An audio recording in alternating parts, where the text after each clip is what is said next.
Good morning, all. We are ready to start the proceedings this Friday. Please make sure that your cell phones are off. We don't want disturbances. Thank you.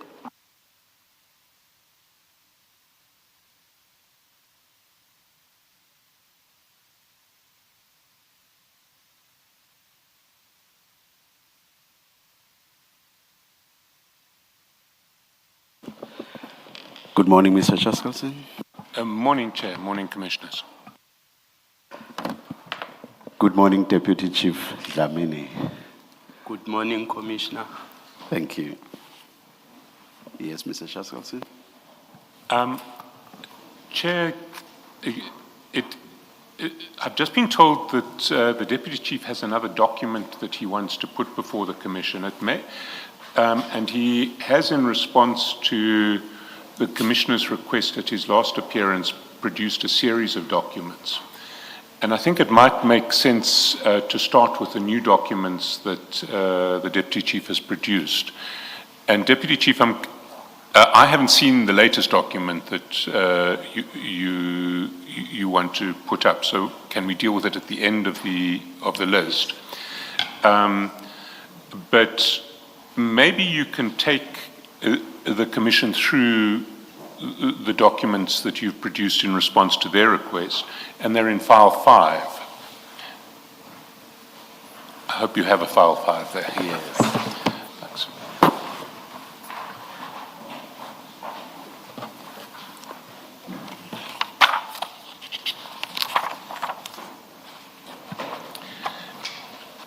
And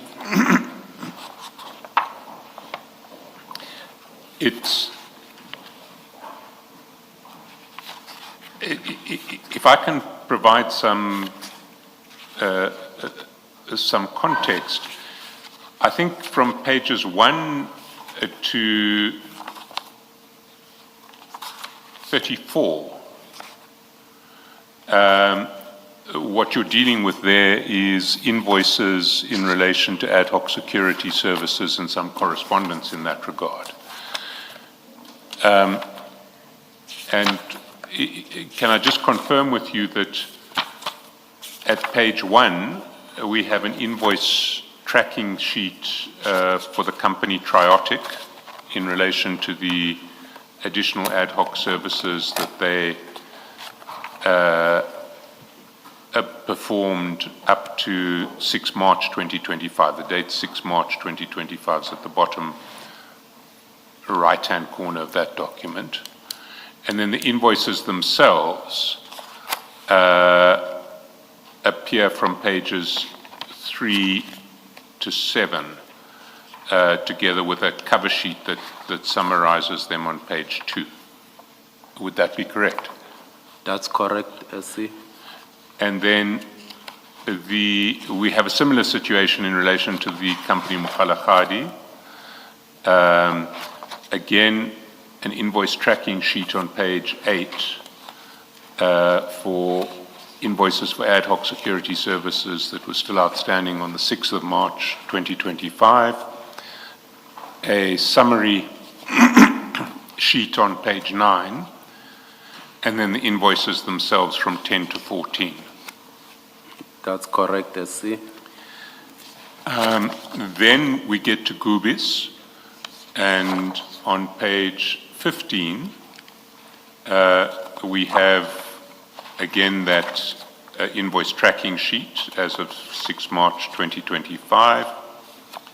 The summary sheet on page 16.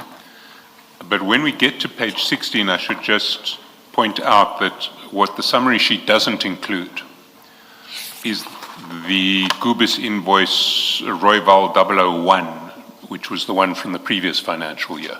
That's correct, SC. And then the invoices that are referred to on the summary sheet are dealt with from pages 17 through to, I think, 25, along with a statement, 23.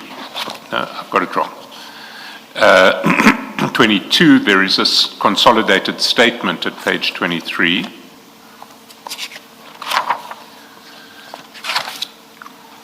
Then, page 24 is a confirmation that that Gubis did perform the services in those reflected in those invoices, and that is from a JT Seleka in your department. That's correct. And it's signed Deputy Director, Budget Control and Procurement Management Services. On page 25 and 26, there is an email chain dealing with the complaints by Gubis and the failure of the city as of, I think the email chain ends in, the email chain, the substantive content of the email chain ends February 26. So as of February 26, this was Gubis's complaint about non-payment. There's a statement attached at page 27, along with the invoices running that we've already seen, running from page 28 to page 34.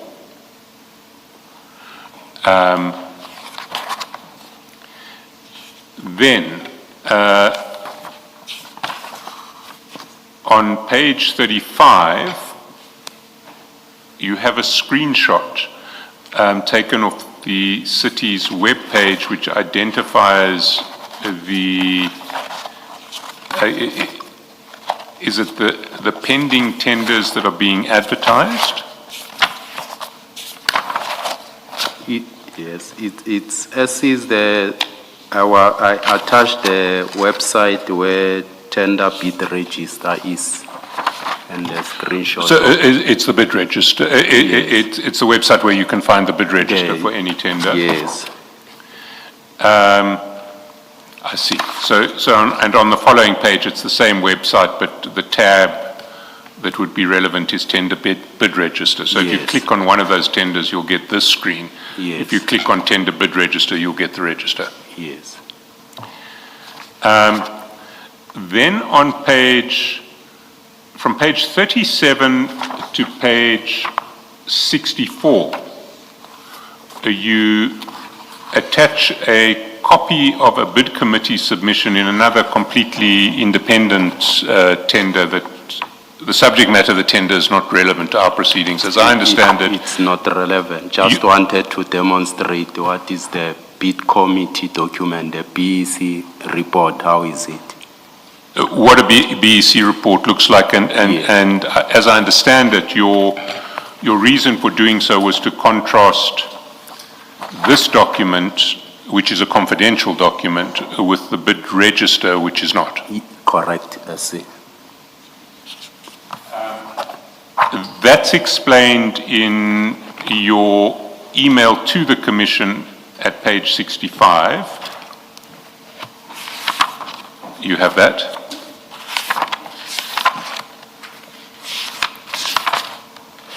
Yes, it's the link that I've attached. And then on page 67, you attach what is the bid register, a tender bid register for TMPD 3 of 24-25. That's correct, I see. Is there anything that you would like to highlight about these documents beyond what we've just gone through? No, I'll do so, I think, during cross-examination, as I can do so to indicate that these were not confidential documents as it was alleged, that they are confidential documents. We'll get to that in due course. Thanks. Now, I'm not sure, I haven't seen the latest document that you have submitted. Can if you just bear with me for 1 minute, I'm not sure if the commissioners have received a copy. Can I ask that we deal with that document after the tea break so that we can... We can do so, SC. Just briefly, if you can describe to me what that document is so that I know what I'm looking for and how to understand it. SC, it's an email that relates to HR matters. Remember, there are HR issues that are here, so it's an email that relates to... Thank you. HR We'll have a copy made in the tea adjournment and circulate. Correct, SC.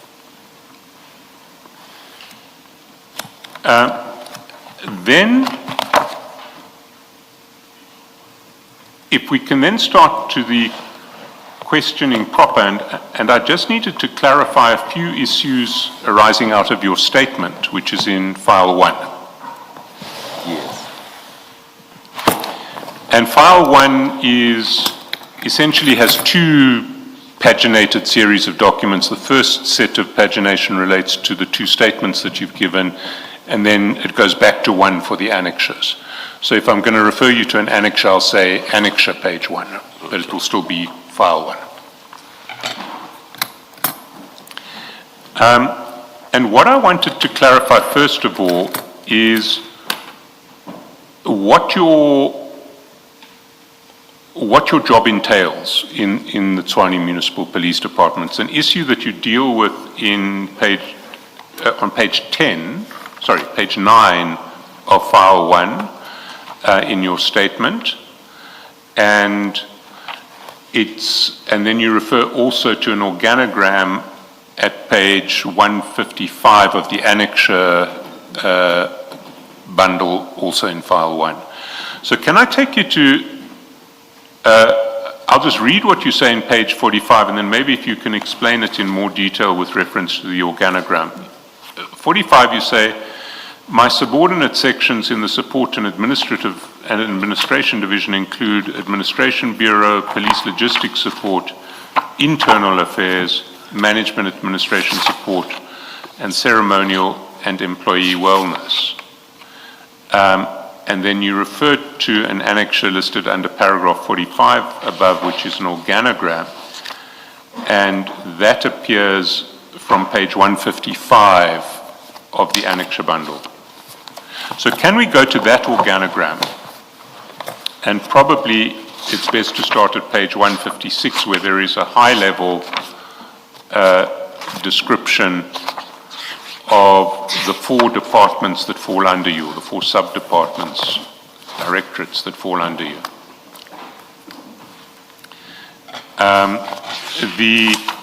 What's the file number of the... Same file. Same file. But there are 2 sets of, there are 2 paginated halves of that file. Oh, you said page 1? 156. 156, thank you.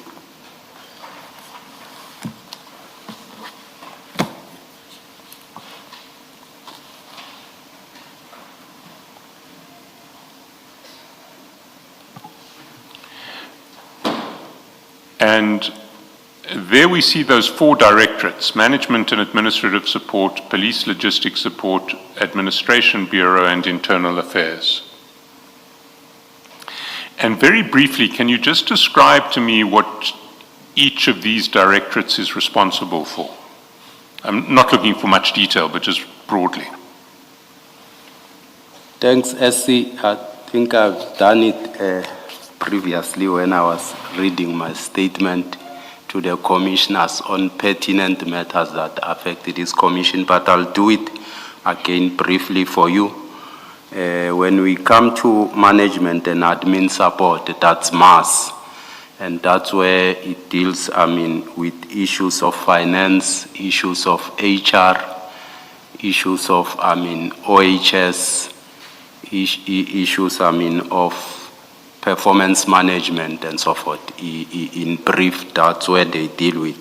Project management, as I indicated, they deal with issues of contract management, assisting divisions with bid specifications, with issues of ensuring that, tenders get advertised. As soon as they are awarded, then they draft, SLA, assisting various divisions to ensure that SLAs are in place in order to assist accounts payable, that SLA should be in place, loaded on SAP.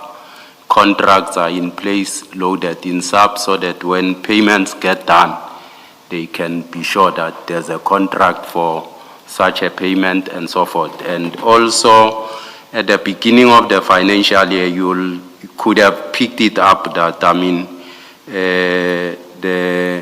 if you are not in the city, you might not specifically, you might confuse the processes. Like when the CFO was here, he outlined the question of from receiving an invoice, creating, POs and so forth. He started it on the second step, which created an assumption that in the city of Tshwane, you work before a PO gets generated, while it's not the case, because each and every financial year, at the beginning of the financial year, the finance section, accounts payable, once the budget gets loaded, they create requisitions, they create POs. I think I've given an example. For instance, we have a uniform tender. They'll create POs at the beginning of the financial year. Give to company B to say we need 500 trousers or 1,000 trousers. Company B, September comes and say we can only produce 500. They deliver 500 trousers, they deliver an invoice. Then you start now, create a requisition again, you create a PO for the quantities that have been delivered. You have a PO already for the entire financial year. I've given an example with South African Post Office to say, we don't know how many infringement notices will be issued. So we create a PO for the entire year that debit against that PO as we receive an invoice. So you can't work in the city without a purchase order. But the CFO started it in the middle when they are going to pay. So it creates an impression as if you start by working, giving an invoice, then we create a PO. So I just wanted... I appreciate that clarification, because I also was quite confused by what the CFO said in that regard, because he seemed to be suggesting that the PO only gets issued after the work is done. And that's incorrect, is it not? No, he started the process when, after, work has been delivered, they come with an invoice. I'm giving an example with the uniform. Yes. You create a PO for 1,000 trousers to be delivered. The supplier can only manufacture 500. So when he comes and delivers 500, they certify the invoice again. So, and we create a requisition and a PO for 500. We paid it. But the PO has been created for the entire year on those aspects. So for South African Post Services, because our budget is segmented in quarters and so forth, we create for the entire year. As soon as we receive an invoice, because we're not sure how many infringement notices are they gonna post, what will be the cost of that. So as soon as they've posted, they are sure, we verify against what they've posted and the invoice. Then it start that process again. So it's twofold. Can you explain that using the security contract? Yes. Just explain it so that we understand. The security contract, because we know it's a contract, there are figures in that contract on a monthly basis. We create, requisition and POs, same applies. But for instance, let me take for demolition, a supplier for red ends. He demolishes shacks as and when there are invasions and so forth. We're not aware how many shacks will be demolished. Same applies, we create POs for the entire period. So it works against, it debit against those POs. So as soon as we receive an invoice, we do a requisition again, we do a PO of the exact figure of an invoice that will debit against that. So in a sense, the PO is upfront. It's upfront. And that's not what the CFO said, and that's what we tried to contradict him on. In fact, yesterday, one of Major Piri's annexures also contradicted what the CFO said.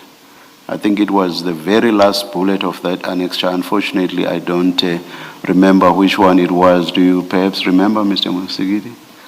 But do you remember the annexure I'm referring to? Pity we can't identify it, but we did not raise it specifically with Major Piri. It didn't really concern his testimony. But going through it, we actually saw it, and all three of us, and we saw that it also contradicted what the Chief Financial Officer had said. Yes, Mr. Shaskalson. I think perhaps, Commissioner, to indicate, to say the CFO might not be is correct. He only started the process on the second phase. It's upon the duty of each and every departmental head to ensure that, at the beginning of financial year, POs get generated before work can be executed. I think I may have to come to the defense of the CFO here, because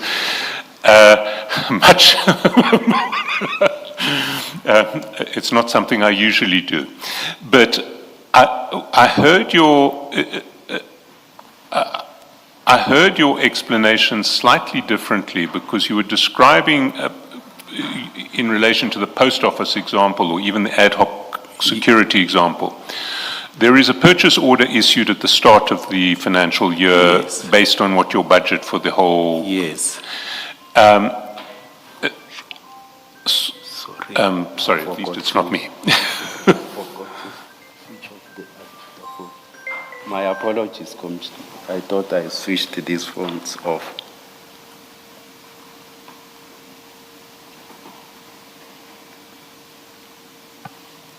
Apologies. Yes. No problem, Deputy Chief. If it's any consolation, Deputy Chief, I've done that also. But so you, and let's take the ad hoc security services where there are a number of different service providers. Yes. You have a budget for the whole service. You have, say, 8 service providers. You estimate what. Do you then divide the budget by 8 for each of the service providers, or either you do that or you estimate which service provider is going to get which portion of the budget? But will you issue a purchase order for each service provider at the start of the financial year? Let's go on the ad hoc services, SC. The tender, when it gets advertised, it advertised with 2 portions of, payments, to say, what are your fixed rate per month, per guard, and so forth. So as soon as the contract gets awarded, it has got a fixed monthly figure of that particular service providers. Because ad hoc services, it's as and when required. These are not fixed services. They can come for 3 months, they can go as a need arises. So these are not fixed. And it's incumbent upon the assets protection services to say, as they receive a request from either electricity, from housing, or whoever, for additional guards, to say maybe we are busy upgrading a power station, will require additional guards. To say we'll need additional guards, they cost the guards, they require an invoice from the service provider to say how much, because already they have rates for a service provider to say, for so many guards, this will be the price. They give to the service department to say, identify for us a GL account, which will be channeled to ensure that these payments get done, because it's not within, the washman services budget, because it's an annual budget. So we create purchase order for service providers for the duration of a year on the washman services. So those comes as additional. So they create, GL to ensure journal of those, monies. But when does the purchase order, the electricity, let's take an example. The electricity department says we are about to do some work at a substation. Yes. We're going to need ad hoc security for protection. Yes. We're going to need 2 guards 24 hours a day for 2 weeks. Yes. At that point, you designate one provider who you want to provide those guards. Yes. You already have fixed rates for those, Yes. so you know what it's going to cost. Yes. Is that the point at which the purchase order gets issued? Then they designate a GL with a figure to accounts payable, finance department hours, then they create a PO in that regard. But it happens before you actually deploy the guards It to should site. happen. It should before happen before you deploy to guards site. get deployed, yes. Right. And then, so what needs to happen is you identify the GL, the place on the general ledger that Yes. provides for this. Yes. Once you're satisfied that there is provision for it in the general ledger, you issue a purchase order. Yes. You know what the numbers are going to be because you've already got a contract that says, 24,000 rands per week or whatever. Correct. You issue the purchase order. They then provide the services on site pursuant to the purchase order and the deployment order. And once they've provided the services, they invoice you. Yes. But by the time the invoice comes in, there should be a purchase order that covers it. Correct, yes. Thank you.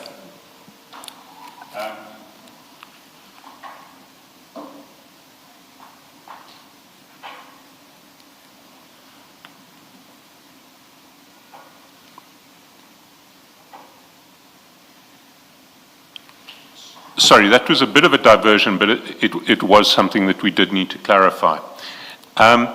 If we go back to your organogram, Yes. you're talking about one, and maybe the best place to go to is page 157, where you give us a fairly detailed description of the one of the 4 directorates underneath you, the management and administrative support. May this please be projected and expanded?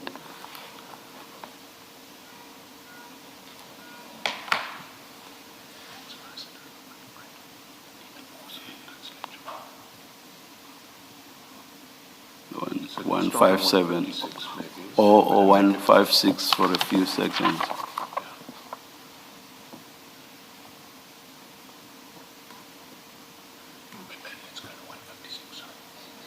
And blow it up.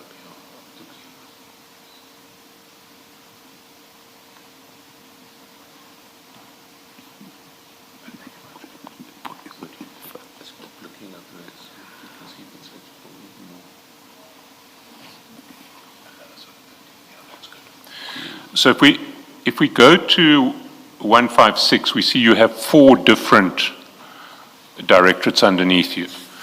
The one that we've been looking at is management and admin support. Yes. There are 3 others: policing, logistics support, administration bureau, and internal affairs. Correct, I see. You have described both in your statement and in the organogram on page 157 and also in the previous hearing, management and administrative support. Can you very briefly describe what policing, logistics support, administration bureau, and internal affairs deal with? Policing logistics deal with fleet management of the department, and they also deal with issues of, it's logistics of the department, uniform, fleet, which is, vehicles, building maintenance, and all equipment, IT, and so forth. So they deal with those aspects, of assisting, the department in ensuring that their IT gets set and so forth. They also deal with issues, of, ensuring that assets management, to ensure that, assets get managed accordingly. As you know, that we should ensure that, all assets get registered and they are managed accordingly.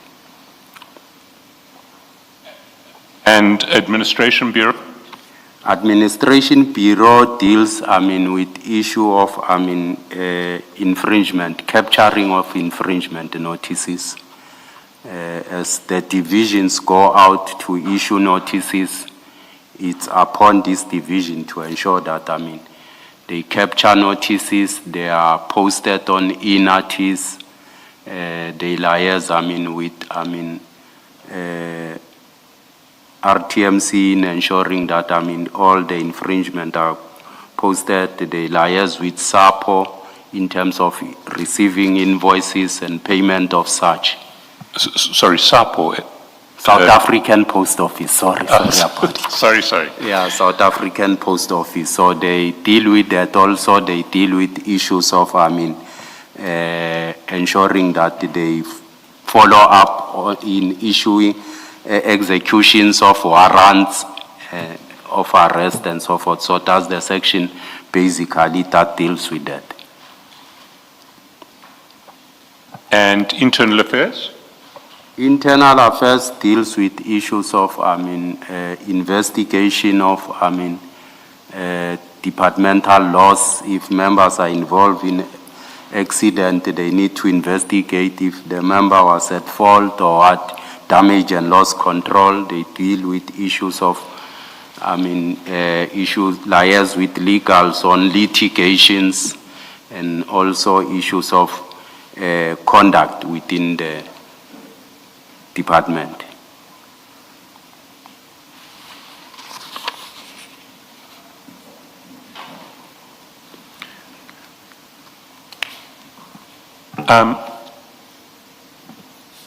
Thank you. So I certainly, you've clarified for me what I needed to understand.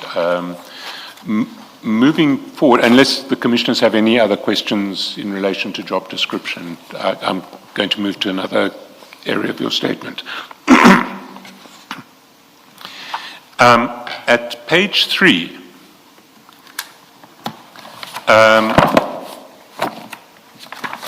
of your statement, you describe your relationship with Sergeant Nkosi, and you say you met him when he was still at primary school in Soshanguve, and you're both from the same neighborhood. And you say in 1996 I became actively involved in managing the family business, which was when I started having close interaction with Sergeant Nkosi. Sergeant Nkosi used to frequent the business, and he would volunteer to clean the vehicles, and he would sometimes receive a stipend for his efforts. So I'm assuming the family business was a taxi business. Correct. And do you still have that taxi business? Correct. And how many taxis are in your family business? I don't think that it's relevant, CS, to disclose here. Sorry, you don't think it's a relevant disclosure? No. Well, I want to ask the question. You can object about, do you want me to justify the relevance of it? Please No, do, I will Mr. object Chairperson. to Please. do that. Sorry, Deputy Chief. Please do, Mr. Chairperson. Well, what we're investigating here involves investigating allegations of people who are linked to the taxi industry who are linked to the taxi industry and are alleged to have been involved in organized crime and are also alleged to have been involved in efforts to infiltrate the SAPS and the TMPD. And your status as someone inside the TMPD, a deputy chief of the TMPD, and a taxi business operator raises questions in that regard, and I'm trying to establish whether you are a serious player in the taxi industry, a very small operator in the taxi industry, and I'm going to ask you questions about the taxi industry and your relationship to other people in the taxi industry. And in that context, it seems to me that the scale of your business is a matter which is relevant to our investigations. Please answer the question, Deputy Chief. No, I mean, Commissioner, much as I'm saying, as I indicated, it's a family business. I'm not running it. I'm not involved in it. It's run by my brothers, so don't think it will be proper for me to disclose their... You're talking about who runs it, who owns it? I'm not owning it. It's owned by the family, my brothers. And you receive no proceeds from this business? From this business, I receive no proceed. Yes. Are you saying you receive no proceeds whatsoever from this family business? It depends on what, if I'm being assisted by my brothers or not. I don't know what are you referring to, but I don't get a salary out of this business. No. Do you receive any proceeds from this business? Does your brother make any payments to you from this business? Not on a salaried basis, No. but from time to time. Have you never received any money from this business? If I have something to do, work or something, brothers will assist. If I do a work for my son or a marriage or whatever, they will assist. So how much money from this business has been paid to you by way of that sort of assistance? Just an estimate. I can't tell how much or whatever. As brothers, if someone has got something, I will assist. If I have something, they will assist. Someone can do a tent, can do whatever, so. In total, are we talking about thousands of rands, tens of thousands of rands, hundreds of thousands of rands? It becomes, I mean, it depends what type of work are we doing. If we do lobola negotiations for my son, someone will say, I'll buy food, I'll buy drinks, I'll do whatever, and so forth. In total, how much do you think over the years you've received from this business? More than 100,000 rands? More than 1 million rands? It can't be. It can't be. Not more than 1 million rands? More than be. 100,000 rands? No, it can't be. More than 50,000 rands, do you think? Maybe at that. And how big is this business? How many taxis does your brother's business have? With due respect, SC, I think I can't disclose their operations. Let me make you understand to say sometimes in a taxi industry you work with positions. You will have positions from, Rustenburg to Pretoria to Rustenburg, Mabupan to Rustenburg, Pretoria to Limpopo, Pretoria to Joburg. You mean routes? You mean routes? Routes, yes. And sometimes you'll find that, you get someone perhaps who's either battling the route, is not, either he has some challenges. You put a kumbi either under his name, you operate that route. So, disclosing such things compromises even the other party. Sorry, compromises? The other person. Let's say I have an arrangement. You have a route from Mabupane to Joburg. So you're saying you don't if I've come to your brother and say, I have this route, I can't service it, I need a taxi, will you help me out? Yes. You don't want to compromise me. Yes. But if you just tell me how many taxis are in your brother's business, that doesn't compromise me because nobody knows whether I'm using one of those taxis. That much as I'm saying, that is their business, and I think it's me sitting here, so exposing their things here, I don't think will be Mr. Chaskelson, what about if we do what we have done a good few times and ask the deputy chief to write the number down for our consumption only, yours and ours? Would that, I would be happy with that arrangement, where we don't say it publicly, but you just write the number on a piece of paper that the commissioners and I can see, and it won't be broadcast publicly. We will not divulge it. Can I speak with them first? If Sorry? they agree, I need to get permission from them if they agree. I mean, Can we leave it until after the tea break? you are exposing someone. We can certainly leave it until Yeah, after the you tea. are exposing someone.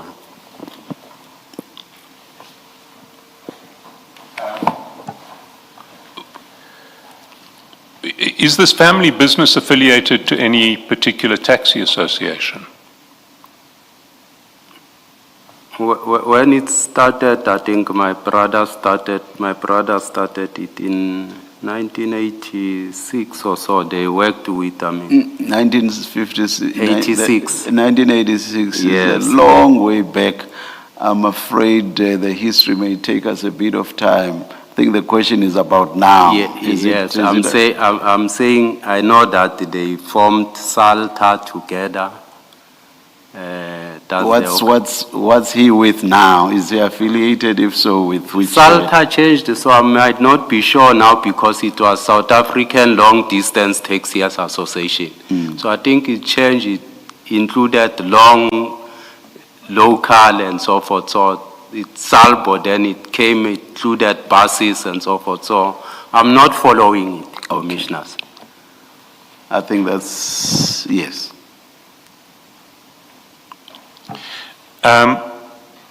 Now, Sergeant Nkosi has testified to this commission about his relationship with the late Mr. Msibi. Yes. And he described that relationship like that of son and father. You describe your relationship with Sergeant Nkosi as a relationship like that of one between brothers in your statement. Did you have any relationship with the late Mr. Msibi? Mr. Msibi worked very closely with my brother, and actually we grew the same area. Mr. Msibi, when he goes home, he passes next to my father's house, so it's just the back street where I grew from. So I knew him, long time before, because he'll come sometimes at home to my brother, they'll sit together. And when there is crew there, before each and everyone has his own yard, what we call disbaya. They used to operate from one yard where their taxis were sleeping together. So I know him as such, but never had a relationship with him. We had a close relationship with my brother. And what is the name of this brother who has the taxi business and who had the relationship with Mr. Msibi? What's his first name? It's my brothers. It was Willie, it was Peter. Two brothers. It's Willie and Peter. Oh.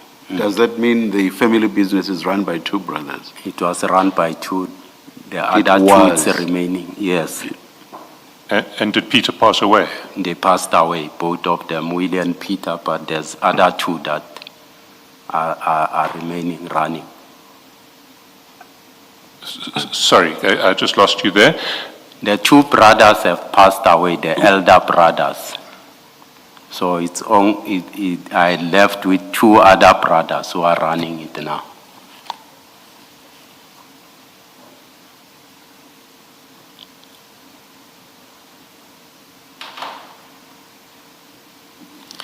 And the brother who had the relationship with the late Mr. Msibi was Willie, or Peter as well?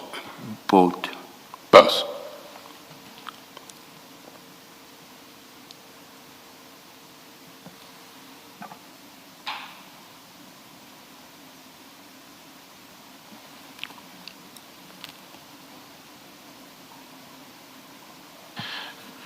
And now, are you aware of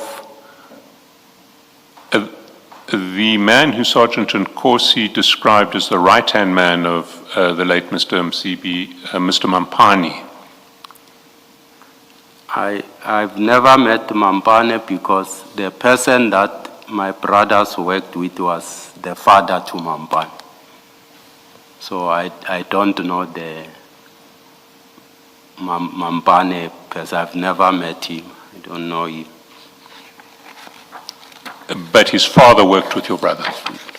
Yes, And do you know of him, even if you haven't met him personally? I mean, you know who he is, the son? I know the name to say because he takes it from, the father was Mampane, so it's Mampane who's running.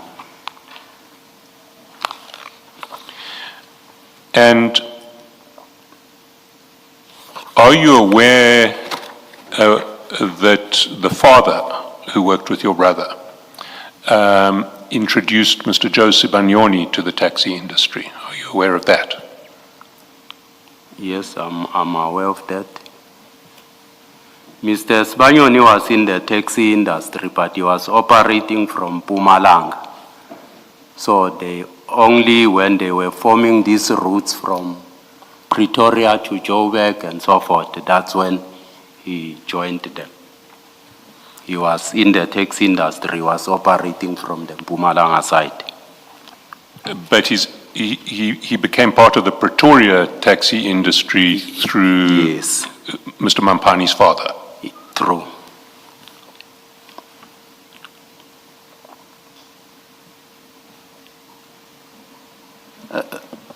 Deputy Chief, I do not know now whether we use the singular or plural. Do we say brothers or do we still say brother in relation to your family business? At the beginning, you were saying Brothers. brother singular, but Brothers. a few responses back, you introduced the plural, brothers. Yeah, it's brothers. I'm asking this because Mr. Shaskalson is continuing to say brother, and I do not know now whether you want us to say brothers. It's brothers. All right, thank you. So let me ask the question again, just using the plural. So it was your brothers Yes. who assisted Mr. Sibanyoni to get into the Pretoria taxi industry. Sorry, not your brothers. No. It was Mr. Mr. Mampani's Mamba. father Yes. who helped Mr. Sibanyoni get into the Pretoria taxi industry, and it was Mr. Mampani's father who worked with your brothers, plural. Yes.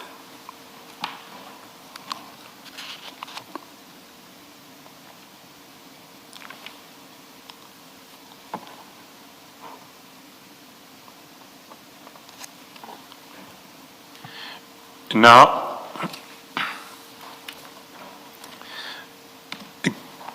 given your family's connections to the taxi industry, do you not think that there is something of a potential conflict in relation to your job, which involves a whole range of matters relating to law enforcement with respect to the taxi industry? Not at all. Can you explain why? I'm not directly involved with them, and I mean, whatever they run, they comply. I don't interfere with anything. Well, Your department, as I understand it, deals with all traffic law infringement notices in the city. Yes. Now, that's a matter of, I would imagine, of particular interest for the taxi industry, is it not? I mean, taxi industry is at real risk if, in relation to infringement notices, both in relation to money, fines that they have to pay, and in relation to the risk of having vehicles taken off the road. Sorry, well, let's take them one by one. The taxi industry is at risk in relation to infringement notices regarding fines that may be issued to it. You accept that? Taxi operators. I mean, fines get issued to drivers if they don't comply. They don't come to the owners. It goes to a driver. It goes to a driver. Yes. And Much as you'll nominate a driver. okay. You'll nominate a driver for a particular vehicle. And if the infringement affects the roadworthiness of the vehicle, or relates to the roadworthiness of the vehicle and the capacity of the vehicle to stay on the road? It's very rare. Very rare. Yes. If it is very rare, that may relate to the lack of law enforcement in that regard. But at least in principle, if one is testing the roadworthiness of vehicles and finding vehicles that are not roadworthy. Much as I'm saying, it will be very rare. And They run professional business. They've got their own yard and so forth, own mechanics. So it's very rare. yes, but who has to pay for the repair of the vehicle that gets fined for not being roadworthy? I'm saying it's very rare. It will be the owner, but it's very rare. And notice infringements relating to what dealings do you have with the Road Traffic Management Corporation? The Road Traffic Management Corporation, remember, is the people responsible for ARTO. So as the city of Tshwane, we are currently on ARTO. So they are responsible for ARTO. I mean, ensuring that, because through RTIA, Road Traffic Infringement Authority, those infringement notices get posted through them. So that's our relationship with them. So you post the note, you're responsible for issuing the ARTO notices, not for issuing, for posting them. To ensure that they delivering are them, as it captured, they are posted. Yes. And you're suggesting that those notices are of not major significance to the taxi industry? No.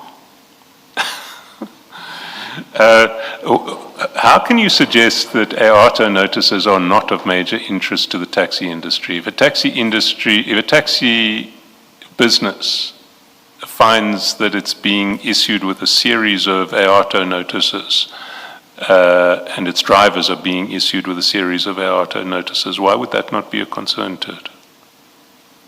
I'm saying, the routes they are running, there's no point for you to run, for a driver to be rushing. You have a position to ferry people. So you don't run to Joburg because you'll still have wait for your position. So they are not. Are you suggesting that cases of taxis driving over the speed limit are rare in this country?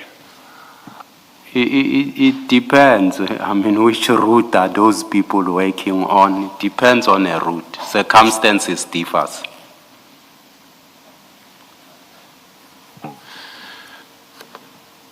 And the execution of warrants. Yes. You get a warrant of arrest to arrest a driver for negligent driving. Is your department responsible for that? We are, but currently we are on ARTO. Ne? Remember that currently we are on ARTO. Most of the warrants are bylaw related warrants and so forth. So currently RTMC use an enforcement notices to say if fines are not paid, they enforce, they block the driver or whoever on the system to ensure that they pay. And negligent driving, who would deal with the execution of a warrant for negligent driving? It becomes, cases either, of negligent driving, they usually do arrest in that instances because ARTO prescribed for this offense, what is the charge and so forth. But who is responsible for the execution of those warrants? Much as I'm saying, currently under ARTO, we don't have, those warrants of. And when did ARTO become applicable to the city of Pretoria? When was its extension rolled out to the city of Pretoria? If I'm not mistaken, I'm not sure, either 2007 or 2009 we have been on ARTO as the city. So you Not haven't sure, been, but I can confirm that. you haven't been executing warrants for traffic offences since 2007, you're saying? Yes. Previously, we used to have what we termed the white bus, whereby we'll have, these warrants stopping on the intersections to ensure we execute them. But currently, yes, we have, a leg that deals with tracing. Even if we go for a roadblock checking infringement notices, we can only advise you as a driver to say, you have outstanding infringement, these are your outstanding infringement. If you opt to pay there, you pay.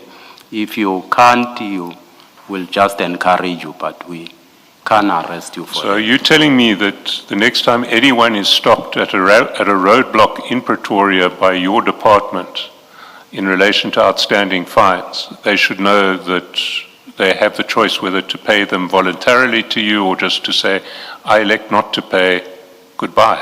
We do that. Even the media communication does inform, the public to say, this is the situation. We just encourage people. Some people, yes, they pay on the spot because they don't have time to go to offices.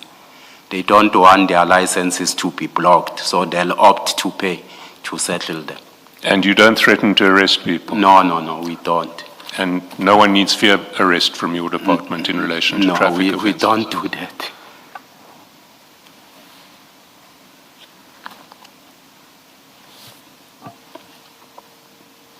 Let's move on.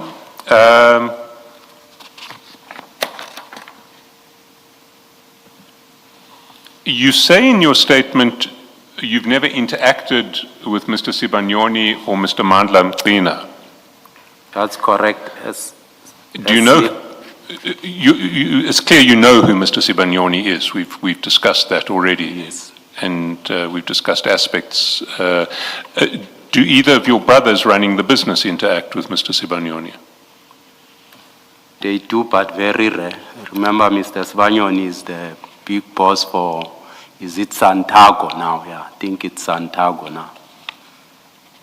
The taxi industry, there are systems, there are queue marshals, there's rank managers and so forth to interact with.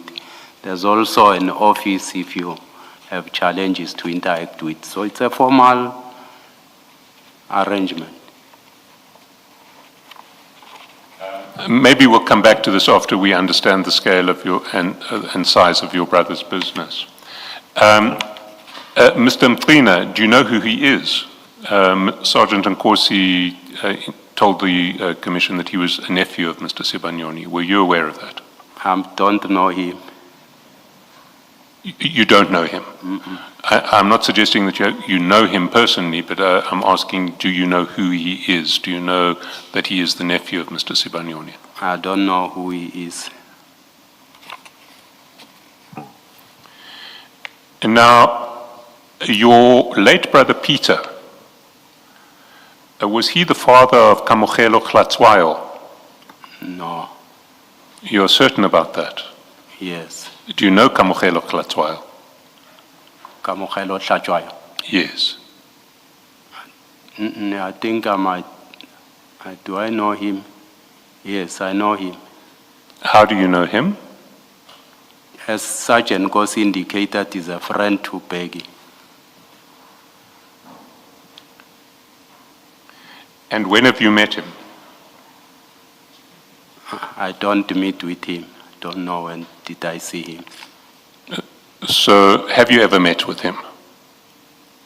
No, When did Sergeant Nkosi tell you that he was a friend of Becky? he told me when. You say When he did told- you said Sergeant Nkosi said he was a friend of Becky. When did Sergeant Nkosi tell you he was a friend of Becky? when he was testifying here. When he was testifying here? Yes, No, he didn't. he did. I stand subject to correction, but You can go to his transcript. He did. He said he worked with Peggy when there are events and so forth. sorry, he works with Becky? When they run events.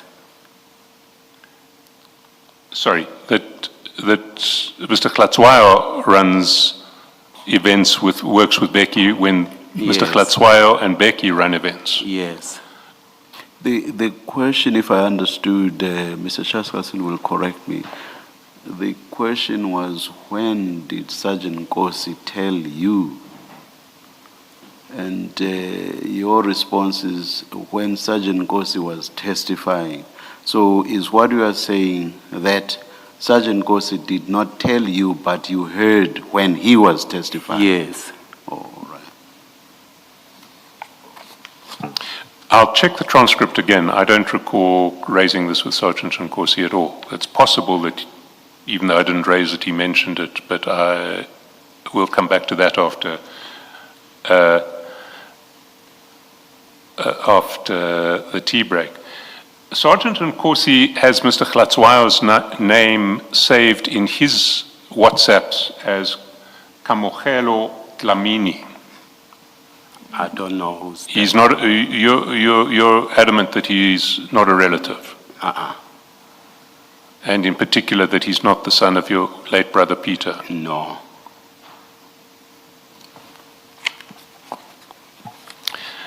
Did you know that Kamogelo Glatswayo is the only director of a company called El Shaddai? I don't know. You don't know.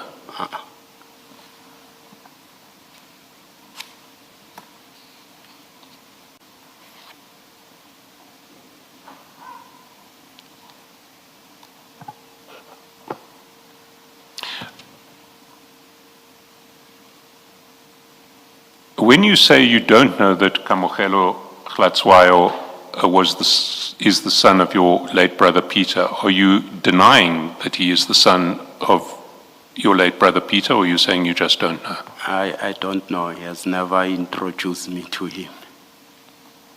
Your late brother never introduced you? Yes. What relationship did you have with your late brother? A good relationship, or, I mean, would you know all of his sons? Very good relationship. So you would know all of his sons? I wouldn't say so. So you can't deny that Mr. Glatswayo is the son of your late brother Peter? As much as I'm saying I don't know. He You has just never don't know. told me.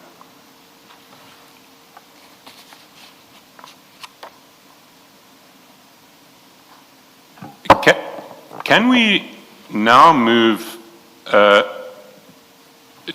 TMPD 1 of 2425, the tender, the demolition tender?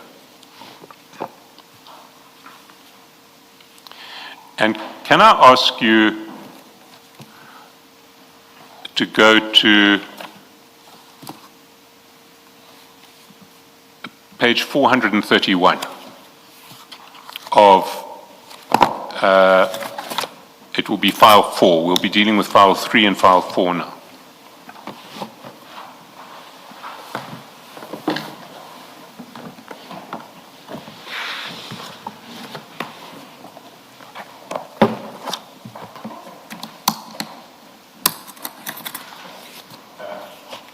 page 431.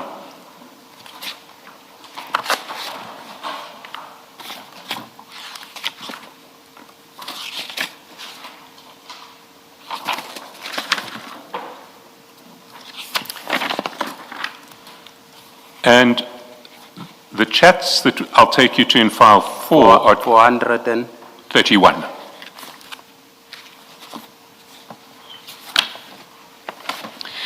The chats that I'll take you to in file 4 are chats between Sergeant Nkosi and yourself. And the chats in file 3 are chats between Sergeant Nkosi and the CFO. And just to alert you, because of a software setting in relation to the printout of the chats in file 3, they printed out with timestamps that are called UTC, which is 2 hours less than South African time. So one needs to add 2 hours to the time of any message in file 3. But the chats in file 4, the chats between you and Sergeant Nkosi, are chats in South African, with date stamps and timestamps in South African time. At the top of page 431, chat number 1, you see a message that you send to Sergeant Nkosi, and it reads as follows. Afternoon, my brother. I trust you are well and your family. My sincere apologies for the delay in sending this message. The 2 vehicles for land are 1 Ngapesheya Security Services, 2 El Shaddai Security Services. Have a blessed Sunday and lots of love. And now Sergeant Nkosi has confirmed that you sent this chat to him on the 9th of March 2025 at 7:35 p.m. Was this a message that you composed yourself, or were you forwarding it from someone else? Thanks, CS. This is the message I got from Nico. Sergeant Nkosi, a day before, when I spoke to him, requested me to check with Nico if he has done compliance, is done with compliance for the tenders of, Ngapesheya and El Shaddai. He requested me to confirm with Nico and send him the information. And unfortunately, I could not on that particular day. Much as I then on Sunday, as you could see, I'm apologizing for the delay in terms of reverting back to him. Then I then sent him this message. Now, who is Nico? Nico is someone who does administrative work in terms of assisting people in tender compilations and so forth. Is his surname Matobela? Correct. And he assists bidders in getting their bids in order so that they will be compliant? Correct. And you're saying that Nico sent this Sergeant Nkosi had asked you to check with Nico as to whether the bids for Ngapesheya Security Services and El Shaddai were compliant. Correct. Which bids? For? Which bids? For Ngapesheya and El Shaddai. Bids for what? For land invasion.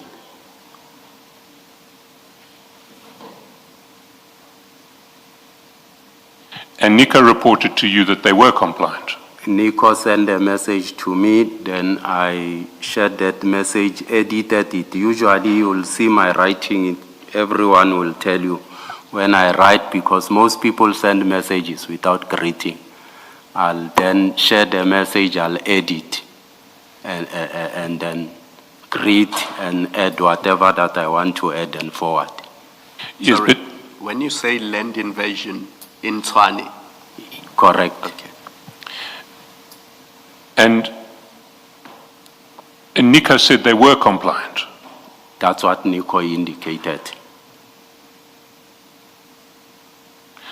So Sergeant Nkosi wanted to know from Nico whether the bids of his brother's company, which is Ngapeshare, and the bid of El Shaddai, which is Mr. Glatswayo's company, were compliant.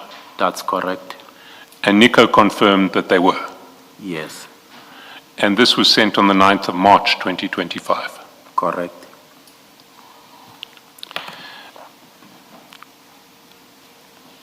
Then, 2 days later, you send a message to Sergeant Nkosi with a list of 7 other companies.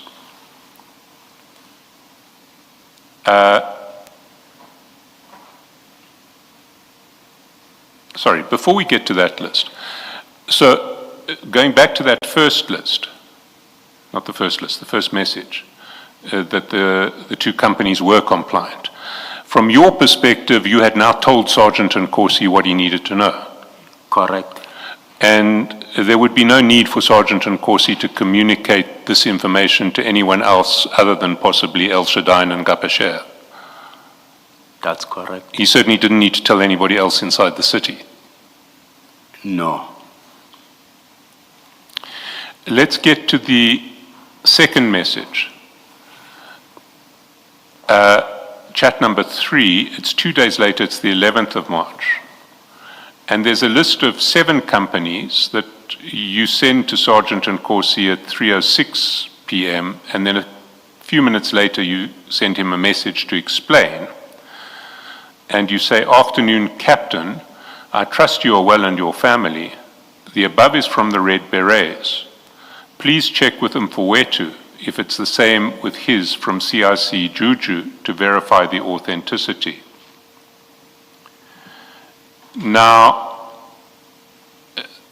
just to clarify, you refer to Sergeant Nkosi in these chats as Captain, Correct. and you refer to the CFO as Mfowethu, Correct. and they refer to you as General. That's correct. Let's go through this message and just clarifying, the above is from the Red Berets, that's presumably the EFF.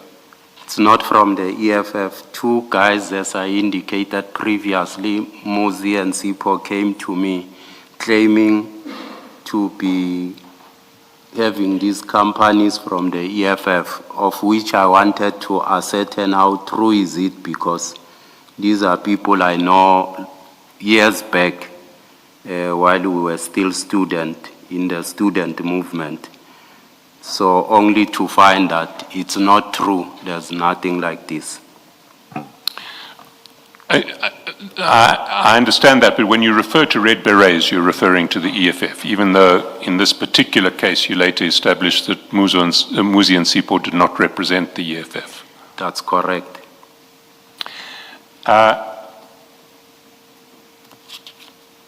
What did Muzi and Sipo want you to do with that list of companies? Sorry, beg your pardon? Muzi and Sipo, who pretended to represent the EFF, what did they want you to do with that list of companies? It's common knowledge, SC, that people sometimes take chances, they moonlight, and many people are name dropping people's name. For instance, they indicated they were with the CFO, which is not true. So people take chances. I mean, they do many things just to access, money from companies and so forth. But what were they wanting to do? I mean, we've established that they were taking chances, but what were they hoping they would achieve by giving you this list of companies? Someone will come and say, I'm connected to these people and so forth, who can assist you, and approach me and so forth. I grew up with them. They said, they were with the CFO, only to find it's not true. They've never been with the CFO. They said, if I have a way, remember I once worked Sorry, with Deputy Chief, we get the name dropping, but Yes. what were they seeking to achieve? They thought I have a way within, this process to help them. So So were these companies who were bidding for TMPD1, these 7 companies? These 7 companies, yes, correct. And they thought if they told you that these companies were the EFF's companies, you might be able to help them get the tender? I think so. That's how you understood their approach? Yes.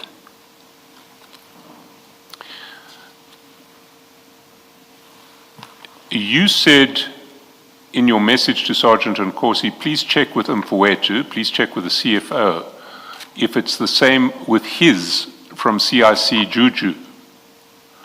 So you thought that the CFO would have a list of EFF companies from Mr. Malema? I never thought. They said they were from the CFO. They said they gave this list to the CFO. But then when you refer to CIC Juju, are you referring to Mr. Malema? That's what I wanted to check, because that's what they said. They said what?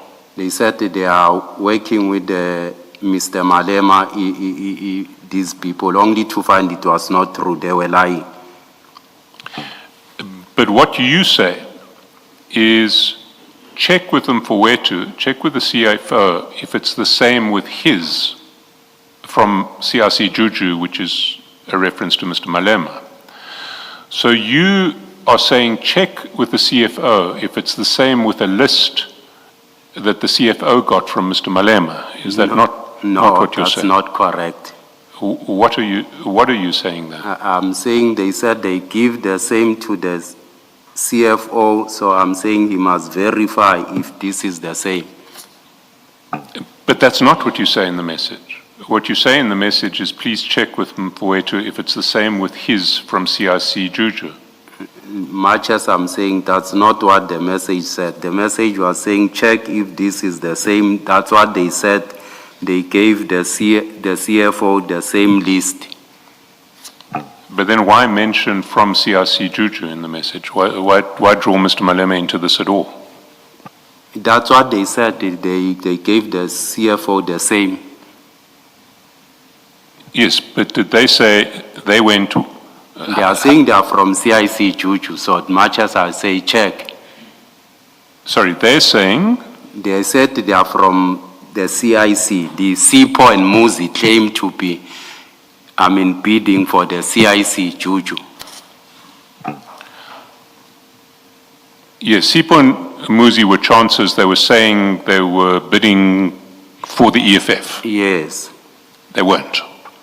As a matter of fact, you later established they weren't. Yes. But then why mention Mr. Malema in this message? Because what you say is check with the CFO, Mfowethu, if it's the same with his from CIC Juju.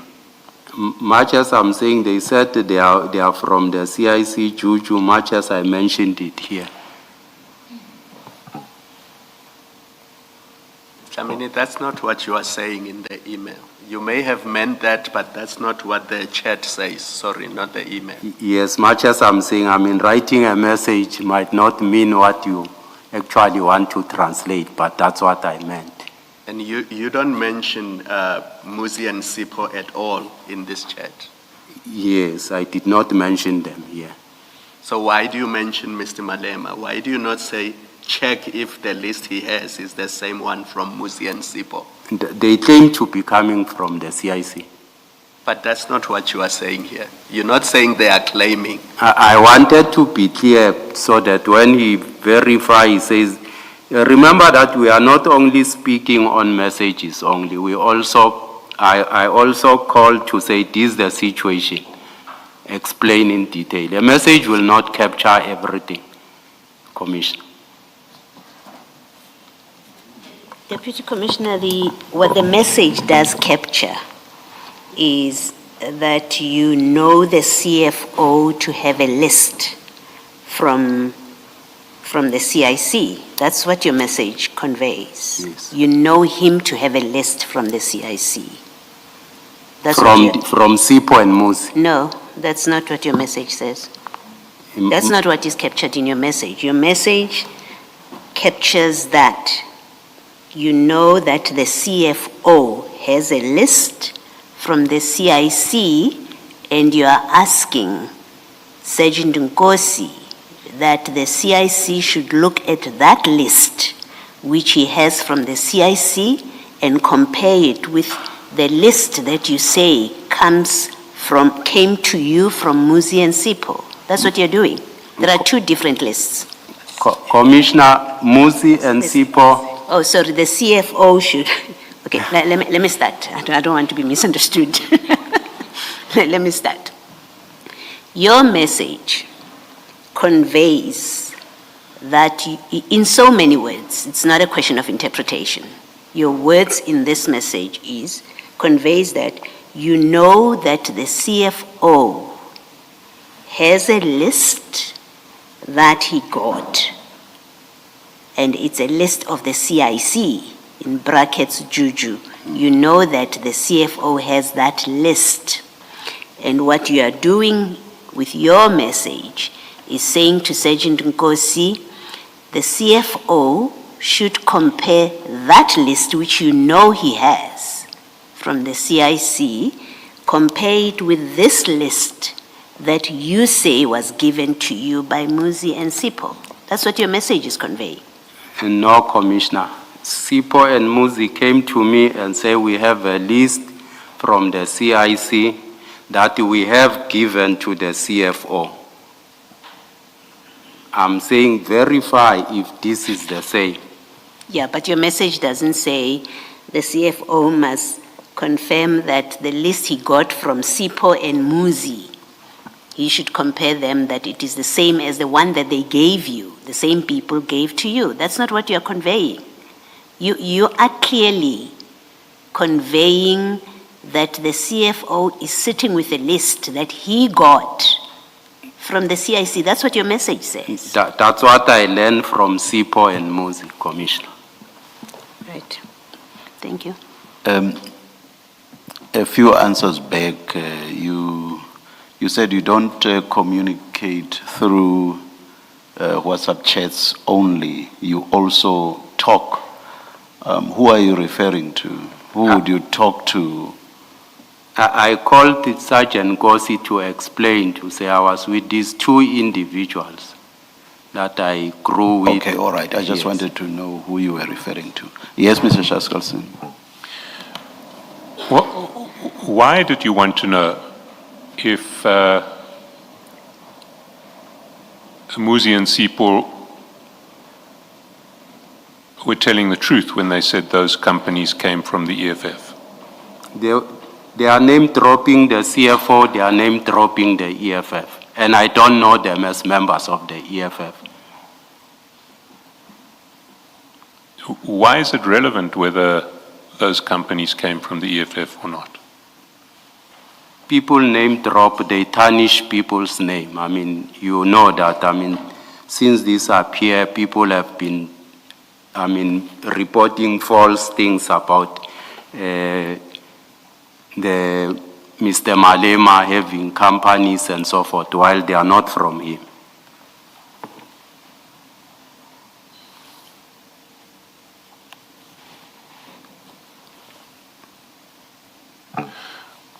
What would you have done if the CFO reported to you that, yes, these companies are from the EFF? I've been told these companies are from the EFF. I just wanted to establish the link of those people. I know them from source code, COSAS and so forth, and to say where are they? I know them as members of the ANC, and if they've shifted now to the EFF, what is happening? These are youngsters that I grew with. They are old now. They were youngsters I grew up with.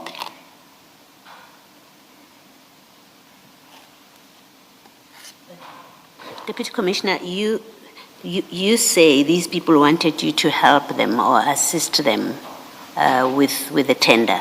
Yes, Commissioner. Right?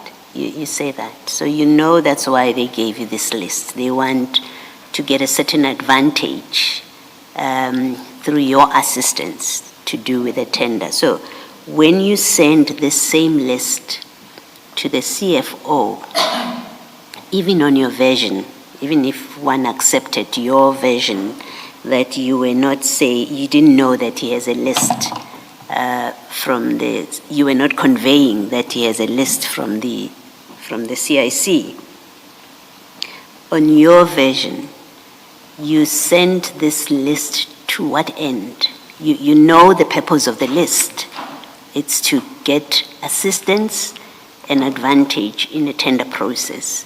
When you send it to the CFO, it's for what purpose? It cannot be you want to verify that they are members of the ANC, of the EFF. It's irrelevant. This is a tender process. It's a tender process of the city, has nothing or should have nothing to do with whether people are ANC or not. It shouldn't matter. In fact, you should, if you were acting properly, you would have kicked them out of your office, right? And said, I want nothing to do with this. You don't do that. You forward it to the CFO. Commissioner. To what end are you giving him the list? Commissioner, they make name dropping. There's number of people who come to my office. There's ex-combatants who come sometimes with a hope that I might assist them. If they are honest and I can see these people are honest, I do explain to them. To say, I'm no longer working with these things, I'm not involved in these things. Because they were honest. But people who come and name drop someone, you'll definitely want to verify the authenticity. So if this was authentic, what, you would have helped them with the tender? No.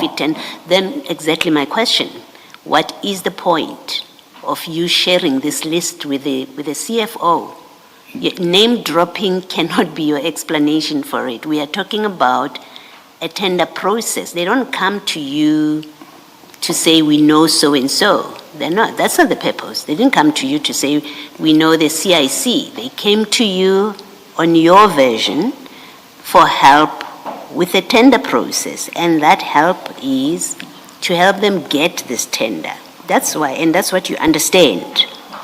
You forward the list with that understanding that these people have come to you not to name drop, but to get assistance with a tender.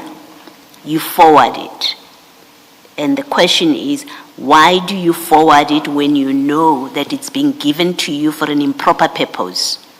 It doesn't matter whether they say the president, the mayor, deputy mayor, it doesn't matter. It shouldn't matter.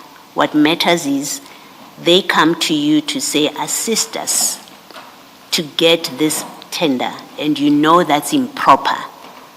When you give it to the CFO, it is for what purpose?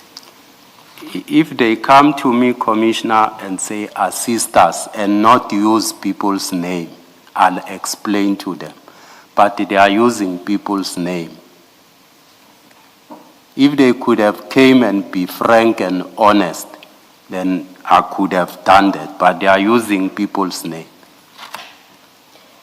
All right, that's your answer. Thank you. Why did you ask Sergeant Nkosi to check with the CFO rather than just asking the CFO yourself directly?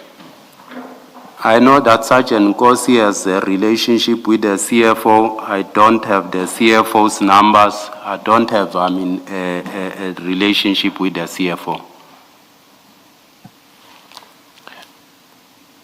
Why can't you just look up the CFO's number on an internal Tswane directory?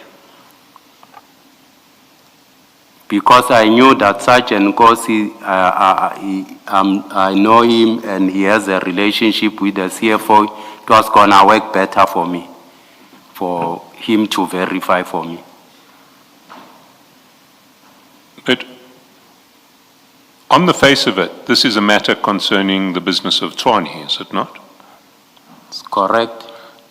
Someone is coming to you with a list that they say is the EFF's list and suggesting that you might interfere with the tender process in Tswane tender TMPD 1 of 24-25 to privilege these companies. That's what the approach is about, is it not? It's correct, as I explained, SC, that if they could have came like other people who come and say, look, we are ex-combatant or we are military veterans, can you assist? I'll explain to them to say, I don't have that authority to be able to do so. I have done so in many people. But they were name-dropping people's name, which becomes dangerous in this instance. And they are suggesting, not only do they expect you to assist them, but they also expect the CFO to assist them because they're telling you he's got the same list from Mr. Malema. They are claiming so, trying to canvass me. Yes. So they are suggesting to you that that the CFO is implicated in an attempt to rig this tender in favor of a list of companies that are ostensibly EFF companies, and two, that they want you to do that as well. Isn't that what they're suggesting to you? That's what I think they were name dropping. They were doing two things. Name drop the name of the CFO, the EFF in this whole thing. And but the clear implication of their letter, of their message, or their communication to you, we don't know if it was WhatsApp or face-to-face. Was it WhatsApp or face-to-face? they came to me. So it was face-to-face, it was a conversation they had? Yes. Did they come to you in your office or at your house? They came to my office. So they come to your office and they essentially communicate to you that Mr. Malema has given a list of EFF companies to the CFO. That's correct? They are saying they were with the CFO. They've given him a list from the CIC Juju and they are giving me the list. The answer to that, Deputy Chief, should have been a simple yes. Am I wrong? No, as he says, Mr. Malema gave a list to the CFO, which is not correct, Commissioner.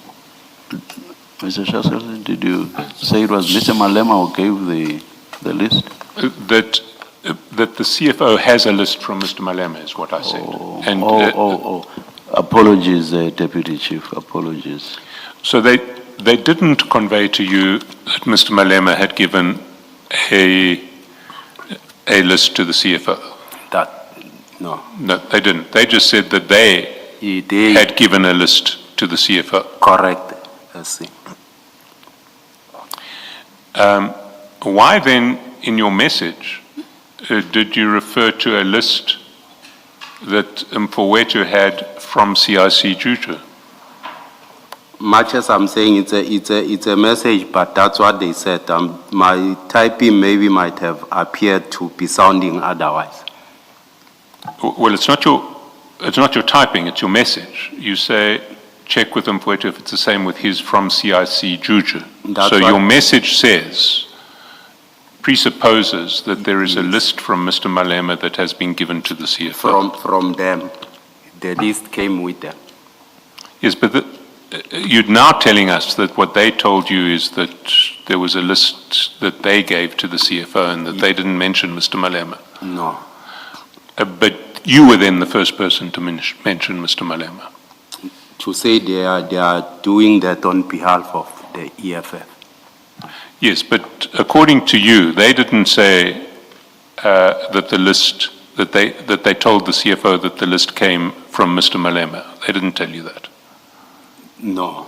So they didn't say, we've come from the CFO and given him a list from Mr. Malema. They said they have a list that is from Mr. Malema. They gave it to the CFO. When I verify with the CFO, it was not true. Sorry, how did you verify with the CFO? Because you said earlier you were not talking with the CFO, you were talking I verified through Sergeant Gosi. I sent this message to Sergeant Gosi. But then why do you say I verified with the CFO? Why don't you say I verified with Sergeant Gosi? Through Sergeant Gosi. Where is the text where you verify through Sergeant Nkosi with the CFO? I send a message to Sergeant Nkosi to Yes, say where that. is that? I'm asking for that message. Where is it? Where you 431 verify? Commissioner. In message 431, I'm saying, afternoon, Captain, I trust you are well.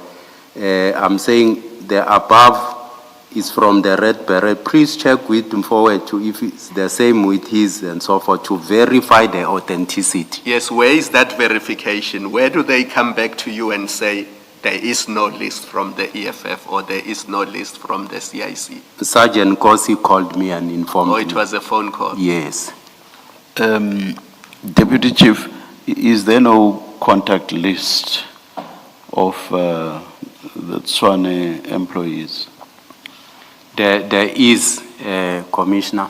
What was so difficult with you getting the CFO's number from that contact list, calling him and directly verifying from him? Why did this have to go via Sergeant Nkosi? I took advantage of the relationship Sergeant Nkosi has. No, with- that doesn't make sense. With No, the no, CFO. that doesn't make sense. That doesn't make sense. If you want to make a genuine verification with an employee of Tswane, you being an employee of Tswane, there is a contact list which is readily available. Why don't you take that contact list and call the CFO and seek this verification? What you say about their relationship does not make sense. Why did you not do that? Why not pick up the contact list and call the CFO directly?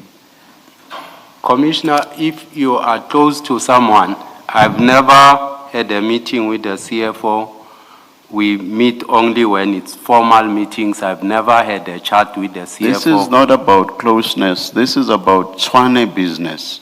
This is about Tswane business and the sort of thing you should inquire about directly from another Tswane employee. It has nothing to do with familiarity. Why did you not pick up the contact list, get the number, and call the CFO? What you are saying does not make sense at all.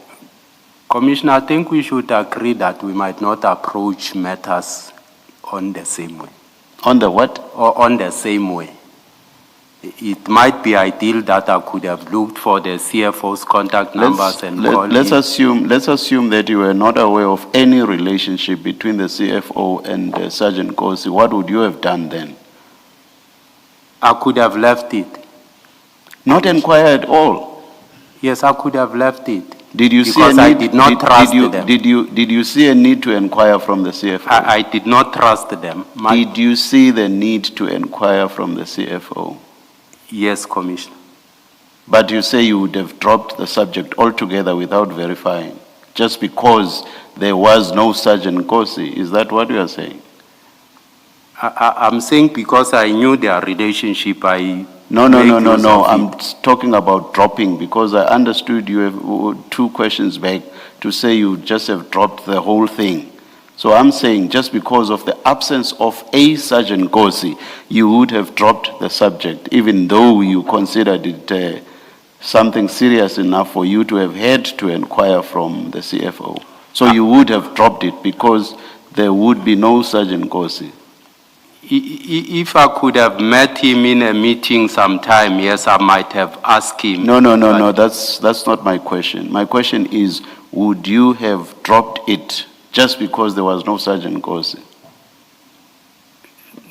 I'm saying I could have either wait up until I go to a meeting where he is, then I could have asked him. You said you would have dropped the subject. At that time, I'm saying at that time, but because I knew Sergeant Nkosi at that time, much as I wrote this message to him quick. And then you would have asked him if an opportunity presented itself for you to meet the CFO, and then you would have asked him, you say. Yes. But I still don't understand. There is a contact list. Why wait for a chance meeting? There is a contact list. Why not pick up that contact list and call the CFO? Why wait for a chance meeting, which might never eventuate? That was gonna be more ideal for me, Commissioner, to discuss with him face to face. Because that too doesn't I've make- never had his contact or call him just to ask him about these matters. That too, Deputy Chief, does not make sense. You want to comment? No, Commissioner. Yes, Mr. Chaskafson. Or let's just look at the time. Let's adjourn and resume at 11:35. Let's adjourn.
Good morning again. We're ready to resume. Please switch off your devices. Thank you.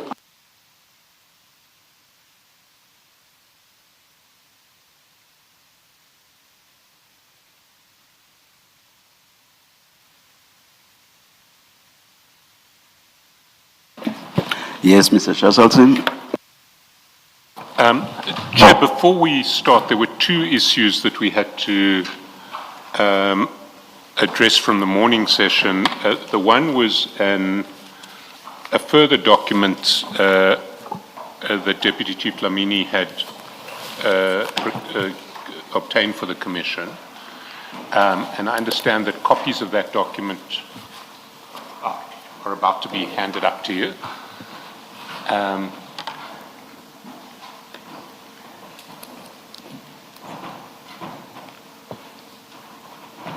And then there's the separate issue of the number of taxis in Deputy Chief's Dlamini's family business.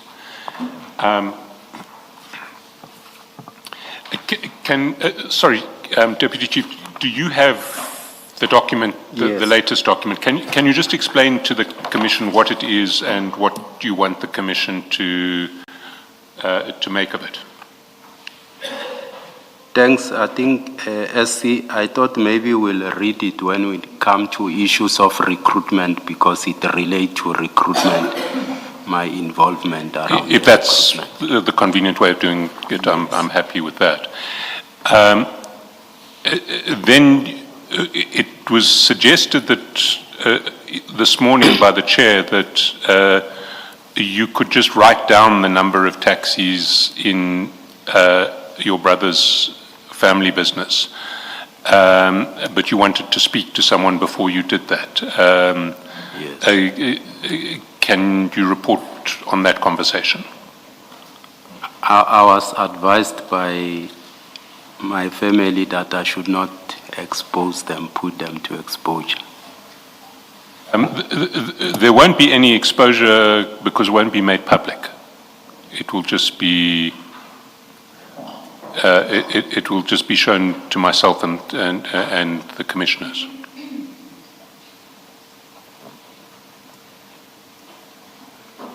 They feel they are party to them, so it should not be a mass. Let's leave it there, Mr. Chairman. Thank you, Chair. Can we then go back to where we were? And we had been discussing the three messages that you sent to Sergeant and Corsi on the 9th and 11th of March last year. Now that last message, afternoon, Captain, I trust you well and your family. Above is from the Red Berets. Please check with Mfweto if it's the same with his from CRC Juju to verify the authenticity. You wanted Sergeant and Corsi to show that to the CFO, to get the CFO's response. You're nodding, that's a yes. Yes. Yes. The first one, afternoon, my brother, I trust you well and your family. My sincere apologies for the delay in sending this message. The two vehicles for land are Ngapeshaya Security Services and El Shaddai Security Services. Did you want him to send that to the CFO as well? No, he requested me to get information from Nico. Then Nico sent me a message to say the two vehicles for land are the following. Then I shared that message. I only edited that message and added certain information on it, then send it to Sergeant Gossi. Now, if we go to... Sorry, Mr. Chaskowski. And you say this message about the two vehicles, when it was for what purpose? He said it was for land invasion. He said I must check with Nico Matovela which companies did he prepare compliance for, the one of Peggy and the other one, to forward it to him. I see. Thank you. Can I just ask a question? How would you and Nico Matabela know whether the El Shaddai and Ngapeshe bids were compliant? He was helping them with compliance, as I indicated earlier on that I referred Sergeant Kosi to Nico Matabela to assist him in that. So he had essentially been engaged, or they'd engaged him to help put a compliant bid together. Sergeant Kosi approached him then to assist Peggy. I said, I can't assist. I refused to help. I said, I referred him to Nico Matabela to be able to help him with that. So he asked you to assist Becky. You said, I can't do it, I'm in the city, but I can refer you to Nico. That's correct. SC. And then Becky and Nico presumably had some sort of meeting where they worked on putting the bid together so that it would be compliant. That's correct, SC. But why then did Sergeant Nkosi need you in March 25 to find out from Nico whether the bid was compliant? I think he prefers speaking to me to ascertain certain factors. But presumably Nico and Becky had worked together, and by the time the bid was submitted, Nico had done what needed to be done to make the bid compliant. I mean, that was Nico's function, was it not? That's correct. And Nico would have told Becky, okay, we've got everything in order, you can submit now. That's correct. So why, some 5 months later, did Sergeant Nkosi need you to go back to Nico to ask, is the bid compliant? I think he wanted to ascertain that. Yes, but Nico would have told Becky before Becky submitted that the bid was compliant, would he not? Maybe That was his job. It's a level of trust maybe that he has in me. It's a young boy that I grew up, I've groomed, so perhaps the level of trust he has within me. Sorry, who is the young boy, Nico or Sergeant Nkosi? Sergeant Nkosi.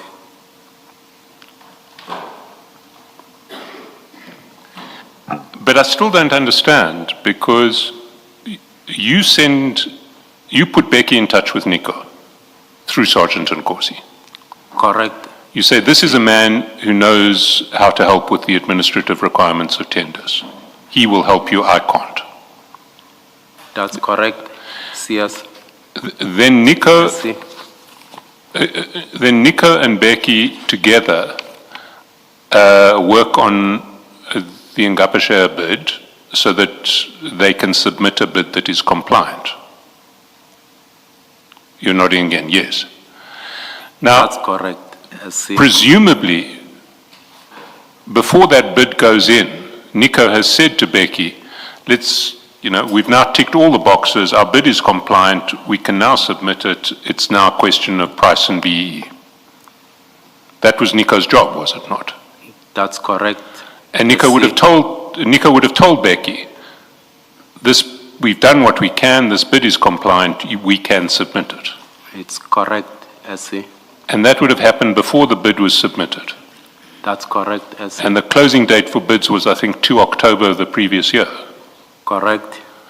So 5 months previously, Nico and Becky would have had one or more meetings where they finalized the bid. Nico would have told Becky, this bid we're good to go now, submit. That's correct. So why would Sergeant Nkosi now, 5 months later, need you to ask Nico, was the bid compliant?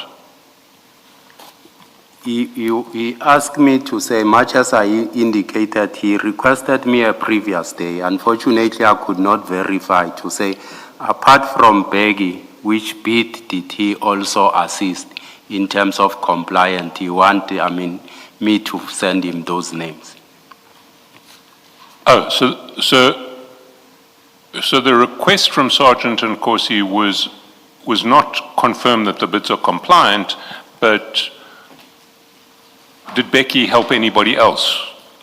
Did Nico help anybody else? Sorry, did Nico help anybody else? Correct. Sorry, yes. I see. And Nico writes back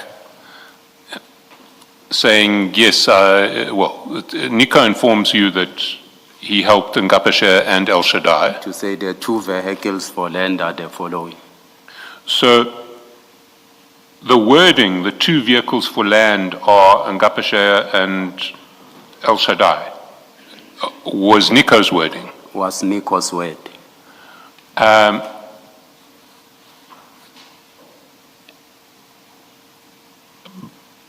But when I asked you at the beginning whether this was a message that you composed or one that you forwarded, you said you composed it. I said I edited the message and sent it to Fana. Okay. So, afternoon, my brother, is what you put in. Yes. I trust you are well and your family. My sincere apologies for the delay in sending this message. That's all you. Yes. And then you've cut and pasted from The message from Nico. I got from Nico. I see. Just to make sure that I understand, so please read what came from Nico. The 2 vehicles for land are, he sent that message. So all the way to the end, up to love. No. Oh. The only the So 2 it's just vehicles. the 2 vehicles for land are 1, Ngapesheya, 2, El Shaddai, that's Yes. all. All right.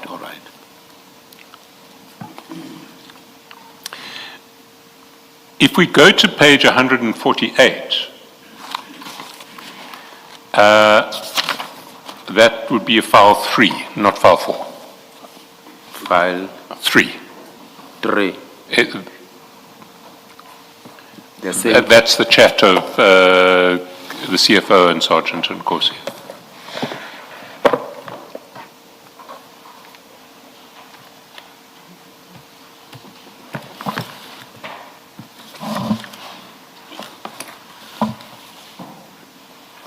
Maybe if, I wonder if before we go there, I can perhaps take you through some matters to clarify perhaps also this, or maybe I'll do that later on.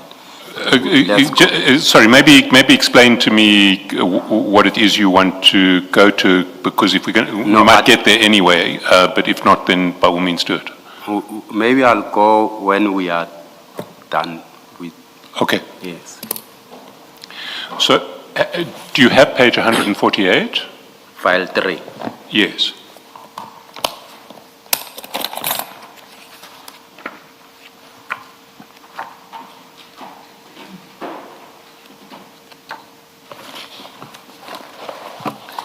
And there you'll see that on the, and remember, these are the chats between Sergeant and Corsi and the CFO, so you've got to add 2 hours to every time that you see on these chats.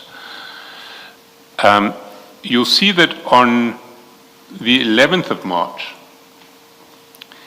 at 3:21, it says 1:21, but we add 2 hours, so it's 3:21.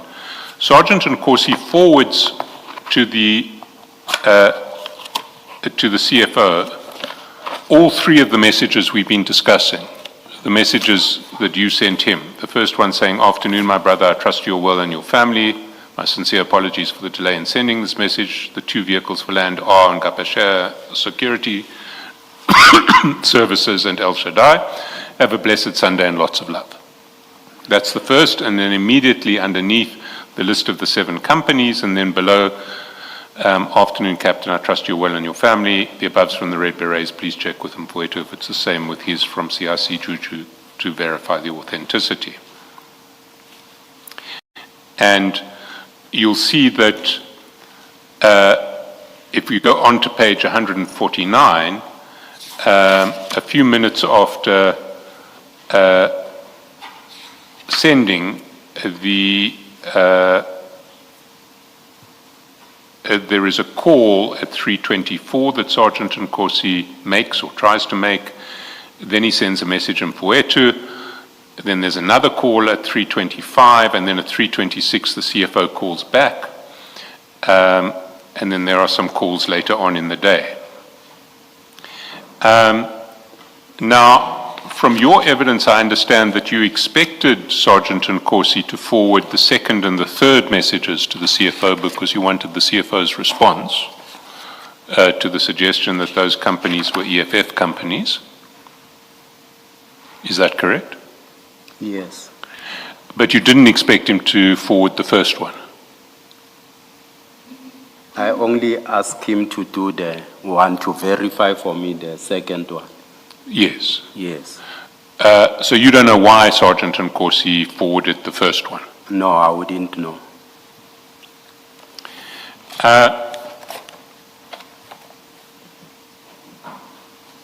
Now, you've said to us that you asked Sergeant Nkosi to check with the CFO whether your list from Muzi and Sipo was authentic, and that he reported to you on the phone that it was not. Correct? Did you take any follow-up action in relation to that? I mean, I did not take any follow-up action, much as it was within my feeling that Muzi is not truthful to me. Let's then move to the second exchange. And for that, I need you to go to page 432.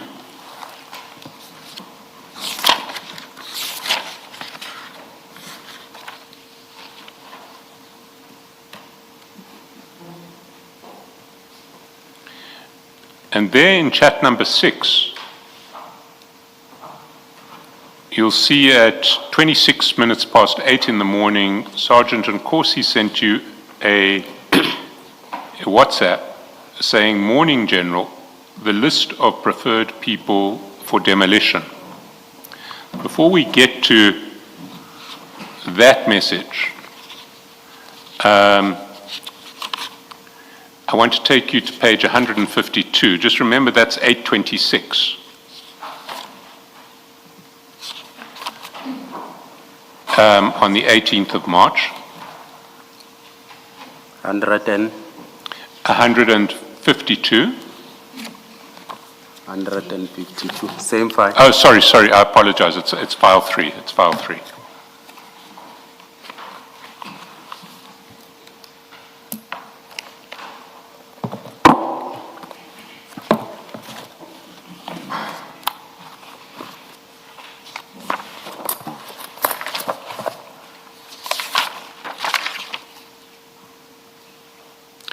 And there you'll see, just towards the foot of the page, at 6:22, which means 8:22, 8:22:47, there was a call from the CFO to Sergeant Nkosi. So at 8:22:47, there's a call from the CFO, and if we go back to 432, we'll see 8:22:47 was the call, 8:26:32, well, in fact, if we go a little earlier, 8:25, there's a call from Sergeant Nkosi to you, or an attempted call, and at 8:26:32, Sergeant Nkosi sends you a text, "Morning, General, the list of preferred people for demolition." What was Sergeant Nkosi asking you for?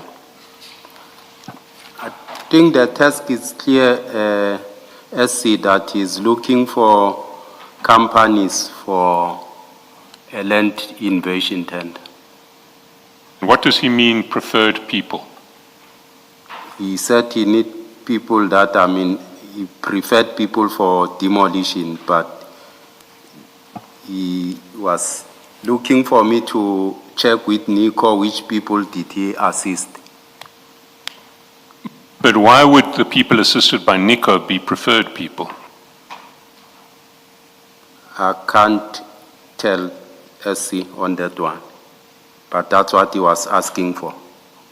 He was asking which people Nico assisted, Yes, but you'd already told him which people Nico assisted. You told him that a week previously on the 11th of March. he needed additional name list. Sorry, he He needed needed additional people. why would he need additional people? Did he explain to you? He did not. So you understood him to be asking, please tell me which people Nico assisted with in relation to this tender. Yes, You'd already told him a week previously that Nico had assisted Ngapashe and El Shaddai. yes, And you'd explained to him a week previously that when you forwarded that message, the two vehicles for land are Ngapashe and El Shaddai, those were the two companies that Nico had assisted. that's correct. And you didn't find it strange that you'd already told him once, these are the people who Nico has assisted, and now he's asking you the same question again a week later. That's correct. As much as I'm saying, if I can take you to say, when you look at these charts, a 431 of file, I mean, when I was giving him the names he requested, that's file 4. I gave him what he wanted a day before. That was from Nico. I sent it to him. I mean, it's the 9th, if I'm not mistaken. That's right, chat number The 1 on 9th page of 431. March.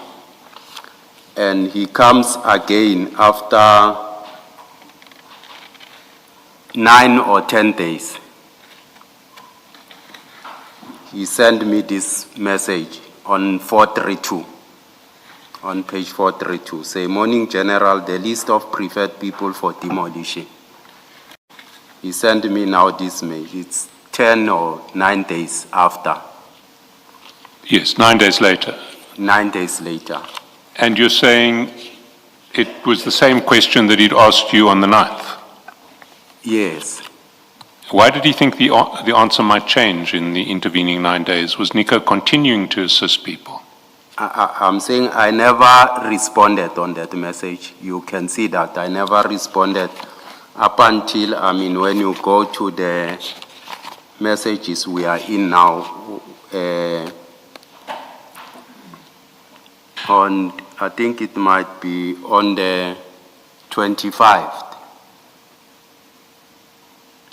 Well, you never responded in writing, but if we look at those messages, what we see is immediately after that text gets sent, at 8:33:52 there is a call from Sergeant Nkosi.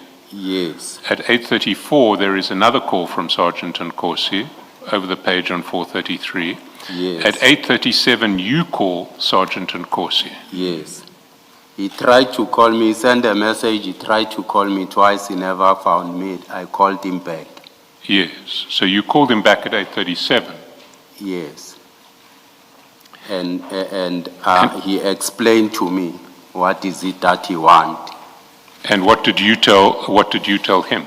I said I'll verify, I'll check with Nico, and I never responded to him, I think for days or so. It might be more than, I think it's how many days that I never came back to him, up until it was on the 18th, then he came. Sorry, before we get to the 18th, I want to stay on, sorry, it is the 18th, but we're dealing with the 18th now. So we're dealing with the morning of the 18th. 8:37 is the end of that attempt of a series of calls. You get back to him at 8:37, he explains to you. Yes. But did he mention anything about wanting this information in relation to a call that he had with the CFO. He never indicated to me. Never indicated to you. Yes. You see, if we go back to his chats with the CFO, your call with him is at 8:37.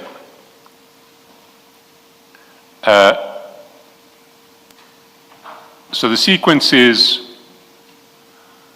he gets a call from the CFO, we've seen already, early in the morning, at 8:22.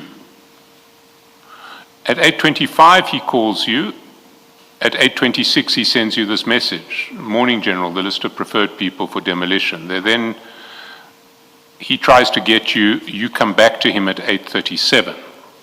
And you explain to him that the only two people that Nico had helped were Ngapashe and El Shaddai.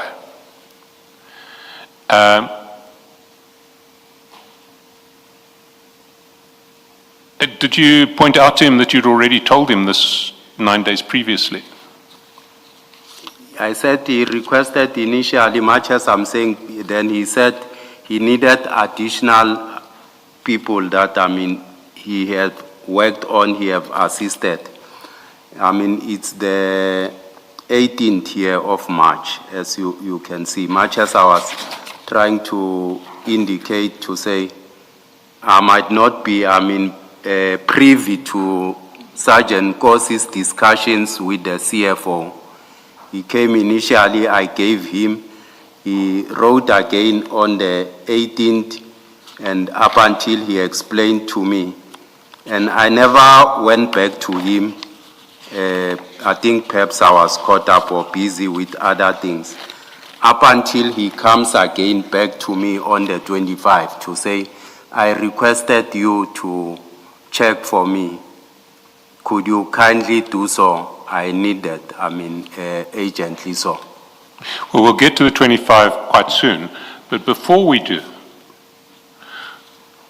why would you understand people who had been helped by Nico as preferred people? Because his message to you is the list of preferred people for demolition. What makes the people who have been assisted by Nico preferred? I took it maybe because he assisted Peggy, I don't know. No, it doesn't make sense, Deputy Chief, your answer. The question is, the message says, the message from Sergeant Kosi is list of preferred people. Why would you understand that to mean people who have been assisted by Nico? It's a very specific choice of words. Yes. The list of preferred people. He doesn't say in this message the list of people assisted Yes. by Nico. He said prefer, and it does have a specific meaning. Why would you understand this to mean people assisted by Nico? Preferred people, I'll explain it when we come to the 25, because he said he needed people who Nico assisted in terms of compliance, that their bidders, Nico could see to say these comply, that he preferred to say they meet the requirements. No, it's the 18th of March before you get to the 25th. Yes. We are at the 18th of March. On the 18th of March, why did you understand this to mean people who have been assisted by Nico? As preferred people. Why do you understand Sergeant Nkosi saying preferred people? Why do you understand that to mean people assisted by Nico on the 18th of March? I understood it as people who meet the compliance standard of the tender, as preferred people. Yeah, now, can you just explain it again? Maybe it's me, it's not you. I'm saying I understood it as people who meet all the requirements as preferred. You see, that's different from saying people assisted by Nico. If all he was asking was, give me the names of the people that have been assisted by Nico, that's a different inquiry from give me the list of people who have met the requirements. I don't know why he wrote it this way, but he said it was people who are preferred in terms of meeting the requirement. No, it's not my question is not about why he wrote it this way. It is, and that's a question of Mr. Chaskalson, is why did you understand it the way you say you understood it, or the way you say it means, which is he wanted to know who has been assisted by Nico when the message says list of preferred people for demolition. You tell us you understood it, or he was saying to you, give me the list of people assisted by Nico. That's your first answer. And the question is, but how do you understand this message to mean that? Yes, it's preferred commissioner in terms of meeting the requirement, those that he preferred. Okay. No, that answer doesn't make sense, sorry. Deputy Chief, so people here meant bidders, correct? Yes. There's technical language that is used in the procurement industry. Is it not so that ordinarily, and with the technical language in mind, that preferred, you've said people means bidders, so is it not so that preferred bidders would ordinarily mean bidders who are preferred to get the award? Ordinarily, please forget about what the actual inquiry was about. Ordinarily, preferred bidders would mean bidders that are preferred for the award. Ordinarily, is that not so? Ordinarily, yes, Commissioner. All right, thank you. Mr. Dlamini, at this stage in March, the bid process was at evaluation stage, correct? Correct, The Commissioner. submission happened in September of the previous year because the closing date was October the 2nd. Correct, Commissioner. Did you not find it odd that the discussion about whether from NICO's perspective the bids comply did not happen in October, but it is happening in March of the following year when it is Tshwane that is evaluating the bids? Much as I'm saying, Commissioner, that's what he requested from me to verify, to check with Nico. And My question to you is, did you not find it odd that this discussion, because if somebody wanted you to verify with Nico, they would ask you that in October of the previous year when Nico was working on the submissions. Why is he asking you to check with Nico when the bids are no longer with Nico, but they are with TMPD for evaluation? It was odd, Commissioner. Much as I'm saying, I'll show the commission to say, I never had interest in this. And I'll take you through the steps to say, I never responded to Sergeant Gosi. So you accept that it was odd that you were being asked about a list of Yes. preferred people while TMPD was evaluating the same bids? Correct, Commissioner. A historical fact, correct? This is an inquiry that relates to something historical that happened in October. It's closed in October. In Yes. fact, it relates to even before, because it would have related to a period prior to the submission of the bids. So quite historical. Yes. It would have served no purpose. So it was an inquiry that was not taking anybody anywhere. Correct. Useless information. Correct, Commissioner. That did not. Much as a Commissioner, you'll take into account that when he came back again on the 25th to me, I sent him a first message because I'm saying he's looking for something that, he came for the first time. I gave him those names. He comes again, then I send him the first message that I explained to say, these things I thought, they are put to rest. This is what Nico told me. And you did not ask him, but to what end? This, as I say, is historical. This, as I say, is useless information. This, as I say, this is information that would have assisted nobody. Yes. And you don't ask him, but this inquiry, to what end? You don't ask him that. I did not go to that an extent. Why not? Commissioner. Why not? I send him a Why not? Why not? Please don't tell me what you sent him. Why not?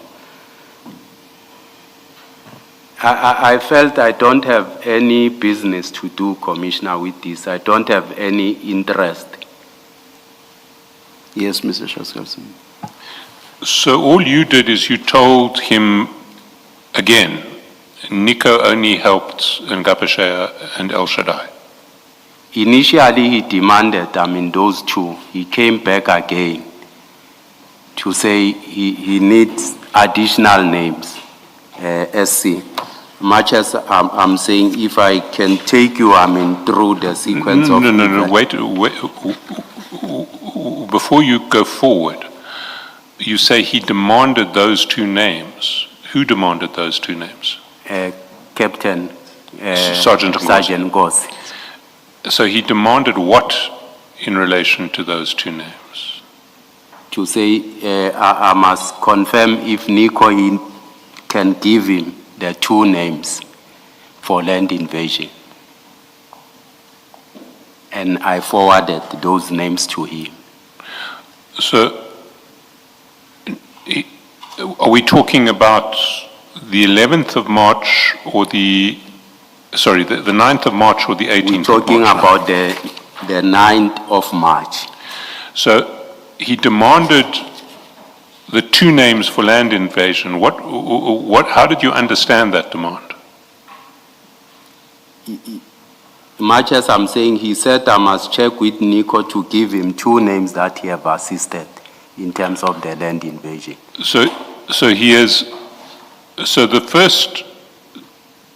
the first question that he gets is, give me two names from Nico of companies he has assisted for land invasion. Yes. Now he knows that Ngapashaya has been assisted by Nico because you have told him, Yes. use Nico to help your brother because I can't help your brother. Yes. So it's not much use to him to be told by you that Nico has helped Ngapashaya. He already knows that. Yes. So when you say he wanted the names of two companies that have been assisted by Nico, why would he be interested in Ngapashaya in that context? He knows that Nico's helped Ngapashaya. Yes. But so why would he ask you to confirm that which all three of you, Nico and Sergeant Nkosi, clearly know and have known for the last 6 months, that Ngapashaya was helped by Nico in preparing the bid? Yes, he wanted two Ngapashaya and the other name. So he was. So the demand was, I want to know which one other company apart from Ngapashaya was helped by Nico. He wanted two names, yes. Yeah, but Two names, he did- Ngapashaya and the other. Yes, but he didn't want two names because he already knew one of those names. He knew that Ngapashaya had been helped. You knew that Ngapashaya had been helped. Becky knew that Ngapashaya had been helped. All three of you knew that Nico had helped Ngapashaya. That's correct. So he wouldn't be asking you to confirm that Nico had helped Ngapashaya. That's what he looked for, SC, from me. But, sorry, Deputy Chief, it just doesn't make sense at all, because he wouldn't ask you a question. Who was helped by Nico? Was Ngapashaya helped by Nico? When he knew Ngapashaya was helped by Nico, You knew that Ngapashare was held by Nico. You knew that he knew that Ngapashare was held by Nico. How could he be asking you to confirm that Ngapashare was held by Nico? You both knew that that was the case. That's what he requested, SC, and much as I forwarded him those two names. That's not the question, Deputy Chief. Why would he ask this when he knew that all the role players knew that Ngapeshia had been assisted by Nico? Why? The question is why. Can you please answer the question now? I indicate, Commissioner, to say, he asked me to say, give me two names, being Ngapeshia and the other name that Nico assisted. That's still not answering the why. Please, Deputy Chief. I'm not sure, Commissioner. That's not about what he asked for. It's about why he would have asked about Ngapeshia having been assisted by Nico when all the role players, including you, knew that he had been assisted, including Sergeant Kosi, including you. He knew, Commissioner, yes, I confirm he knew the about question is Ngapeshia. why. The question is why. Why would the inquiry still have been made? Please. He wanted the second name, Commissioner. Mr. Chaselson? So you're now saying that what he was asking for was essentially who is the second company that that Nico helped? Correct. We all know he helped Ngapeshare. Who's the second company? Correct, SC. And when he asks you on the 18th, the list of preferred people for demolition, what is he asking then? SC, much as I indicate to you to say, I send him this, he comes again on the 18th to say the list of preferred people for demolition. And what did you tell him? Because you explained, well, first, what did you understand by that request? What was he asking? To say he needed a list of preferred bidders for land invasion who have tendered. So now he wanted a list of preferred bidders. Yes. In other words, the bidders who have made it through a stage of evaluation to the point at which they designated preferred bidders. Yes, bidders who have tendered and so forth. Yes, but preferred bidders are different from general bidders. You know, you get a list of bidders on the tender register. Preferred bidders are bidders who have been considered by the BEC and the BAC, and they are the ones who are essentially shortlisted for award. In this instance, preferred bidders for him were those that were assisted by Nico. But why would assistance from Nico qualify you as a preferred bidder? I can't tell that one, Commissioner, why he looked for them.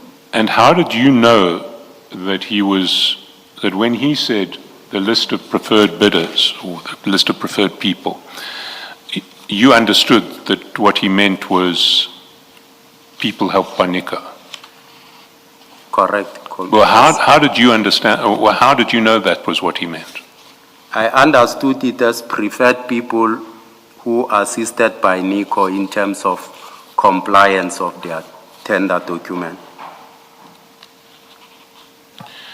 But how? Why? I mean, it doesn't say, Morning General, can you give me a list of people who Nico assisted in TMPD 1? It says, Morning General, the list of preferred people for demolition. That's correct, SC. So how did you know that what he actually meant was the list of people Nico helped? He called me, SC, and explained to me. And then you called him back and you spoke to him. We see at 8:37 a.m. on page 433. Yes, he called first, and then he called, and then I called him back. And did you then tell him it's Ngapeshare and El Shaddai? I told him, then he said I must also check with Nico the other bidders that he have assisted You see, that doesn't tally with the external evidence, because you'll recall this whole exchange with you seems to start with a call from the CFO to Sergeant Nkosi before Sergeant Nkosi sends that text saying the list of preferred bidders. And where it ends is on page 143, when after your last call with Sergeant Nkosi, which was at 8:37, at the foot of page 152, not on 153, so it's 152. At the foot of 152, at what is 8:50, so it's after your last call, Sergeant Nkosi WhatsApps back to the CFO, Ngapashe Security Services and El Shaddai Security Services. So he's not waiting for anything further from you. He is telling the CFO, Ngapashe and El Shaddai. Now, if, as you say, you were going to go back to Nico and you told the sergeant that when you ask for a list of preferred bidders, I understand that you're asking who Nico helped. I've already told you it's Ngapashe and El Shaddai. You now say I must check if there's anybody else. I have to go back to Nico. I will come back to you. If you had said that to Sergeant Nkosi, why would he then, almost immediately after your call, WhatsApp the CFO with the two names of Ngapashe and El Shaddai? I can't tell SC, but much as I said to him, I'll have to check with Nico because I don't have any information with me. You see, as between Sergeant Nkosi and the CFO, they understood that this exchange had now been resolved, because you see, after Ngapashe and El Shaddai, at the foot of 152, at the top of 153, the CFO writes back, "Thanks, my bro," and Sergeant Nkosi sends him a thank you emoji. All of this is still happening before 9 o'clock in the morning on the 18th of March. But your evidence is that Sergeant Nkosi actually had asked you, who else, apart from Ngapashe and El Shaddai, did Nico help? And you had told him, I need to speak to Nico before I can answer that, because last time he told me El Shaddai and Ngapashe, and I don't understand there to be anybody else. But I'll check with him. That's your version. That's correct. Now you can tell me, I think you're going to take me to, well, I think you're going to take me to the 25th and the mandate that was given to Victor by Nico. But before, there's something else that happens before that. So can you just, we'll get there, but can you just wait, because I want to do it in the sequence. Because what we see on page 434 on the 21st, can you go to 434? Yes. In chat number 3, Sergeant Nkosi forwards you a message that says, "Good morning, I had a meeting with Action SA and EFF yesterday. Telling me to submit 5 is an insult and didn't sit well with me." Now, how did you understand that message? He then called me and explained the message, what is it all about, because I did not understand who had a meeting with Action SA and EFF in this regard. And what did he explain?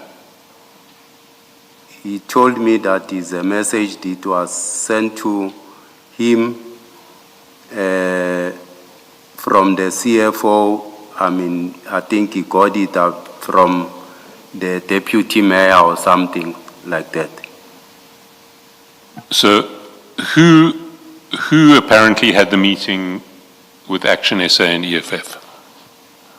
I'm not sure who had the meeting. But who did Sergeant Nkosi tell you I just had asked the him meeting? where does the message emanate from and what is it in conjunction with. And he told you that it came from the CFO, and he mentioned the deputy mayor, Yes. but did he say, who had had the meeting with the EFF and Action SA? He never explained that to me. But the purpose of your call was to get clarity. What's this message about? Surely you'd have asked them who's meeting with Action SA and EFF. He Was called it? me, he just said he wanted to show me that things are happening. And did he explain that the things that were happening around TMPD 1? That's exactly what he said. And so somebody was meeting with Action SA and EFF, he was telling you, and that somebody had been told to submit 5 bidders and thought that was an insult. Yes, that's what the message indicate. And what was your response? I just said it means then there's high contestation.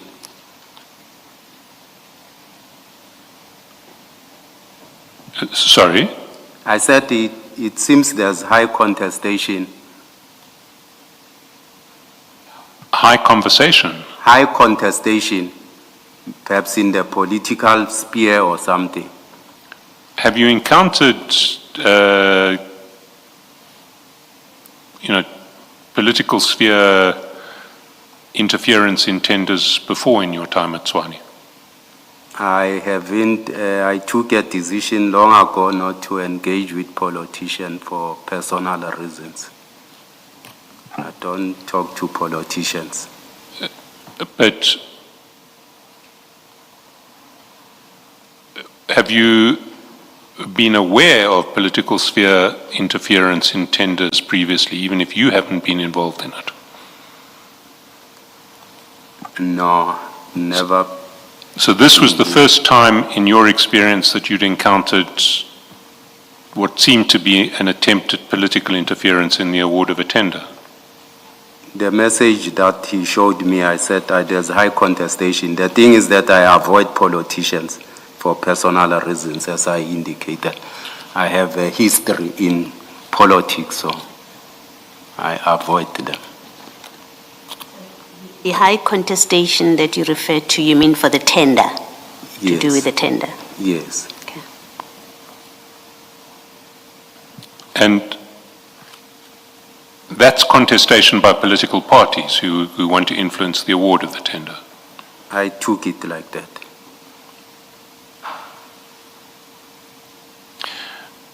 Did Sergeant Nkosi not mention to you that this message had been sent to the Deputy Mayor, Mr. Modise? He never explained that to me.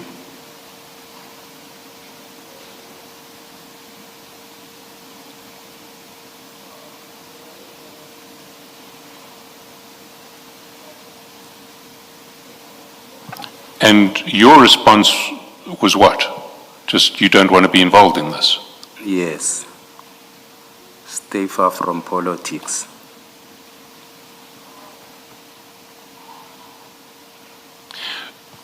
You see, if we look at the series of phone calls around this message, it starts on page 154, file 3.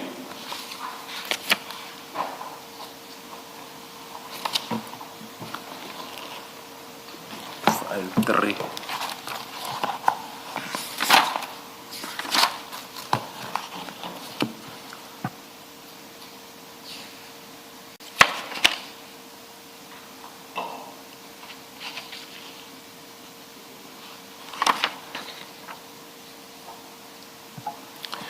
And you'll see at the top of page 154 is the message that we've just been looking at. It gets forwarded by the CFO to Sergeant Nkosi. Then, and that's at 11:07 in the morning, you've got to add 2 hours. Then at 11:08, there is a call from the CFO to Sergeant Nkosi, and we've checked that that call lasted 9 minutes. So that takes us to 11:17, which is exactly the time that Sergeant Nkosi WhatsApps you the call, WhatsApps you the message at page 434. And then straight after sending you the message, he calls you at 11:17.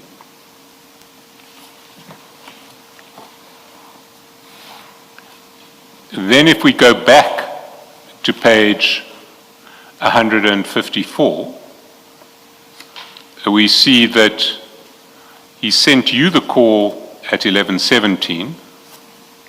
He's made you a call at 11:17. At 11:18:26, the CFO calls him. At 11:19:51, he calls back. At 11:20, he calls back. At 11:20, he calls back again. At 11:21, the CFO calls him. That's at 11:21. We go back to your exchanges at page 434, and we see at 11:22, in chat number 5, there's another call between you and Sergeant Nkosi.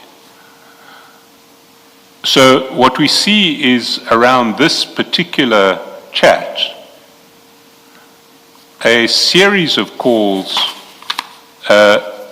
between the CFO and Sergeant Nkosi, and a series of calls between yourself and Sergeant Nkosi, and they're all interspersed.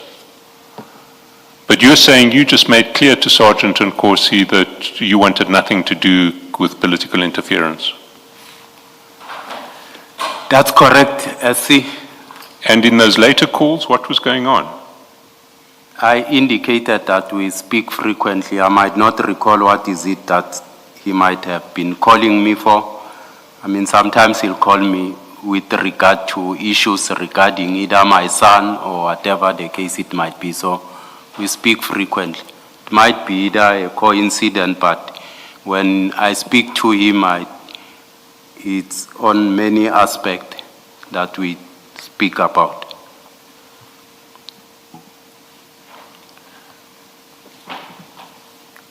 You see,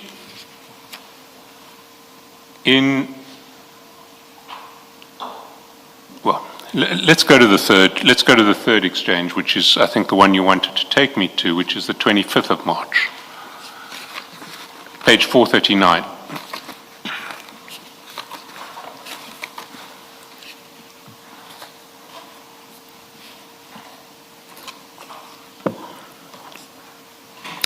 Now,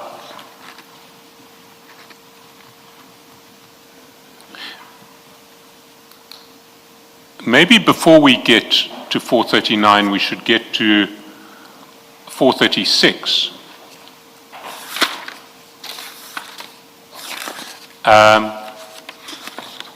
Because what we see in 436 is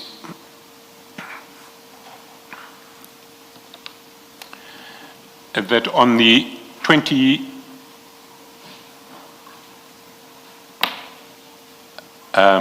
sorry, I've just lost my,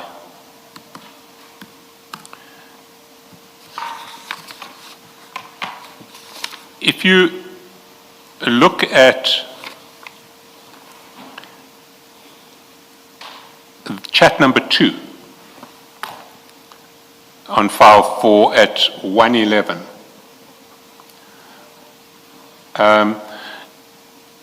Sergeant Nkosi at 1:11 p.m.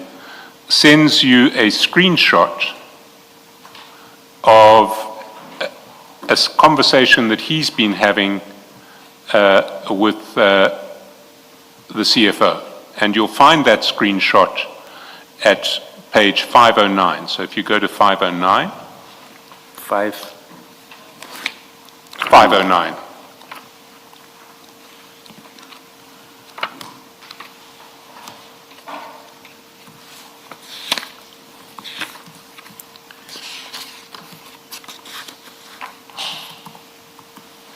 And you'll see there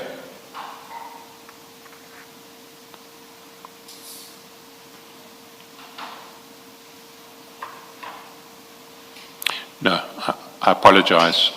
I apologize. We've got the wrong screenshot here. We don't have the correct screenshot. I won't go down that road. That screenshot was sent the day before. We haven't got the right one. But if you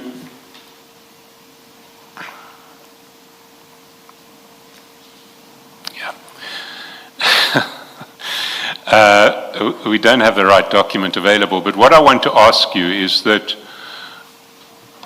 the evidence of the CFO and Sergeant and Corsi was that on 25 March,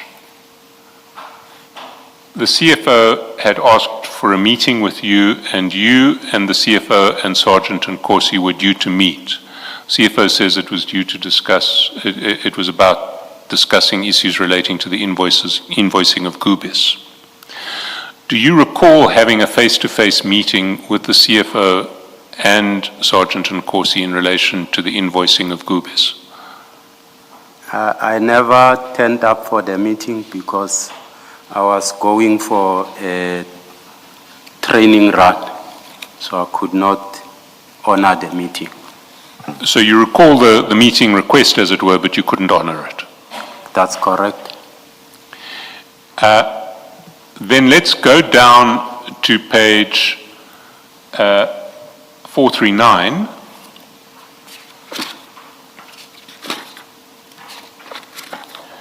And there you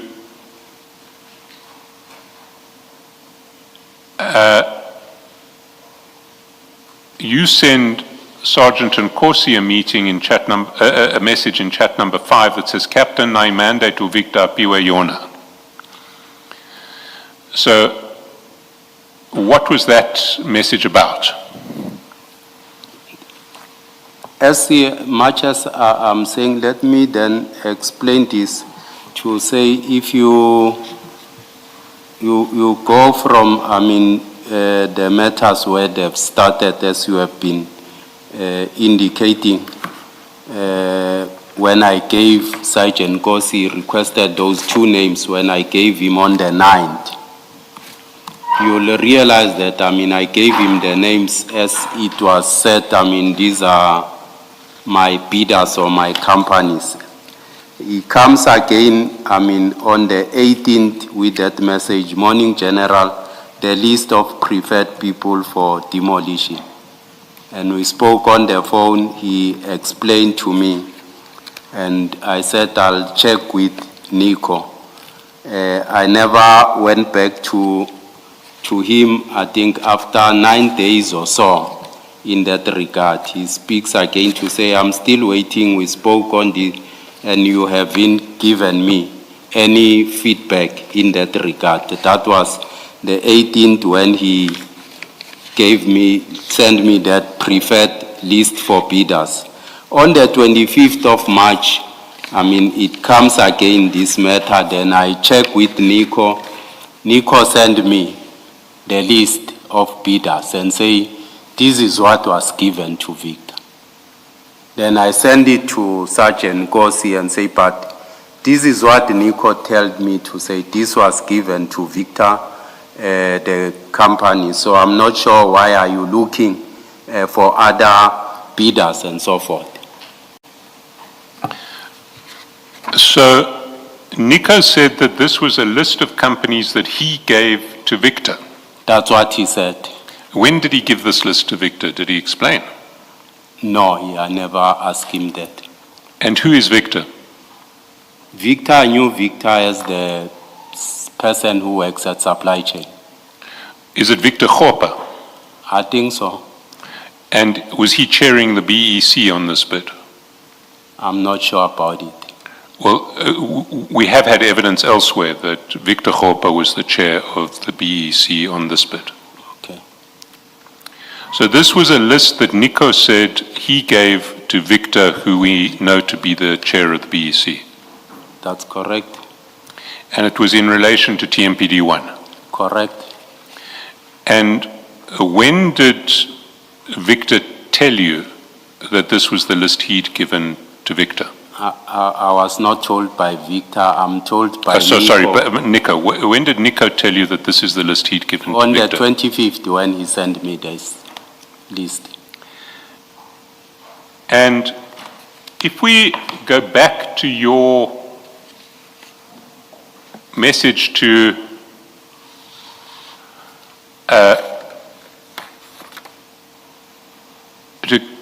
Sergeant Nkosi on page 439, we see that when you send that list of companies, your covering message says Captain Nai mandate u Victor Apiwe Yona. Correct. So what you're telling Sergeant Nkosi is that this list of companies is the mandate that was given to Victor. That's what Nico told me. Now, what is a mandate? I believe when he said this is the mandate, I'm saying Victor, it means he must work on those companies. So Victor must work on those companies. Correct. So Victor must give preference to those companies in the procurement process. That's correct. So when we're talking about preferred bidders, we're now talking about when we previously talked about preferred bidders, we're now dealing with a situation where there is a request for preferred bidders status for these 7 companies. That's correct. And what did you say to Nico when he told you this is the mandate that I've given to Victor? As much as I send it to Sergeant Kosi to say he's looking for something while I'm being told to say already Victor was given a list of preferred bidders. So you've got some evidence that... Sorry. Please repeat that. I don't understand you. I'm saying Nico sends me this list and say these are the preferred bidders that were given to Victor on TMPD 01. So I'm sending it to Sergeant Gosi to say you are looking for something else, this is what I'm being told.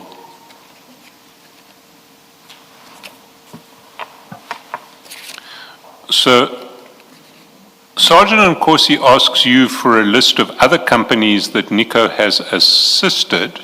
Yes. You give him back a list that Nico tells you he has given to Victor as the mandate for TMPD 1. Yes. So Then he tells me to say, no, check with Nico. I need to send the other names to the CFO. If you can ensure that Nico gives you other bidders that he have prepared in terms of compliance that I need to send to the CFO. So sorry, when did he say that? On the 25th when we spoke. And when did you speak on the 25th? I spoke to Nico again, then he sent me a message that I sent to Sergeant Gosi. Sorry, I'm just getting the sequence a bit confused. So you're saying that back on the, well, correct me if I'm misunderstanding you, because I don't want to put words in your mouth that are wrong. But you're saying that back on the, I think it was the 18th, Sergeant Nkosi said, give me, when he said the list of preferred bidders for TMPD, for the demolition tender, what he was actually asking for was a list of other bidders that Nico may have assisted, beyond Ngapashe and El Shaddai. Yes. And then you speak to Nico on the 25th, and he says, this is the mandate that I gave to Victor. Correct. And you understood that to mean that Nico had been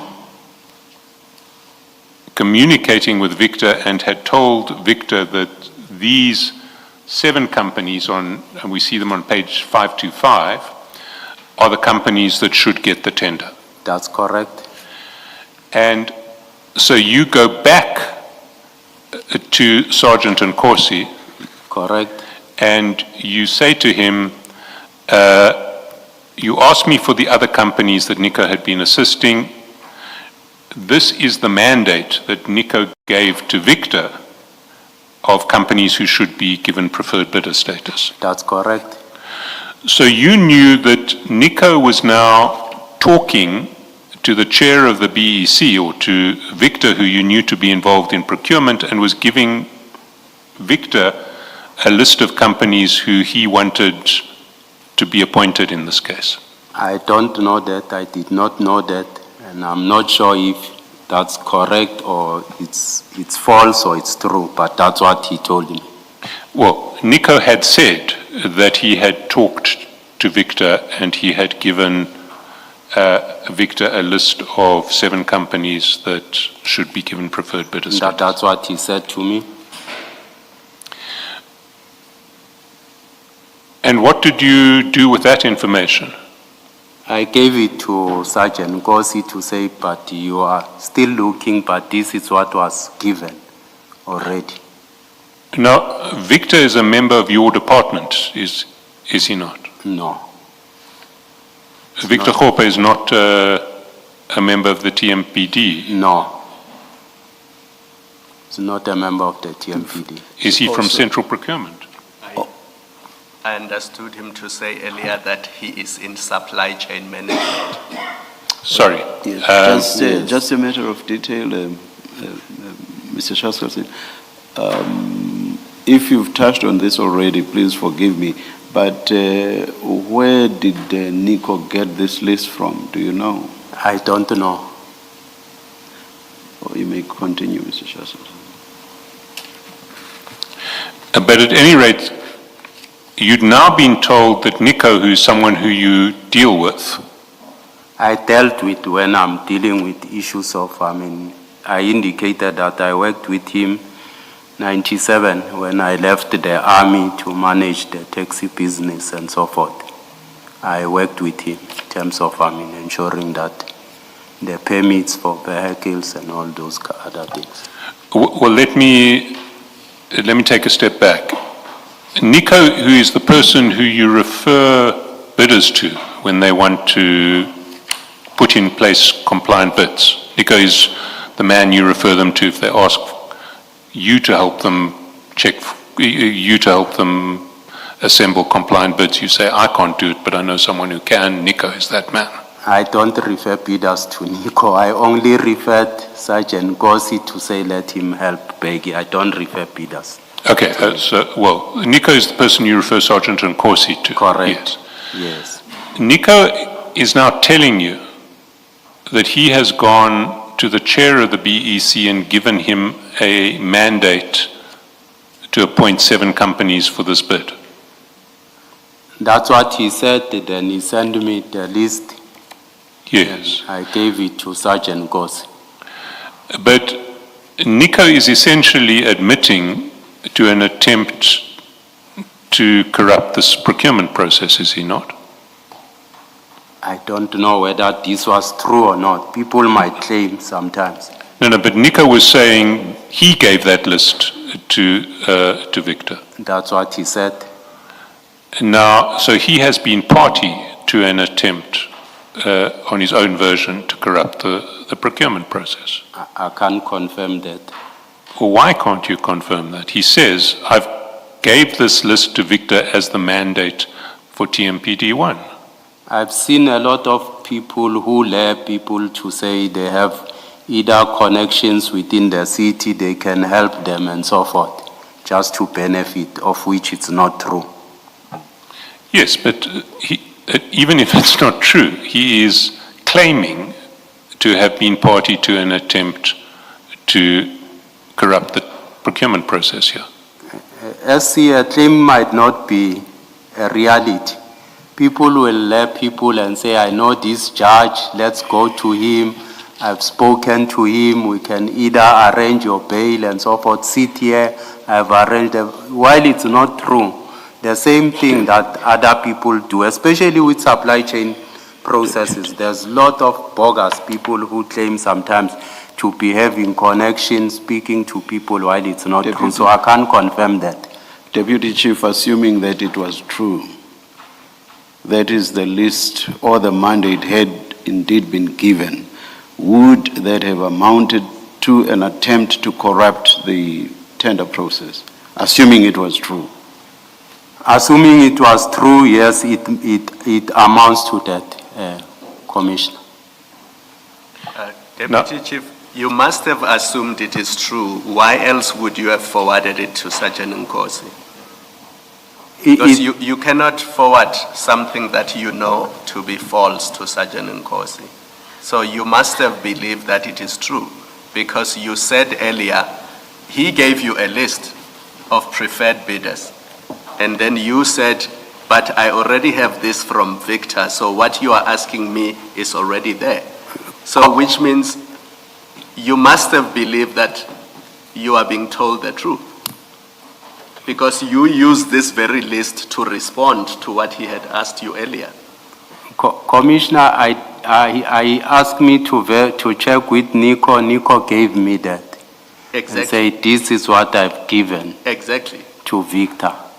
So I assume Sergeant Nkosi must be knowing these things. Why does he keep on looking either for additional people and so forth? But I'm saying then you must have assumed, I'm not saying you knew, you must have assumed that it is correct what you are being told, that Victor has been given this money. I assumed as such, Yes. Commissioner. And, sorry, Chair, go ahead. You said Sergeant Nkosi's inquiry was again about who had been assisted by Nico, correct? Correct. Even at this late stage. Correct.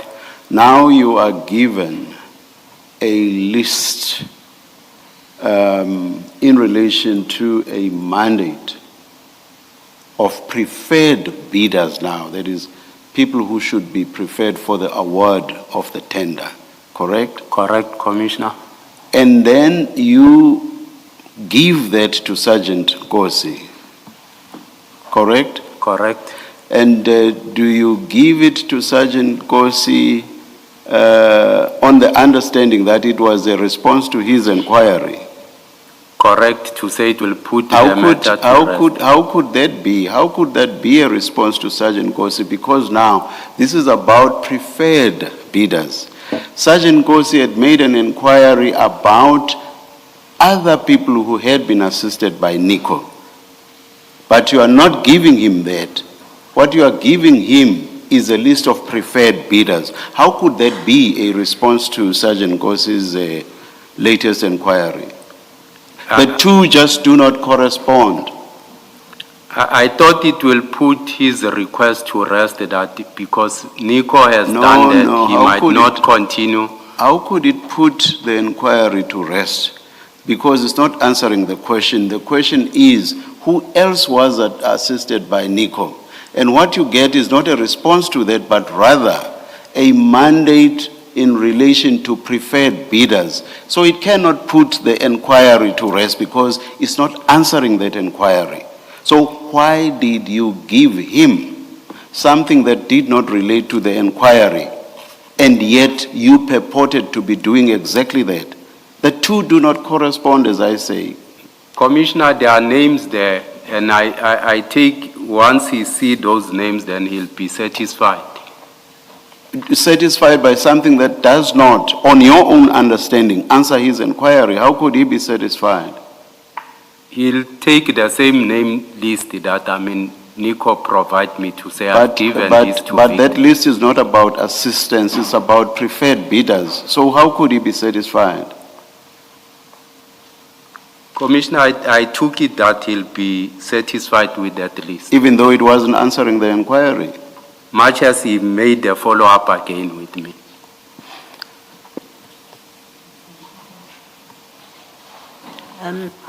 Deputy Commissioner, the Nico, who is Nico in the scheme of things? Nico doesn't work for the city. Yes, who is he? He assists people with, filling bids and so forth. So when he gives you a list which is a mandate, why do you pass it on? If he's just a random person, why do you take that list and pass it on? Much as I'm saying, Sergeant Kosi requested me to check with him, then he gave me that list. No, your message says na mandate Victor apiwe yona. So Victor, you've spoken to Nico. He's told you that he's got a mandate to do with this list. Yes. Whether he's telling the truth or not Yes. is irrelevant to my question. He tells you, I have a mandate relating to this list. Why do you pass it on to Sergeant Nkosi? I was giving him information to say he's requesting names, but names have already been given. No, your message is a mandate. It's a mandate that Victor has been given. That's what Nico tells you. Victor, the chairperson of the BEC, has been given a mandate. And this is the mandate. It's a list. Why do you pass on that list to Sergeant Nkosi as a mandate that you are told by Nico has been given to Victor?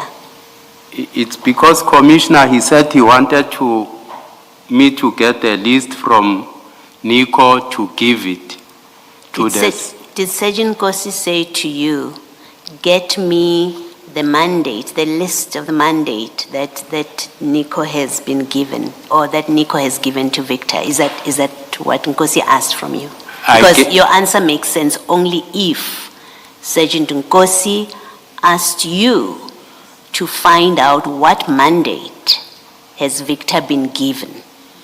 Then it makes sense, your answer.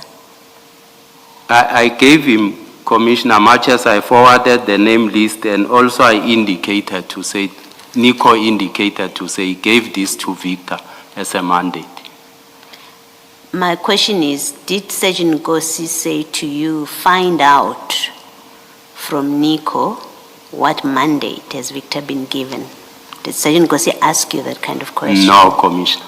Okay, so why is your message to Sergeant Nkosi that here's the mandate that Victor has been given, if that's not what Sergeant Nkosi asked you to find out? I was making him aware with an view that it will put his request to rest. The request for what? For another companies, names of companies that he wants. That he wants for what?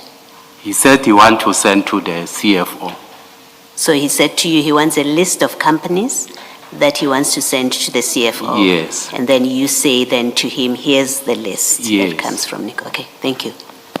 Can I, Deputy Chief, I'm making a plea to you because you must assume that we can read and these WhatsApps are in English, right? And the answers you are giving do not correspond to these WhatsApps. Unless these people were speaking in codes and you were speaking in codes, what you are telling us and what the WhatsApps say are miles apart. So my plea to you is to answer questions truthfully, because I don't think you are doing that at this stage. You are being asked for a list of companies Nico assisted. Instead of giving that list, you give a list of a mandate that is given to Victor. And you are saying that will put the inquiry to rest. How can it put an inquiry to rest when the list you are giving has nothing to do with the request to you? You are asked for a list, listen to this. You are asked for a list of companies Victor assisted, of Nico assisted, correct? Correct. But you don't give that list. Instead, you give a list of a mandate given to Victor for a different reason, because you said that mandate was given to Victor so that Victor can work with those companies. But that is a different issue to which companies did NICO assist? Commissioner Kumalo, I'm saying I'm requested a list. There's the list is attached there. I further indicate to say, but this was given to Victor as per NICO, as a mandate. There are name list of companies there. So I want you to reflect on my plea during the lunch break. And when you come back from lunch, I'm going to ask you to please answer truthfully, because the impression I get sitting here, we can read, you must assume we can read, and what we are reading and what you are telling us are miles apart. I'm answering truthfully, Commissioner, much as I'm saying. The request was for you to reflect over the lunch adjournment, and perhaps this is an opportune moment for us to take the lunch adjournment. Let's resume at 2 p.m.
Good afternoon all. We are ready to resume the afternoon's proceedings. Please switch off your devices. Thank you.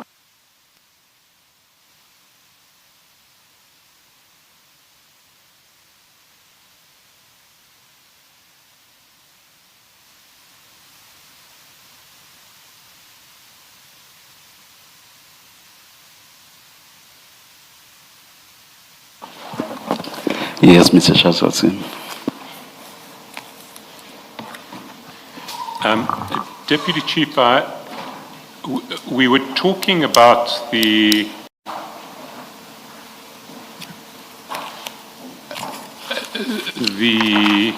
WhatsApp that you sent to Sergeant Nkosi in relation to what you had learned from Victor.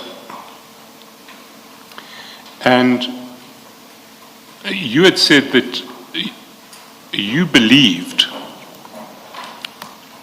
sorry, not from Victor. You spoke to Nico, not Victor. You believed Nico when he said to you he had given a mandate to Victor to give privilege to those 7 companies on his list. That's correct. I see. Now, flowing from that, you would have believed that Nico understood that Victor was open to interfering with the regularity of the bid to give preference to those 7 companies. That I can confirm, SC. Well, you can't confirm that he was, but you must surely be able to confirm that Nico thought that he was. Yes, much as I'm saying, Nico might have thought so, but I can't confirm that. Well, I want to ask you,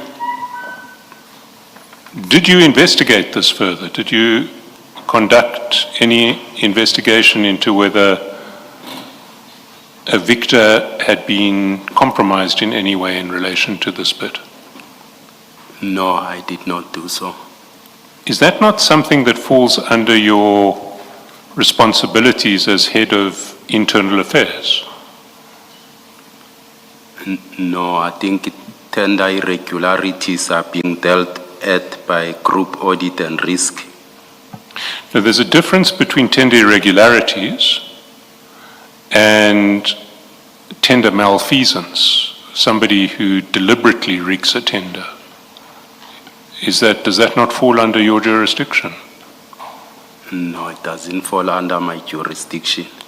So if you receive information that someone has taken a bribe, I'm not saying this happened in this case, but if you receive information that someone has taken a bribe to rig a tender, is that not something that, someone within the city, is that not something that is your responsibility under internal affairs?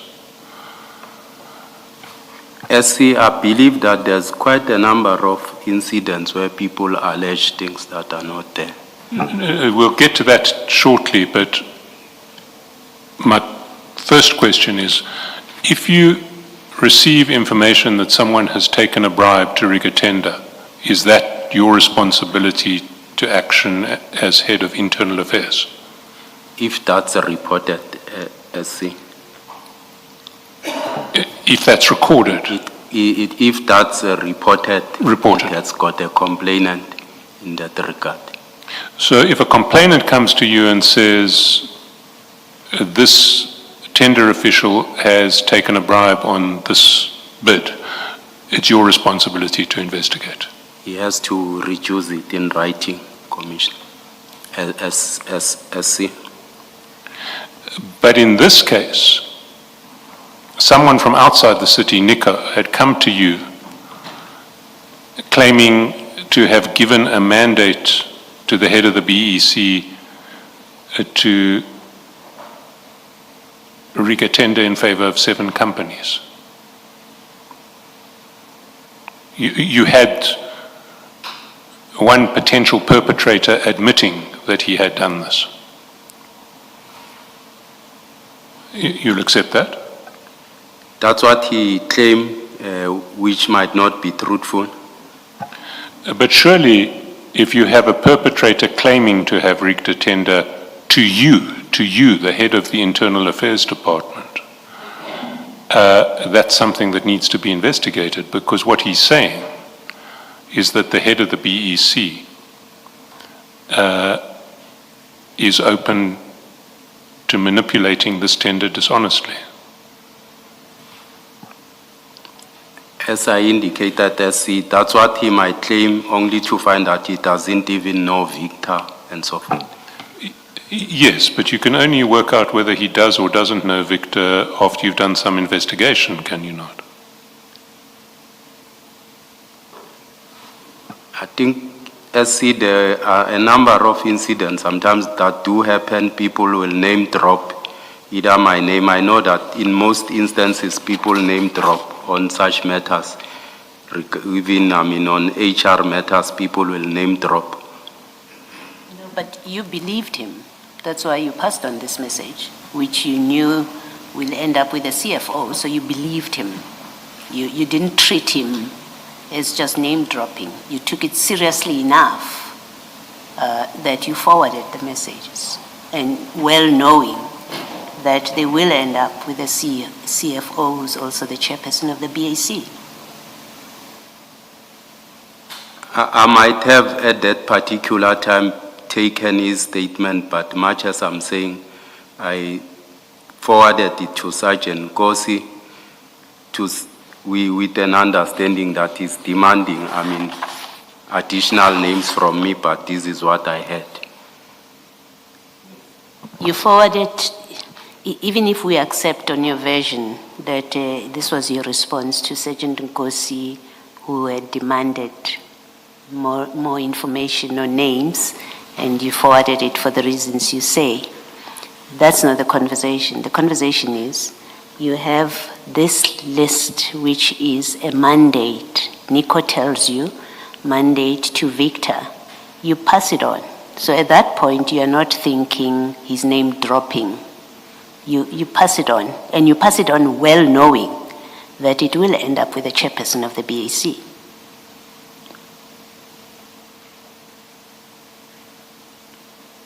He might have shared it with him, yes. No, you knew it was going there. Your dealings, all your dealings with Sergeant Nkosi about this tender are that he is the middleman between you and the CFO. You know that. And we see that in the WhatsApp messages, and you are not disputing that. You knew and you intended to communicate with the CFO through Sergeant Nkosi, so you knew that's what's happening. Sergeant Nkosi is outside TMPD, so it wasn't just for him to use. You knew this is part of information that will end up before the BAC when you forwarded it. That's not correct, Commissioner, because I don't have any dealings with the CFO. You have dealings with the CFO through Sergeant Nkosi. You keep saying, tell him forward to this, give this to him forward to, and you've agreed that forward to is the CFO. Unless you want to change that part of your evidence. But your evidence is, you knew that all correspondence, in fact, you say you know that forward to refers to the CFO. You have forwarded things that say, tell him forward to this. So you knew it's stuff that is intended for the CFO. Otherwise, why are you giving this stuff to Nkosi if it's not meant to come into your TMPD, into your Tshwane tender process? Why is it going to Nkosi? Commissioner, I still maintain I don't have dealings with the CFO. Okay. Can I just follow up on what Advocate Chaskalson said? You as head of internal affairs, it goes beyond that. You are an employee of the city of Tshwane, correct? That's correct, and this Commissioner. tender concerned your department, TMPD, correct? That's correct. And as employee of the city of Tshwane, do you not have a duty to act in the best interests of your employer? I do have that duty, Commissioner. And do you accept that if what Nico told you was true, then this tender would have been compromised? If it was true, what Nico told you, then this tender would have been compromised? Yes, if it was true, but much as I indicate that people claim to be knowing people and it doesn't happen. As it stands amongst, that mandate list of companies, not even a single one, I think, was appointed. But that's what Nico made me to believe. Yes. But if it was true, you accept that the tender would have been compromised? If I'm it not was saying true, it was true, if what Nico told you was true. yes, if it was true. So why did you not see a need to report it to the City of Tshwane and TMPD that the chairperson of the BEC may have been compromised or may have been given a mandate to compromise the bid? I took it that he might be name dropping the name of Victor. But once people pick up to say who's the chair of the bid evaluation, they run with it. They go out to service providers and say, we have spoken to this chairperson and so forth. So to you it was name dropping, and you established that as a fact, that it was name dropping? It emerged as a name dropping. Did you establish that as a fact, or you were only suspecting that it is name dropping? I suspected so. You had not established it, No. and you saw no need to investigate, as Advocate Jaskalsen asked you? I don't think I saw a need, Commissioner, to investigate it. All right, let me leave it there.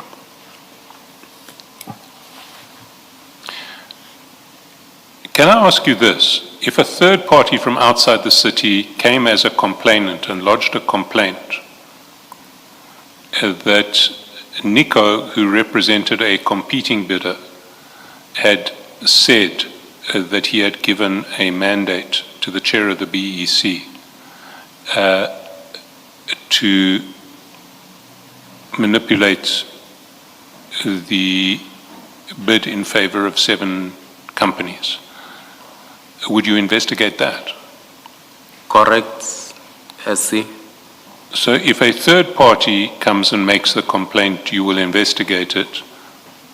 But if the facts that the third party complaint, that the notional third party complaint is based on, come to your attention directly, you don't see a need to investigate them. The third party, I believe we could have reduced it into a statement, Commissioner, SC. But you could reduce it into a statement. You could be the complainant yourself, as is often the case in police matters. You could say, Nico came to me and said that he had given a mandate to the chair of the BEC to manipulate the tender in favor of these 7 bidders. This is the A1 statement in the docket to investigate the chair of the BEC. I did not see it in that way, SC. May not have seen it in that way now that it is being raised with you. Nico, an outsider, comes to you, says the chairperson of the BEC has been given a mandate to prefer these companies. Now we put to you that now, even with the benefit of hindsight, if you like, you could have been the one that lays a complaint that would then be investigated. You complete a statement and submit whether to your, I think you call it your integrity unit, the right body in the city, or to the police, where you say, a civilian, a member of the public has told me that the chairperson of the BEC has been given a mandate. You could have done that. You didn't do it. We know you didn't do it. You're telling us you didn't see it. Strangely, you say you didn't see it that way, but you could have done that. Yes, Commissioner. Thank you.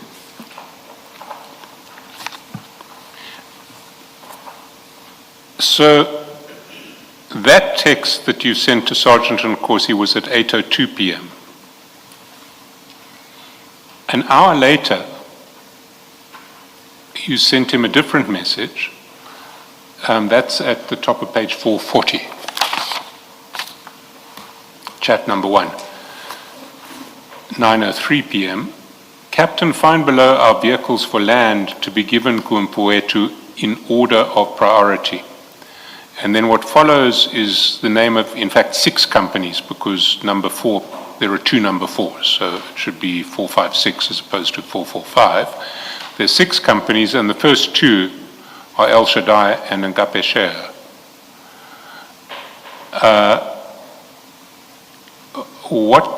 What was that message about? What were you telling Sergeant Nkosi?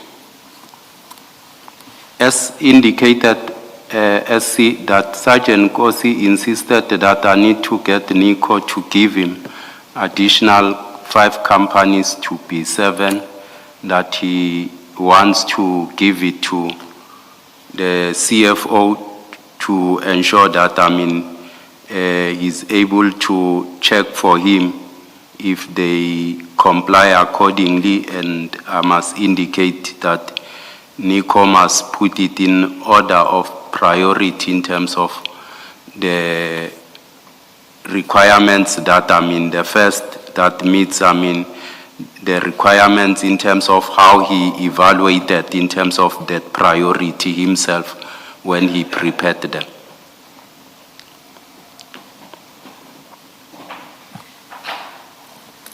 But, so you're saying this was a list that Sergeant Nkosi wanted of 7 companies now? Correct. That Nico had evaluated, and that Nico believed to be compliant. Correct. But you'd already asked Nico a few weeks previously, well, not a few weeks, a few weeks previously, before the 9th, to give you companies that were compliant, that he had assisted, and he'd come back with only 2, Ngape Share and El Shaddai. Why did you think now that he would be able to come up with 7? SC, the initial request was that he gives me an additional company on top of Ngape Share, so that there might be 2. Now currently he's looking for additional 5 companies. Additional companies? Correct. That he would have assisted to complete the tenders? That's correct, SC. But again, if we look at the message that you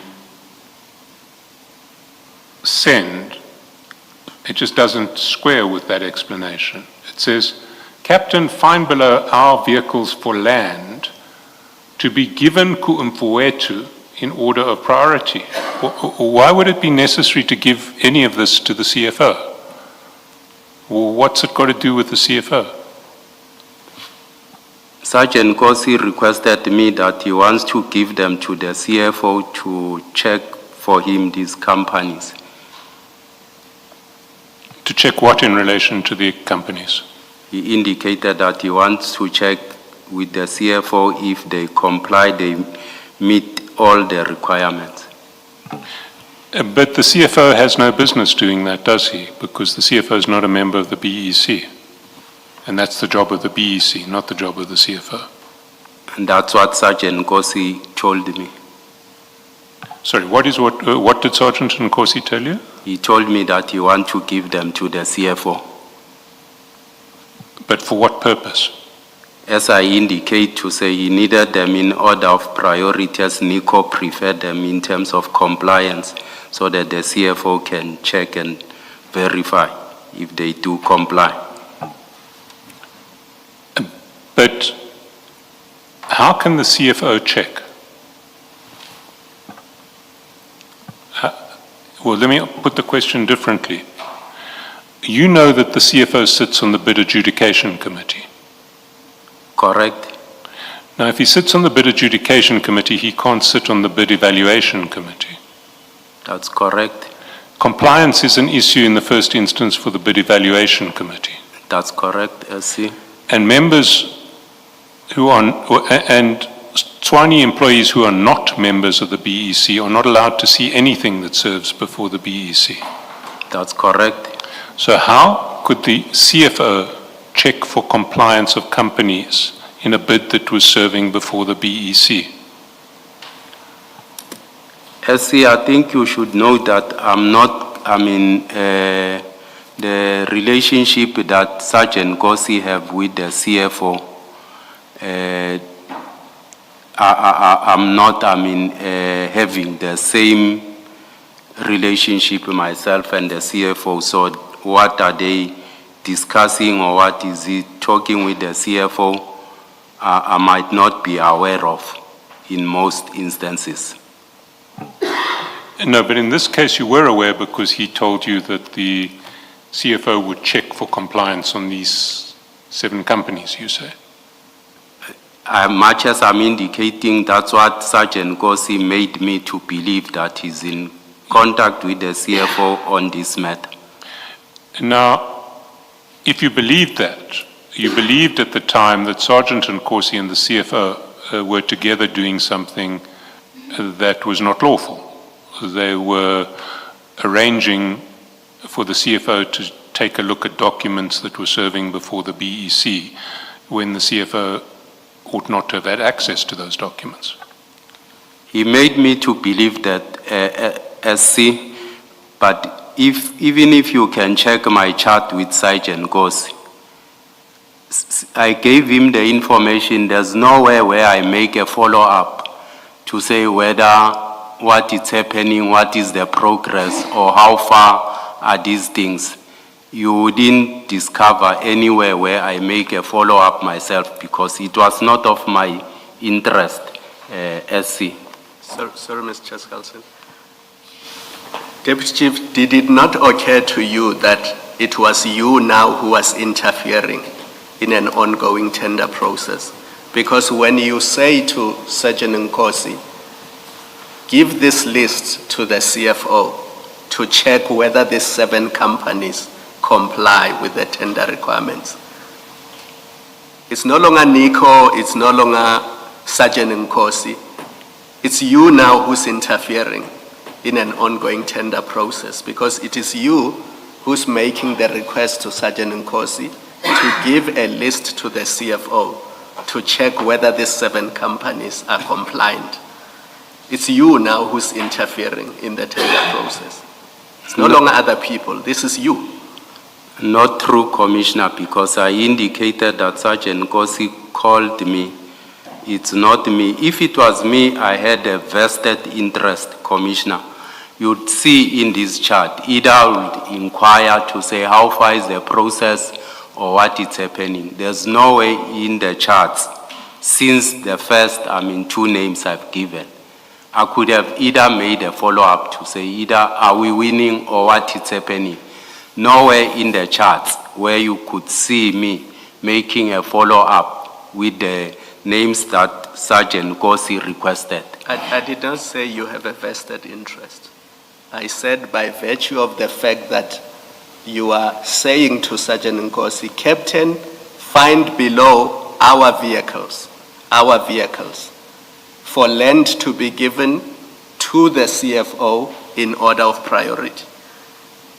You are giving this to Nkosi, and you are saying Nkosi must give this to the CFO. That action on its own is you interfering in an ongoing tender process. Whether you have interest or not, whether you followed up or not, simply by doing that, you are interfering in the tender process. And you are doing so unlawfully. Sorry for interjecting. And if I may add, so let me put it in 2 ways. You are interfering in a tender process and you are doing so unlawfully. That's not true, Commissioner, because he requested this for me to send him this message, and I did as he has requested. Doesn't matter who requested you. Doesn't matter who requested you. The mere fact that you did that, you were interfering in a tender process and you were doing so unlawfully. That's not correct, Commissioner. Thank you, Mr. Chaskal. Well, what you're saying is that that message in chat number 1 was really responding to a request made by Sergeant Nkosi as opposed to making a request to Sergeant Nkosi. Is that what you're saying? That you were responding to his request, you weren't making any request to him? SC. That's not how he seems to have seen it, because his response is not thank you for responding to my request, it is done. In other words, I have done what you have requested me to do. We see that in chat 2 at 9:04. That's correct. So how does that square with your explanation that he had just made a request to you to give you a list of companies assisted by NICO who could then be checked for compliance, and you just complied with his request. You weren't making any request to him. He has requested me, SC, because I think when he was responding here, he already told me that he wants to send a list to the CFO for the CFO, to assist him to check for compliance. So he was merely either indicating to me that he has done that already. It was not my list or my making this list, SC. There's then another call between the two of you at 9:04, and then you Sorry, just before you move on. At this stage, bids had been submitted a long time ago, and as Mr. Shaskelson is saying, they were now ready for evaluation. Correct? Correct, Commissioner.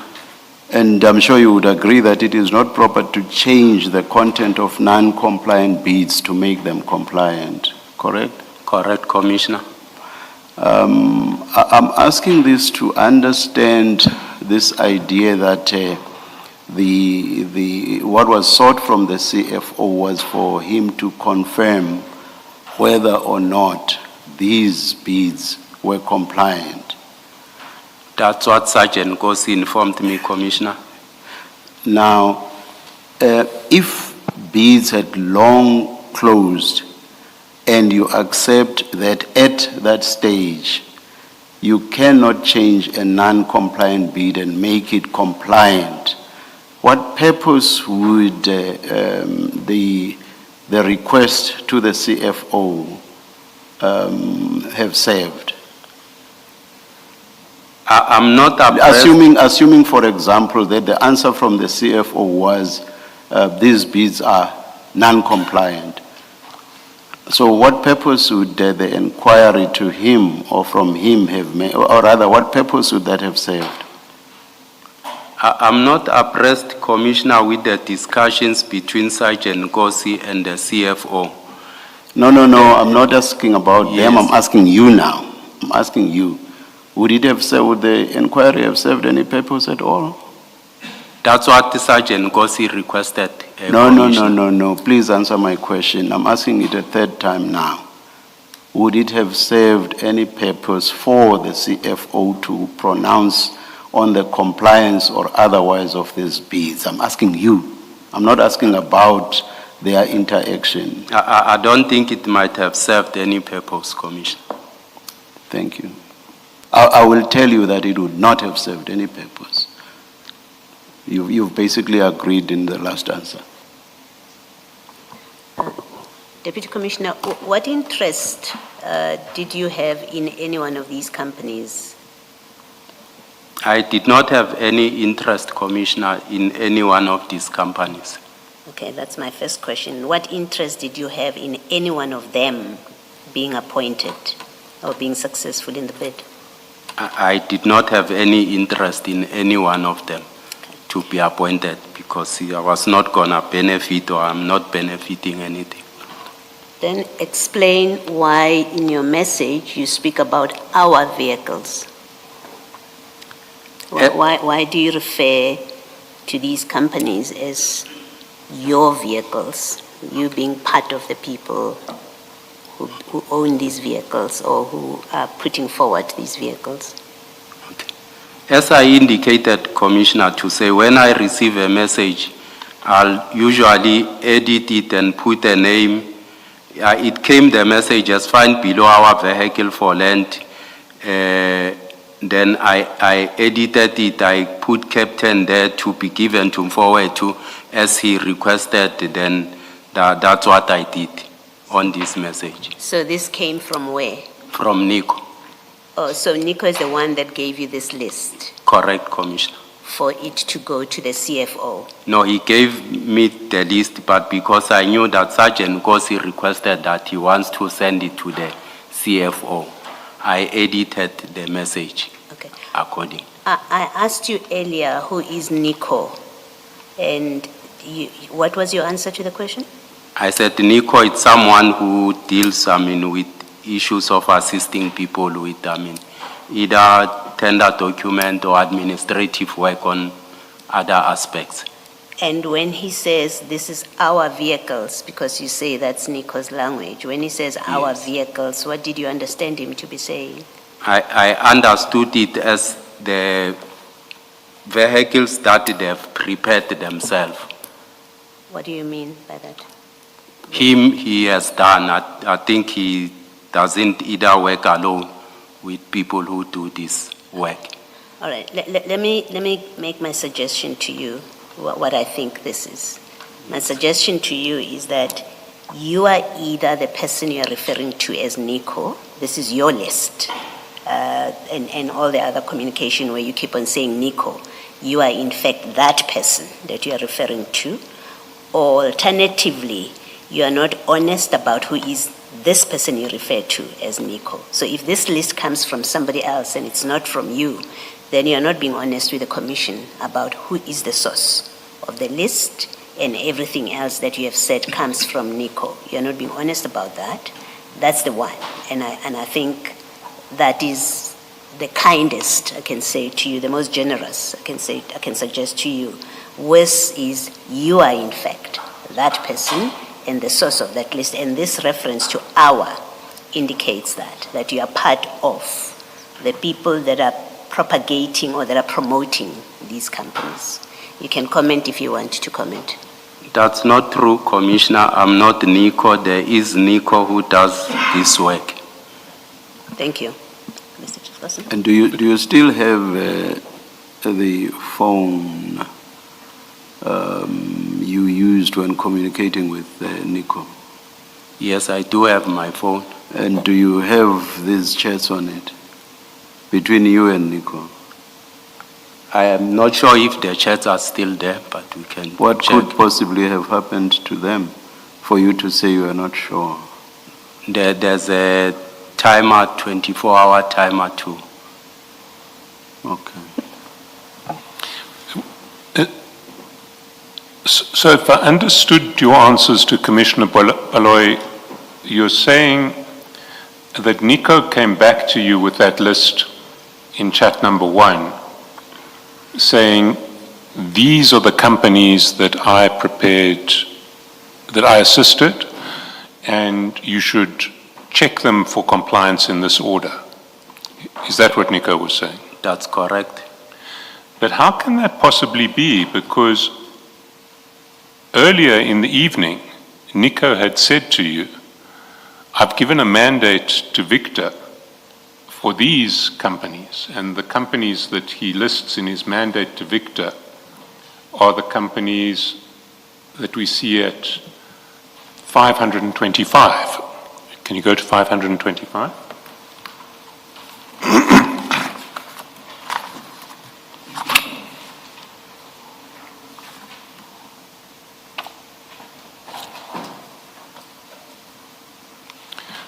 So on 525, we see a list of 7 companies, but it's 7 different companies from the 7 companies that are our vehicles for land to be given Kumpuetu in order of priority. So if Nico is mandating Victor to rig the tender in favor of 7 companies, why would he choose 7 companies that he had nothing, who he had not assisted in the bid? I'm not sure if he has also assisted these ones, I'm not sure. But when you ask him for a list of companies who he has assisted, he doesn't mention any of those. He gives you 7 different companies. It's because Sergeant Gosi said he must give him the different names from this one, other additional 5 companies different from this. So Sergeant Nkosi said, Nico must come back with 7 companies that are different from the ones that he mandated Victor to rig the bid in favor. Correct. But why didn't you mention that earlier? This is the first time we've heard this. Beg your pardon? You haven't mentioned that earlier. Up till now, whenever we discuss what Sergeant Nkosi asks for and what Nico returns in respect of companies called our vehicles for land, you haven't mentioned that Sergeant Nkosi has said, don't include the 7 that you mandated Victor. We want other ones.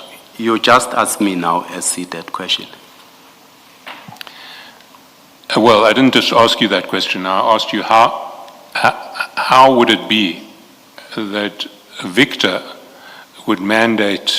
that Nico would mandate Victor to appoint 7 companies that weren't companies that he himself had assisted? That was my question. Much as I'm saying, I'm not sure if he has assisted also these ones that he claimed to have given to Victor or not.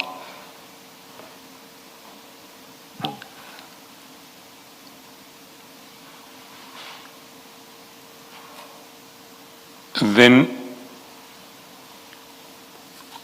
why did you send the list that he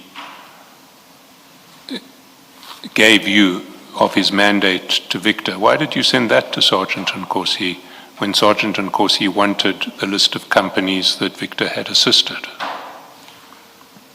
As I indicated, SC, that I thought Sergeant Gosi then will be satisfied with the list and pick either names from this one. No, we're talking about the first list, the mandate to Victor. Why did you send that list to Sergeant Nkosi? I'm saying I thought Sergeant Gosi then will be able to be satisfied about either of these names of the companies then and draw the additional 5 that he wants. And why would he want an additional 5 at this stage if he's just checking for compliance?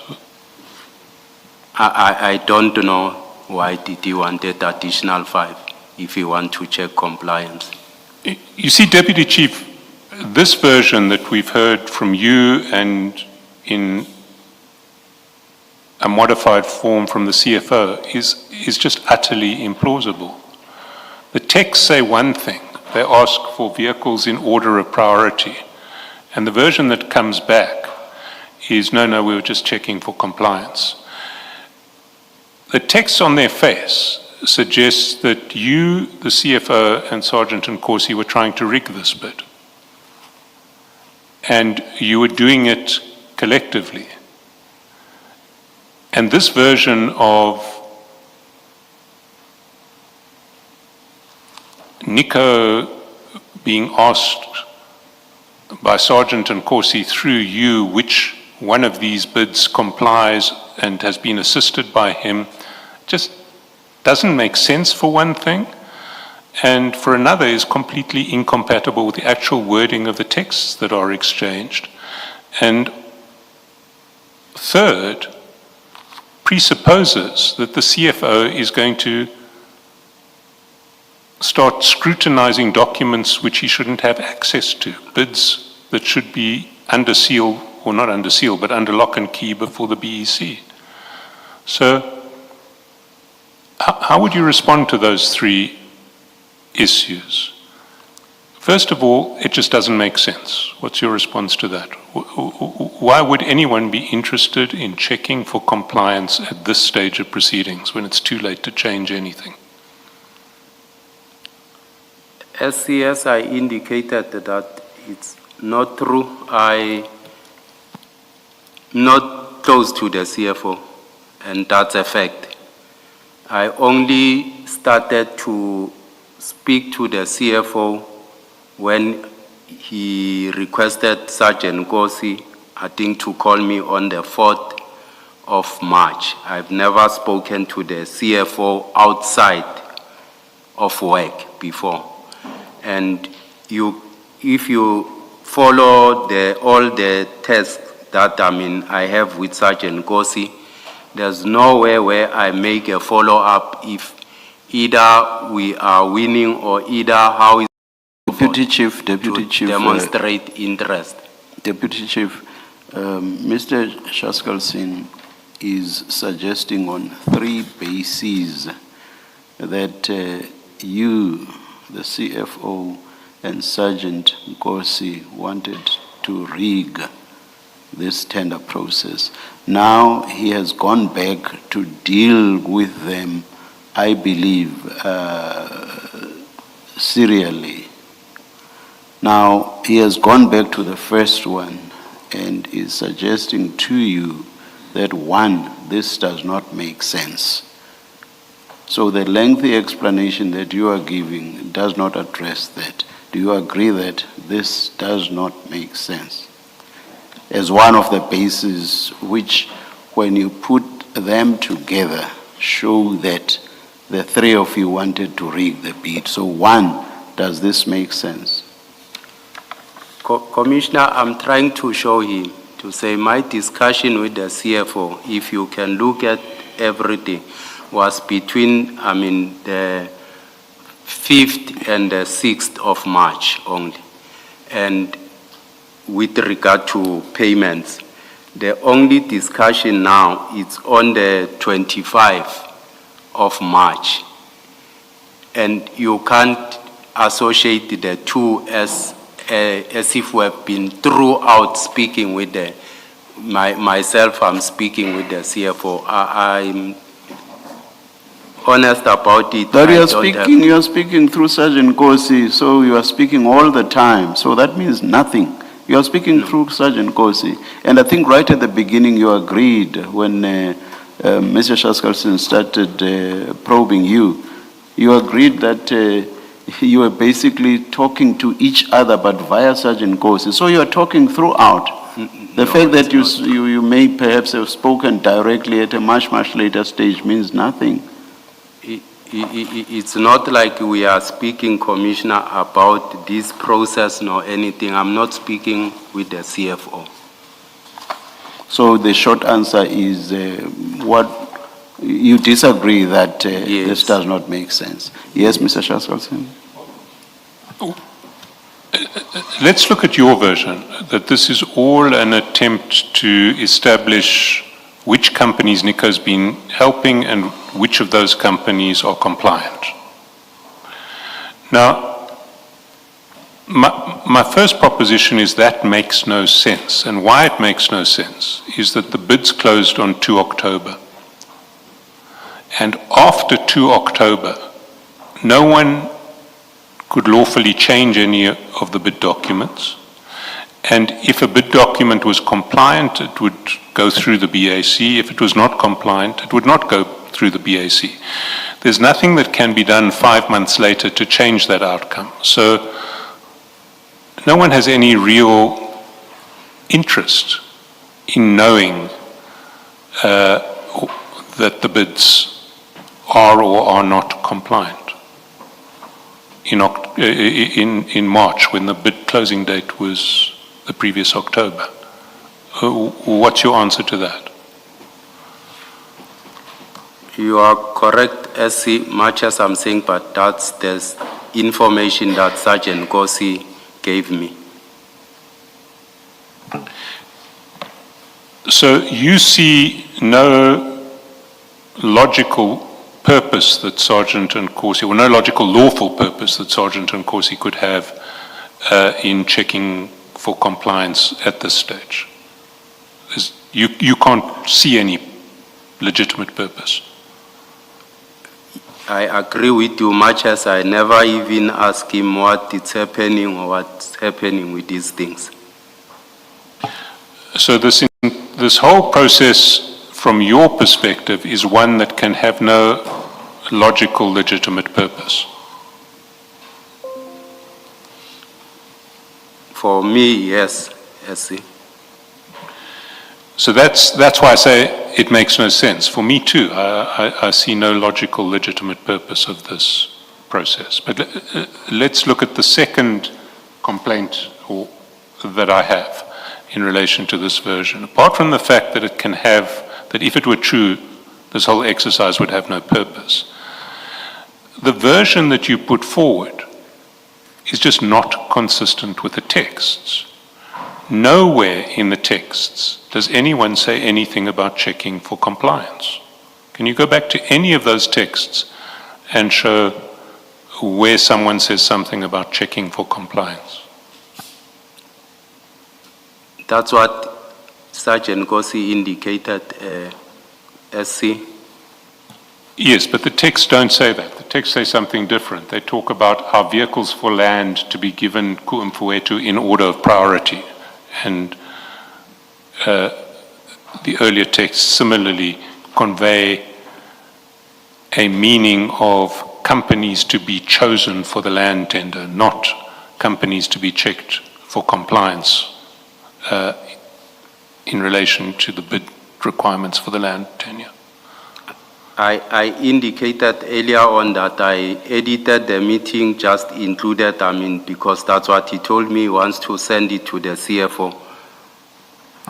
Yes, but the wording you choose is wording that does not convey check these for compliance. It's wording that says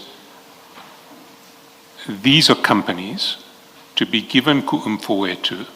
Sorry, these are companies for land to be given ku'umfuetu in order of priority. So you're saying these are the companies that you must give to the CFO, and in this order of priority, the CFO must know that our priority is this sequence.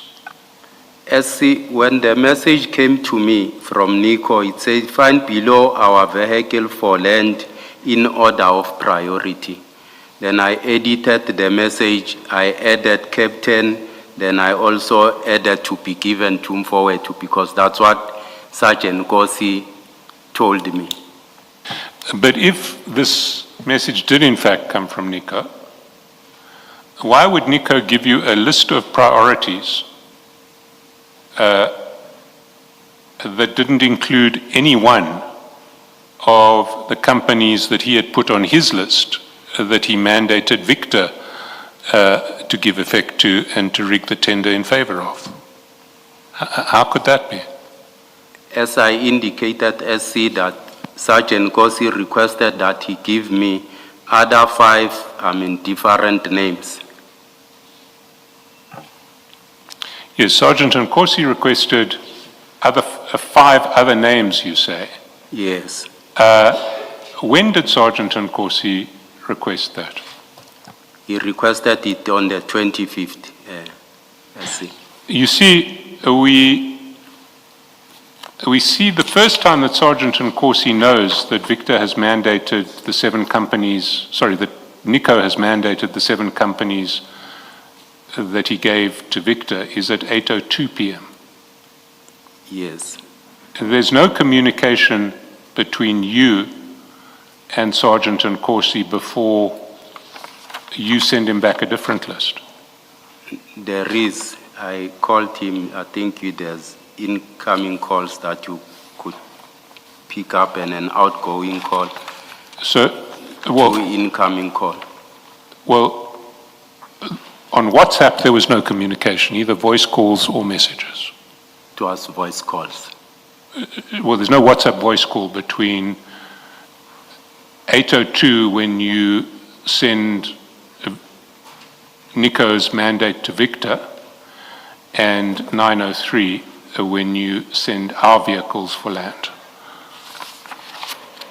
There is the one, Chair, on 440 on top, if you can look at it. Sorry, when? Page 440. Yes, but you've already, let's go back. Let's go to 439. Yes, Chat 5. 439. Chat 5, you have it? Yes, we spoke. No, you didn't speak. That is a text message that you send attaching Nico's mandate to Victor. That's at 8:02 p.m. You see it in chat number 5 on 339. Yes. And then the very next communication is chat number 1 on 440. That's at 9:03. And that communication is when you first give Sergeant Nkosi the list of our vehicles for land to be given Kuumpoetu in order of priority.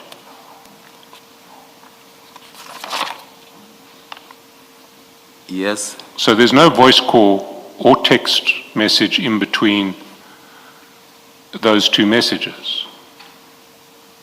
So how did Sergeant Nkosi convey to you that he wanted another 7 companies? We spoke, SC, either it might have been in a straight call, but we spoke. So you're saying it would have been on a cell phone call, Yes. that wasn't a WhatsApp call? Yes, either we spoke on a cell phone call. So if we requisition your cell phone records, we will find a call between you and Sergeant Nkosi between 8:02 p.m. and 9:03 p.m. on 25 March. That's correct. And will you accept that if we do that and find no call, then this version is false? Yes, I will accept. We'll do that and we'll have it ready by Monday. But you say, Sergeant Nkosi, in this cell phone call between 8:02 and 9:03 said, send me another list. And so there should be a call between you and Sergeant Nkosi, and there should also be a call between you and Nico, because you'd have had to go back to Nico to get the other list. We spoke, yes, through And messages. would that also have been on a cell phone? It might be as on a WhatsApp calls. Yes. And do you have a log of your WhatsApp calls? I'm not sure if I still have them. Well, would you make your phone available to us just after proceedings today to look at the log of your calls to Nico? You can have it. Thank you.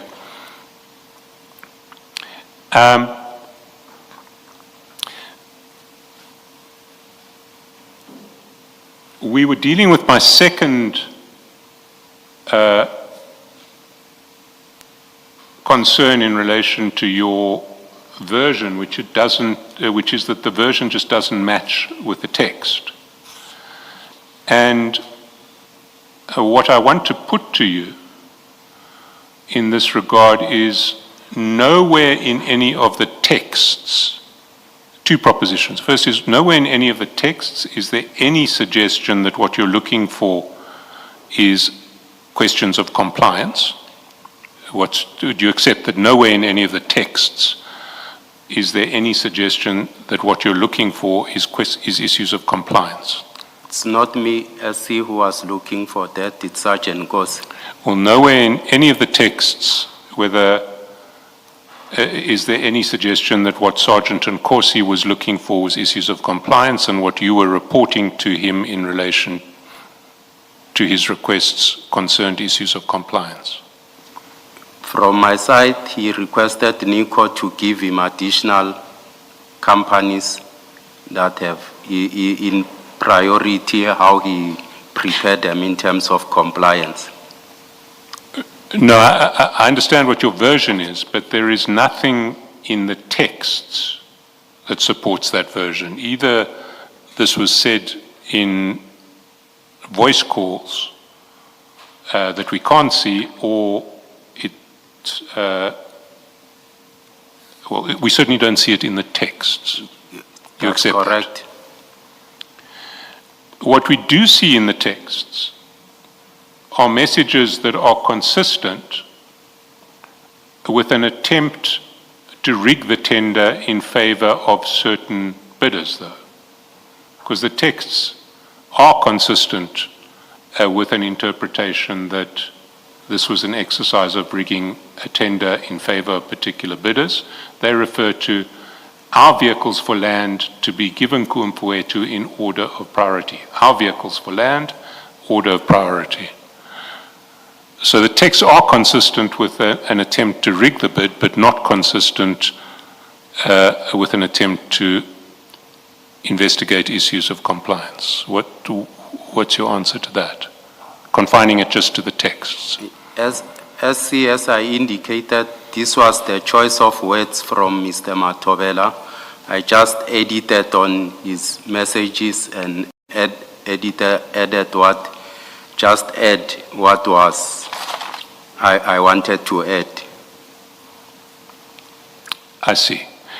But whoever the originator of these messages was, the wording of the messages is consistent with an attempt to rig a tender, but not consistent with an attempt to investigate questions of compliance. Will you accept that? Whether it was you or Nico who wrote the wording is consistent with an attempt to rig a tender. It is not consistent with an attempt to investigate issues of compliance. From what I was told to say, he wants to give the CFO to check for compliance in order of priority. I wouldn't accept that statement that it was to rig the tender SC. But if you accept that at this point there could not be any checking of compliance that is useful or that serves a useful purpose, because that the ship has sailed. Now this is before the BEC, and compliance could not be checked by the CFO. If you accept that is so, which I thought you did accept earlier, then the purpose could not have been, it's reasonable to say the purpose of distributing this list could not have been to check for compliance. Unless you say the CFO could, you believed that the CFO could check for compliance. If you don't say that, then you must accept, firstly, that there was no purpose to this list being distributed for compliance, and therefore it must have been distributed for something else, other purpose. And Mr. Chaskalson is suggesting what I think is the only possible explanation. It is to rig the bid.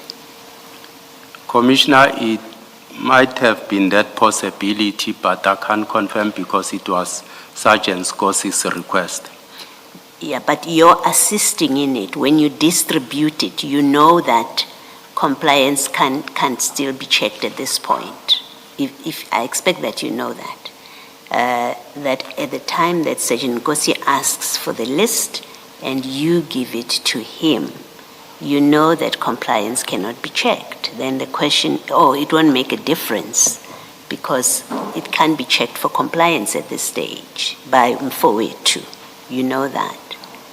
Then you yourself must be distributing it or sharing it with Ngosi for a different purpose other than checking compliance, because you know compliance cannot be checked at this point. He has asked for it, commissioners. It's not me who's distributing it. That's what he requested. And I'm not privy to Sergeant Scorsese's discussions with the CFO. You are distributing it to him. You're giving it to Ngosi. And you're telling us that you're giving it to him so that, because he said to you, we want to check for compliance. We want the CFO to check for compliance. So you are distributing it. This is not a word play, a play on words. It's not that. It is conduct. You are distributing the list wherever you got it from, whether it's from Nico in the way you say it, or as I suggest, might have been the case, is it is your list or you got it from somebody else. You are distributing it to Nkosi. Your explanation is Nkosi asked for a list. So you distribute the list. And what I'm suggesting to you, or what I'm putting to you, is you could not have believed that this list was going to be used to check compliance because you know the tender process at that stage. So you did not believe that because you either knew the true purpose of the list or in your own reasoning, you knew this cannot be to check compliance because the ship has sailed. Or a third alternative, in fact, is you knew it would be to check for compliance because you know that the CFO Mfowethu has a way of dealing with this. I don't agree, Commissioner. Okay, thank you. Well, Commissioner Baloy has essentially touched on my third reason why this is this version of yourself and the CFO and to a less, and Sergeant Nkosi is utterly implausible, which is that the CFO has no access, has no lawful access to the documents at this stage. He has no lawful access to the documents until the BEC has finished its business and made a recommendation. You know that, because he's not a member of the BEC. I know that. So, first, questions of compliance are in fact at this stage essentially irrelevant to anything that can be changed. The bid closed on the 2nd of October. It's not possible to cure non-compliance at this stage. You accept that? I accept that, SC. So there can be no legitimate reason for wanting to know whether something is or isn't compliant. You can't fix it. It's too late. That's correct, SC. We've dealt with what the words of the text say, but the third issue is, if the suggestion is that this was all about asking the CFO to check for compliance, he couldn't lawfully check for compliance. He had no access to these documents that was lawful. Do you accept that? I accept it. So how in the face of those three problems do you expect this commission to believe that what was going on here was a bona fide attempt by you and Sergeant Nkosi to check whether certain companies who had been assisted by NICO were compliant? It's not me checking, it was Sergeant Nkosi, SC. Well, I mean, the requests come from you. They say, Captain, find below our vehicles for land to be given Ku Mfowethu in order of priority. But let's assume we accept your version that you're really just responding to Sergeant Nkosi. Why should this commission believe that what was really being sought here was a list of companies that NICO had assisted so that that list could be given to the CFO to check for compliance? If you follow my text with Sergeant Nkosi, SC, you'll realize that this matter back dates from the 9th of March. There's no way in the text, if I had, these were mine, I could have one way or the other checked for progress or inquired about these matters. There's no way in my text where I made a follow-up or inquired about this to show that I don't have, an interest in them. Deputy Chief, you are contradicting yourself. Because when it suits you and the text don't show what you are trying to say, your escape is that, I called him and clarified with him. So why should we not accept that where the text don't show you following up is because you called him and you followed up using a normal phone call? I did not. I think I might have either tapped on the messages to check either follow-up if they were mine. I did not call him nor make follow-up through a phone or something, Commissioner. But earlier you said Nkosi and I talk all the time and we talk about a lot of things. So the fact that in the text you don't follow up does not mean you did not follow up in other ways. I did not follow up, Commissioner, that's true. Thanks. Let's now look at what happens with your messages that you sent to Sergeant Nkosi, and can we go to page 177 in file 3?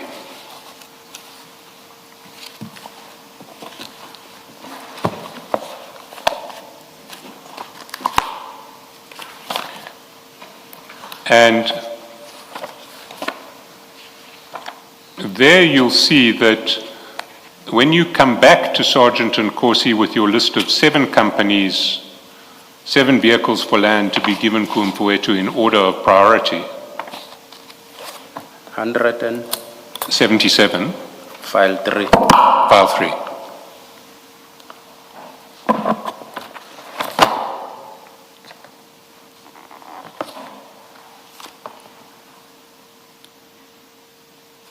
You recall that the first list that you sent to Sergeant Nkosi had only 6 names on it, and then there was a voice call, then you sent him a revised list with the 7th name, Shumile Security Service, added. And then at 9:08 p.m., he forwards your message, Captain, find below our vehicles for land to be given Kumfuetu in order of priority. He forwards that message to the CFO. You see that? Yes. And the CFO's response is, thanks, Mfwetu, I'm on top of this. You see that? Yes. Now, your evidence is that what he wanted the CFO to do was to check whether these 7 companies were compliant. That's correct. And the CFO says, I'm on top of this. You see that? I Thanks, see. Mfwetu, I'm on top of this. I see that. Now, that suggests that the CFO is going to check whether these 7 companies are compliant. I might not be aware about it that he's gonna check. I was informed by Sergeant Nkosi, that's what Sergeant Nkosi told me. Well, when you read, thanks, Mfwetu, I'm on top of this, what does it suggest to you? What does it suggest to you? What do you think the CFO is saying there? As I indicated, I'm not privy to their discussion. Don't want to make assumptions as seen. If you were to read this, if you were to have read it, what would you think the CFO was saying? How do you understand, thanks, Mfwetu, I'm on top of this? I don't want to comment on that. No, See, Deputy Chief. You can think. All the question requires of you is your understanding of this response. Even assuming that you did not think of it at any other stage, or maybe even if you were to say, no, I had never had sight of this before. But as you read it now, what do you think it means? Surely you can think, and I don't mean this as an insult, but it's just that I don't understand your response, Deputy Chief. What do you think this means as you're looking at it now? Much as I indicated, Commissioner, he says I'm on top of this, but I don't want to make assumptions for the CFO. I'm not asking for assumptions. I'm asking for you to think and tell us, as you read this, what do you think it means?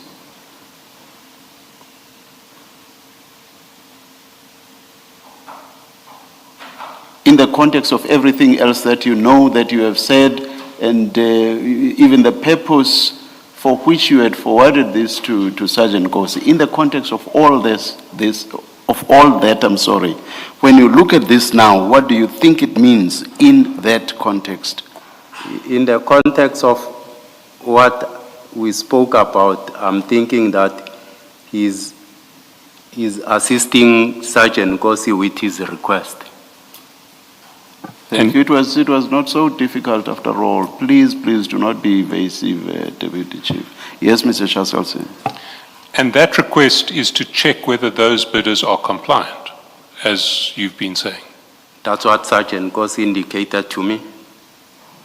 Now, how could the CFO lawfully check whether those bidders were compliant? The CFO wasn't entitled to look at any of the bid documents at this stage.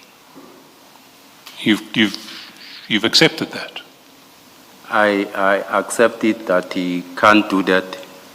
So, on the face of it, it's looking like even on the benign version that you want to give to Sergeant Nkosi's request, the CFO and Sergeant Nkosi are agreeing that the CFO will do something that he may not lawfully do. The CFO is doing what? He may not lawfully do. He's going to look at the bid documents to see if these bidders were compliant. And he's not allowed to do that. He's admitted he cannot see any of these documents until the first meeting of the BAC. Yes, the CFO, he might not have access to the document. So how is he going to give effect to his statement that he's on top of this in a lawful fashion?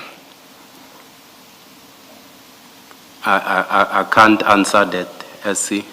Would you agree with me that there is no lawful way that the CFO can give effect to that statement at that time? That's correct. Let's look at the next chats. A minute later, he writes back to Sergeant Nkosi saying, "This is ours, Mfowethu. This is ours. This is the final list, right?" What does that suggest to you? And Sergeant Nkosi responds, "Yes, it's our final list." I think the CFO explained to say that's how they speak with Sergeant Gossi. Then he indicated it's ours because that's how they refer to each other. The CFO gave a bit of an Alice in Wonderland version of the pronouns our and we. You know, sometimes they mean you, sometimes they mean he, sometimes they mean I, sometimes they mean they. But you're saying that in this case, he meant it in the ordinary sense, which meant him and Sergeant Nkosi. And that's correct.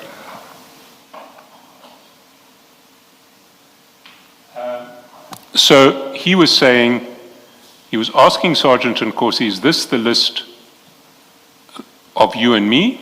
And Sergeant Nkosi is saying, yes, it is the list of you and me. Is that correct? Is that how you read it? He said that's how they refer to each other. It might not be for the CFO, but as I heard him explaining to say, it doesn't refer to yours or they refer to each other as ours. Yeah, so he's saying that was the list that they wanted. Sergeant Nkosi wanted. Can't say the CFO. Sergeant Nkosi and the CFO. It's in the plural, ours. To put it differently, but meaning the same thing. So the CFO is saying here, Sergeant Nkosi, this is your and my list. Do you agree? He means, Sergeant Nkosi, this is your and my list. Do you agree? I don't agree, Commissioner. Yes, Mr. Chairperson. So are we back in the world of CFO pronouns, and that when he says this is ours, Mfowethu, he means this is yours, Mfowethu? This is... You see, he asks Sergeant Nkosi, this is ours, Mfowethu, question mark. Are you saying that he's asking there, is this your list, Sergeant Nkosi, as opposed to, will you confirm that this is the list of you and of me? It might be that he's confirming for him to say he has received it. It's ours as they refer to each other. I mean, as brothers, they are one. So it might be a list of Sergeant Nkosi, but even if he says ours, he might not be referring to him being included on it. Well,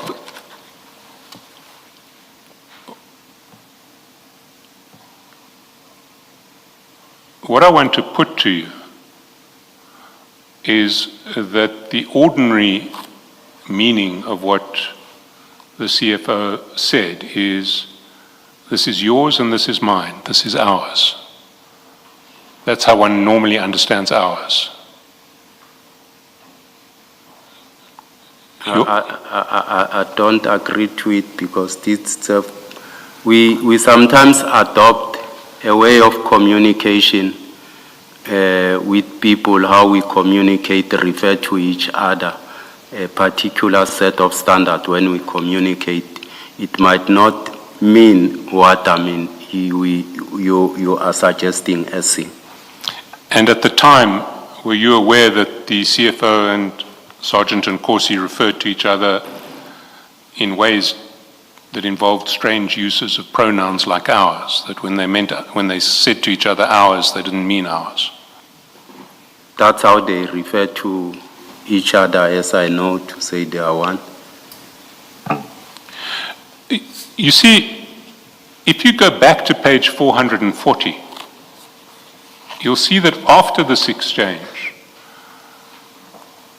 in chat number 6, Sergeant and Corsi WhatsApped you a screenshot of that exchange. And you'll see that screenshot, which was WhatsApped to you in chat number 6 at 9:46 p.m. That screenshot appears at page 526.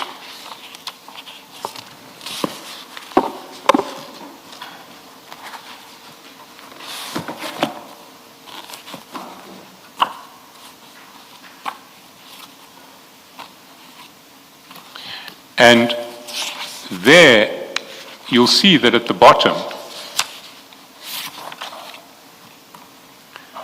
Sergeant and Corsi, sorry, can we get 526 up? And can you just zoom in at the bottom text that we can read it? Go scroll up a little bit.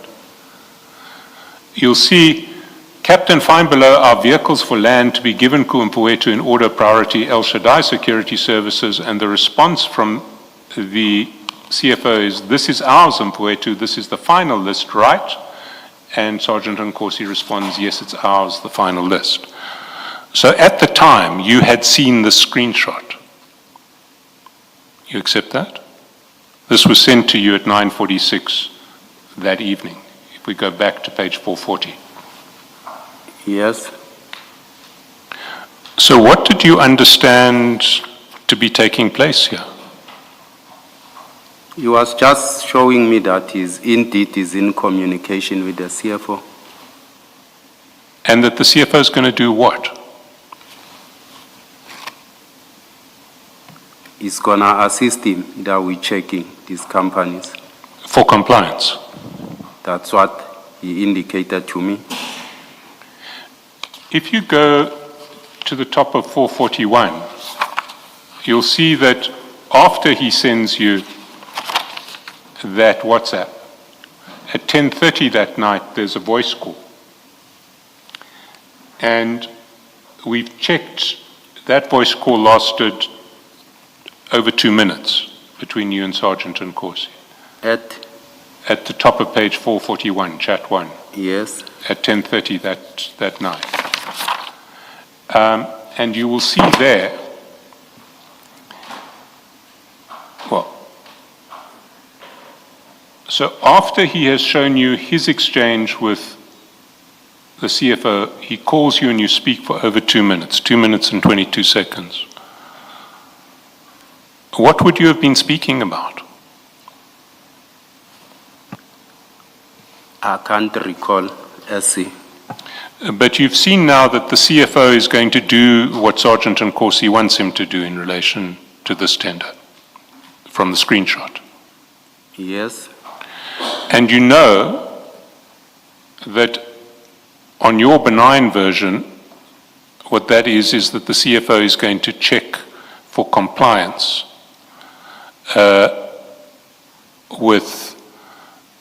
in relation to that list of 7 companies, the vehicles for land to be given in order of priority. Yes. And to do that, he will have to look at the bid documents or the documents that are supposed to be under lock and key at the BEC in order to check for compliance with those 7 companies. Yes, But he cannot lawfully do that. He's not supposed to have access to those documents. which is impractical for the CFO to do that. It's not impractical, it's unlawful. I'm saying it's impractical because I don't think he has the keys for. So how can he be telling Sergeant Nkosi that he's going to be checking for compliance of those 7 companies? I'm not sure about it, SC. He can't lawfully check for compliance with those 7 companies. You'll accept that? I agree with you that he can't check compliance. So I want to come back to you in your role as Head of Internal Affairs at Tshwane. You now, on your version, have a situation where the CFO is communicating with Sergeant Nkosi, is undertaking on your version to check for compliance of 7 companies in a pending tender. And you know that he cannot lawfully do that because he cannot lawfully have access to those documents. Did you take this further? No, SC. Why not? The CFO is committing to Sergeant Nkosi to do something which is unlawful in relation to a tender at Tshwane, on your version. Much as I'm saying, I'm not privy of what are they talking, what is it that the CFO might have committed to Sergeant Nkosi. You know what he's saying. You've seen all of this correspondence, including this communication between the 2 of them, where they're talking about this being a final list and him saying, I'm on top of it. You know that is a fact because that correspondence is shared with you. So you should be able to answer that question. You now have the facts. Yes, That list came from you. it did not come from me, Commissioner Kumar. Give it to I Nkosi. passed it to You passed it Nkosi as on, he yes. requested, yes. So you know that because you got the list from Nico, you gave it to Nkosi with a clear request that he must give it to the CFO. So you know what's going on. Much as I indicated to say, I'm not privy to the discussions of Sergeant Nkosi and the CFO. And even if Sergeant Nkosi shows me many things that he speak to this one, he speak to this CFO and so forth. So, and I could not, say either that's doable or whatever the case it might be, what Sergeant Nkosi is saying. No, but you are privy to their communication. You are, yeah. One, you pass on lists and you say it's from 482. So you know that. That's correct, you give it to Commissioner. Nkosi to pass on to 482. So you are privy to that communication. You know that Sergeant Nkosi and your CFO are discussing bidders in a tender process or in a bid process that is still underway. You know that as a fact. Yes. And yeah, please, let's accept that we know you know that as a fact, because that's what the correspondence that is being shared here by you and with you tells you. Then you also get to see the communication where the CFO says to Sergeant Nkosi, I'm on top of it, because it's shared with you, right? And then you get to see also there is this our final list from the CFO to Sergeant Nkosi. You see that because it is shared with you. So you are privy to those facts. And so you should be able to answer the question of Mr. Chaskalson's question, because on the basis that you are privy to these facts and you are head of the internal unit, whatever it's called, you should be able to act. You have the facts to act. That's correct, Commissioner. I was privy to the information, but I did not see it the way you are putting it to say it. I could have investigated this matter. Mr. Chaskowson?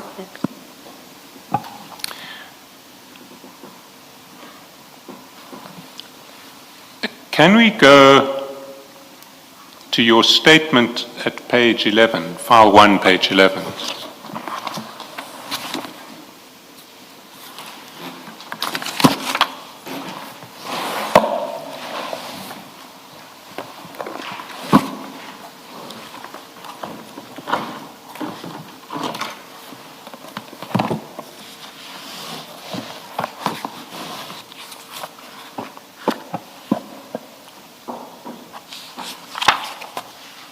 And there you were responding to a question at paragraph 56 at the foot of the page, which you frame as follows.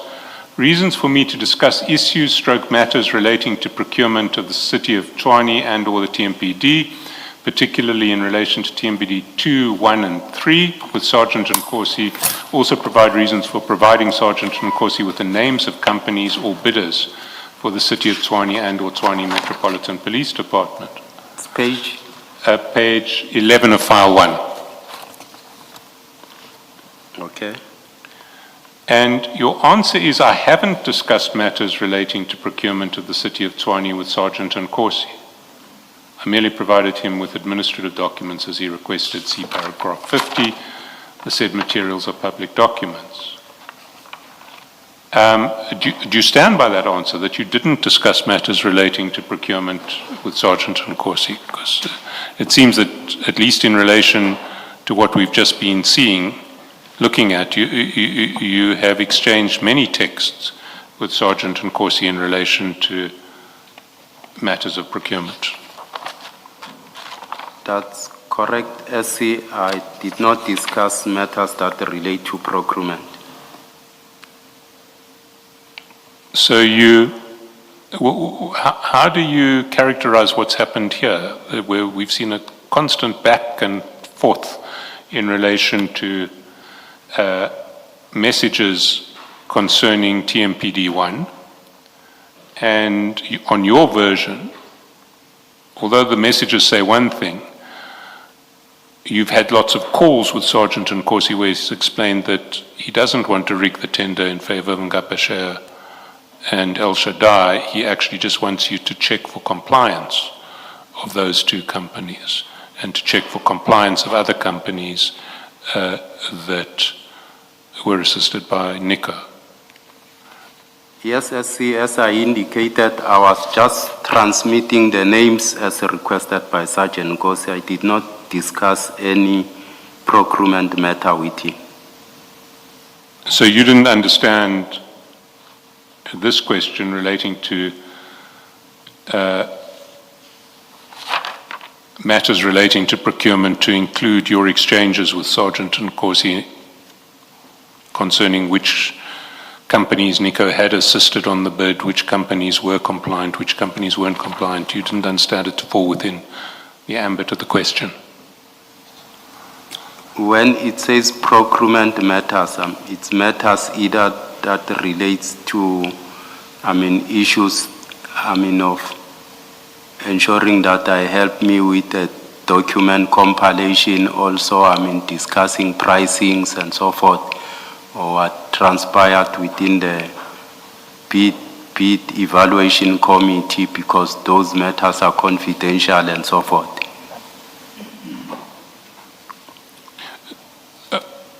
Well, if you, I'm struggling with that answer because it does seem to me that everything we've been looking at would be a matter relating to procurement of the City of Tshwane, particularly in relation to TMPD 1. Which bids are compliant in relation to TMPD 1 must surely be a matter relating to procurement of the City of Tshwane in relation to TMPD 1. It was only me sharing what he requested, the names of bidders. I did not have any discussion with regard to any procurement matter. No, you did, because you also gave him a list from Nico that Nico said was a mandate that had been given to the chair of the BEC. You recall that? I agree with you much as I'm saying those were only, names of bidders that he requested, I forwarded. I did not discuss with him any procurement matter. Well, is it not a procurement matter if what you're sending to him is a message saying that Nico tells me he's given a mandate to the chair of the BEC to rig the tender in favor of these 7 companies? Is that not a matter relating to procurement? It's not a procurement matter, SC. What is it then? How would you describe it? I'll describe it as an allegation that one is indicating and the names of bidders. You might have found them, on their website and so forth and indicated that. But this is not a random selection of bidders pulled off the website. It's a list of 7 bidders specifically identified as by Nico as the 7 bidders he has mandated Victor to rig the tender in favor of. And there are bidders who had submitted bids in respect of this tender. So it's not random bidders. Please respond to the question by Mr. Chaskalson. It's not a discussion on procurement matters, commissioners. It is a discussion on procurement matter. There's an undergoing procurement tender process or evaluation process that's happening. And Victor is the chairperson of the BEC, and these companies are participating in that tender. It is a procurement matter. I stand by what I indicated, commissioners, that it's not a procurement matter to. Why do you get say names. that? Why do you say that, Deputy Chief? Why do you say it's not a procurement matter? Sorry. Why I say that, Commissioner, because the bid documents, if I was discussing either bid document, the question of the specifications, the scope and so forth, that would be procurement matters that I'm discussing with him. Isn't the entire process starting from the specification through to the preparation of the tender document itself, through to the publication of the tender, the submission of the bids, the bid evaluation? Well, we hear from Tswane that they have something they call probity. So through the probity process, through the evaluation, through to the recommendation to the municipal manager in this instance, and the final award, isn't all of that a procurement process? That's correct, Commissioner, that is a procurement process. Yes. Then something that relates to any stage during that process would be something relating to the procurement process. Here, for example, it's about names being forwarded, or at least required to be forwarded to the CFO about this same process that I've sketched from the beginning all the way to the end. And the CFO responds after those bidders, the names of those bidders have been given to him, and he responds. And these are bidders, they are part of the process in the sense that their bids are to be evaluated and eventually considered if they have been referred to the later stage, and to be evaluated by the bid adjudication, and to be adjudicated by the bid adjudication committee if they have gone to that stage. All of that surely is part of the the procurement process, Deputy Chief? I don't agree, Commissioner, because bid register get loaded on a website, it becomes public. So names of bidders does not amount to a procurement process. This was not just about the names. It was not just about the names. It was about these are our bidders, basically. I'm paraphrasing. And these are, that's the upshot of it all. These are our, is this our list? Yes, it is our list, Mfowethu. Final list, not just any list, our final list. Final list in what process? Final list in the procurement process. But also let me add that on your version, check that they are compliant. Compliant with what? Compliant with the requirements for this particular tender. So you cannot escape that. You cannot escape that. With due respect, Commissioners, I still don't agree that it's a procurement That's process. because you don't want to agree. Yes, Mr. Shaskelson.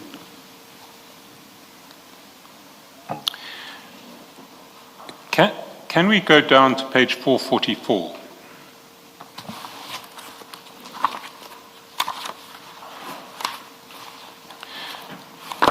We're now on the... Which file? Sorry, file 4.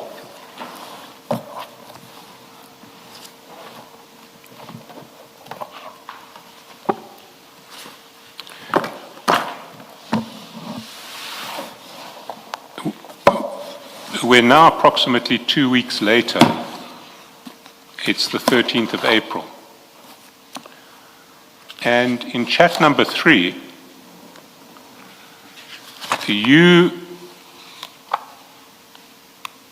send to Sergeant Nkosi at 6:03 p.m. a list of 5 issues, followed by an explanation at 6:04. So your 6:03 message says lease agreement for both company and director for rates and taxes. Interpretation of PI Act. 3 years financials must be done by independent auditor and signed or certification that they've been audited. 4, lease agreement of vehicles. The document submitted of Avis is a quotation. We need an agreement with photos of vehicles, including a 5-ton truck. 5, public liability insurance for 10 million. And then at 6:04 you say, afternoon, Captain, I trust you are well and your family. Please push Becky to submit the above documents. What was this about? As it was indicated by Sergeant Nkosi to say they were dealing with a tender in Mpumalanga. Yes, Sergeant Nkosi said that it was for the Matthews Pausa municipality, but no such municipality exists. In fact, Matthews Pausa sent me a message to say there's no municipality named after me. Which municipality do you say it was? I don't know, SC. You say this is a different tender. It's not your tender. It's not the TMPD tender. That's what I indicate, SC. Why were you getting involved in this process? Much as I indicated, I referred, Sergeant Nkosi to Nico, and Nico will usually send me, messages to either forward to Sergeant Nkosi. You'll still get the same of 456, the message that I also sent around May or so. So he assisted them with different, documents, tender documents.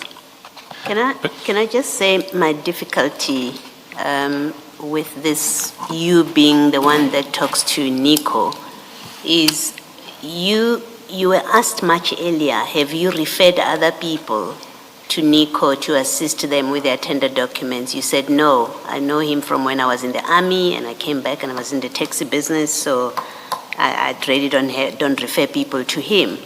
You refer Sergeant Nkosi. In fact, your evidence is you said to Sergeant Nkosi, tell Begi to speak to this person. If that is so, why is Nico talking to you or to Sergeant Nkosi through you and the other way around, if in fact you had absolutely no involvement other than to say to Sergeant Gosi, here's the person that you should get Bheki to talk to? Why are you the one that's the conduit between them? I think, as I indicated, to say, it's a matter either of trust, to say maybe if they've spoken to me, Sergeant Gosi, Nico will do things very quick for them. And same applies with Nico. It's a thing of saying if he send me to inform, Fana, Sergeant Gosi will be able to indicate to me to say, Sergeant Gosi will be able to push Bheki to ensure that, these things are in order. Well, this is just a list. You don't have any interest in this. No. I take it you're going to say that. You have absolutely no interest in this. No, I don't. Okay. So why would you have an interest in pushing Bheki to Ngozi to do this, to provide this information if it's not about Tshwane and you have absolutely no interest in it? Why would any one of them think you will help push? I indicated, Commissioner, that I took interest on Sergeant Gosi on the early years while he was still at the primary school. So there are people you have compassion on. No, this is not Sergeant Gosi's tender. You're telling us it's Bheki's tender. And that's what you say, please push Bheki in this. So I was Bheki telling is not your Sergeant friend. Gosi. I was telling Sergeant Gosi to push Bheki. Yes, I'm saying, why do you have an interest in Bheki's business with another municipality? If this is not Tshwane, and it's another non-existent Matthews Posa municipality, which has absolutely nothing to do with you. Bheki is not the one you've referred to as the one you took an interest in. Why would they be so keen for you to be the one that pushes Bheki to submit?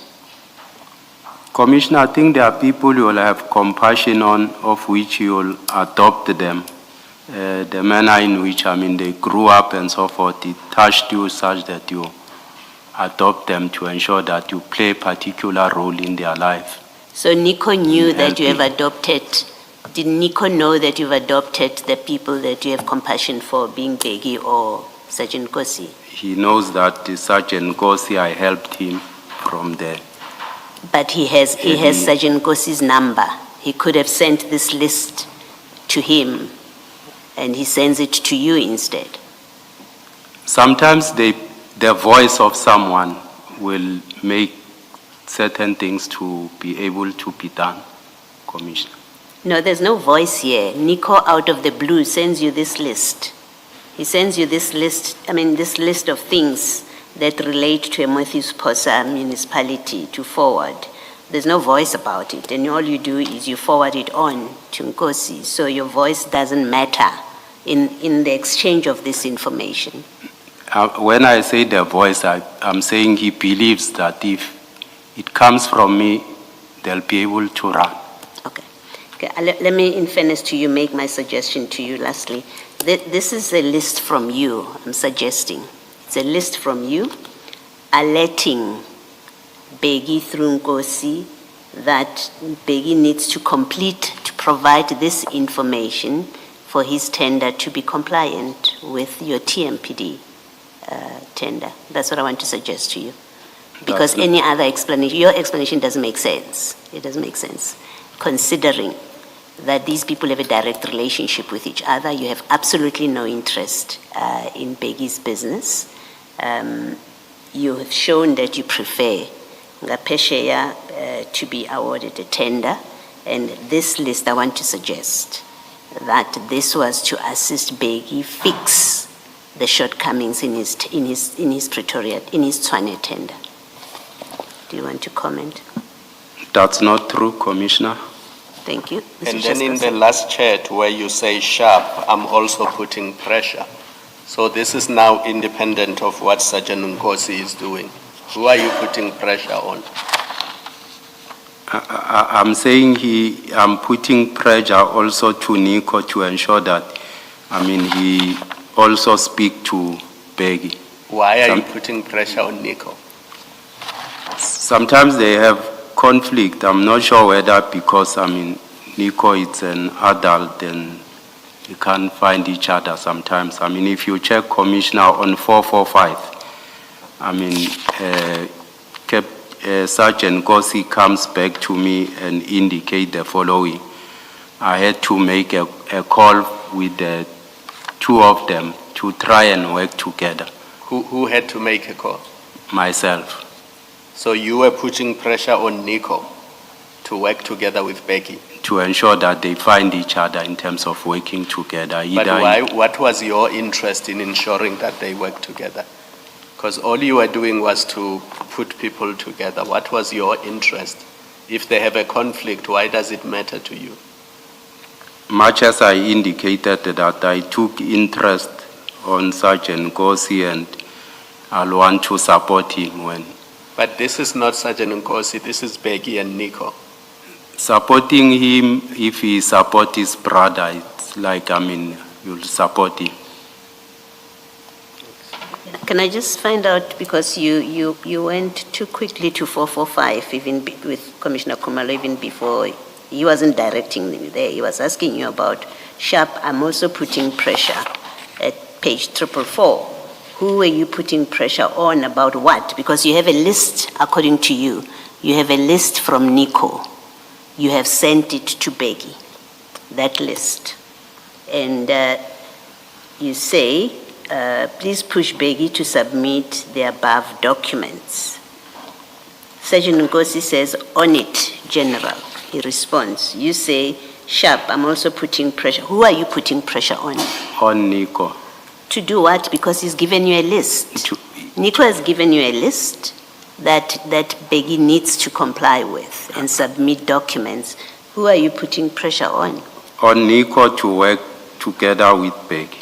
At this point, why do you think Nico is not working together with Becky? Because what has happened is Nico has given you a list of non-compliance. For me, Commissioner, it indicated that either,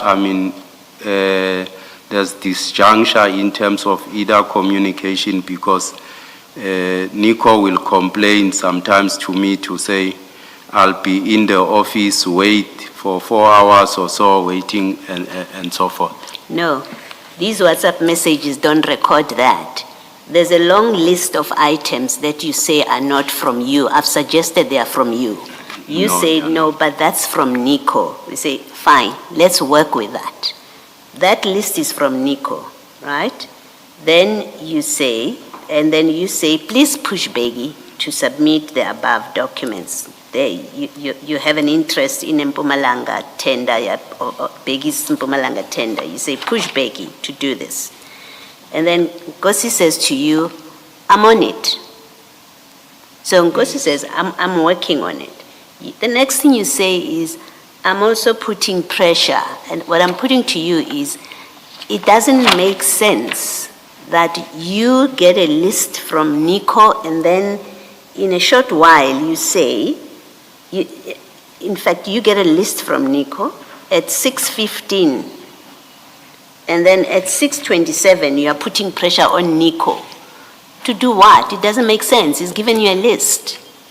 You are putting pressure, I want to say to you, you're putting pressure elsewhere, not on Nico. That's not true, And the Commissioner. probability is you're putting pressure internally on your Tswane people about this tender. That's what I want to suggest to you. That's not true, Commissioner. Mr. Cheskalson? I want to take you to the message from Sergeant Nkosi at the top of page 445 that you referred to, but you didn't read. It's chat 1, and Sergeant Nkosi says, General, I spoke to Becky now. He tells me he's spoken to Nico when he was busy with documents of El Shaddai. Why would Nico be busy with documents of El Shaddai if it wasn't to do with the same Tswane tender? I think SC, you'll understand that companies bid throughout the year. Wherever there's an opportunity, they put tender documents. So, fortuitously, El Shaddai and Ngapeshe are both bidding for the Tswani contract tender, and they are on the list at the top of the priority list that you and the CFO and Sergeant Nkosi have been discussing, and quite fortuitously, in the context of this problem about the Mpumalanga, the alleged Mpumalanga bid, Nico is busy with El Shaddai documents when Sergeant Nkosi wants him to be busy with Ngapeshe documents. It's just a coincidence that. Is that what you're saying? I'm saying in most instances, companies that bid, they bid almost either weekly, monthly, and so forth in various municipalities and so forth. So I take they were busy with this one for other bidders also, assisting the other company and so forth. Let's read on. He's spoken to Nico when he was busy with documents of El Shaddai. Nico promised to help, but now he's no longer answering his phone. Please check, Nico, I will push Becky. These people must know it's one thing and they must work as a team, not other way. And then, please, General, intervene. We can't lose now. We have been waiting for this for a while. Now, you're saying you're not talking about the Tswani tender, you're talking about a different tender. That's you're correct. nodding. Yes. Now, that tender, if it exists, would still not have reached the closing date for bids if what Nico and Becky were doing was lawful. There would still be an opportunity to submit a bid in the future. That's correct. How does that square with Sergeant Nkosi saying, please, General, intervene. We can't lose now. We've been waiting for this for a while. What would they have been waiting for if the bid deadline had not even reached yet, been reached yet? I take SC that because the CFO is helping, Sergeant Nkosi in other areas. I take it that, either they made arrangements somewhere and so forth, so much as he's saying that. You're listening to yourself. You've just said the CFO. Yes. Are you listening to yourself? Yes. But you are being asked about Nico here. No, I am being asked about the statement of Sergeant Nkosi when he says, we have been waiting for this for a while. So you're saying this is what's happening at Tswani? No. Then how does the CFO get involved? Much as I'm saying, the CFO is assisting Sergeant Nkosi in other areas. How does he get involved in this one that we're talking about? Because here it's Nico and Becky. The issue is between Nico and Becky.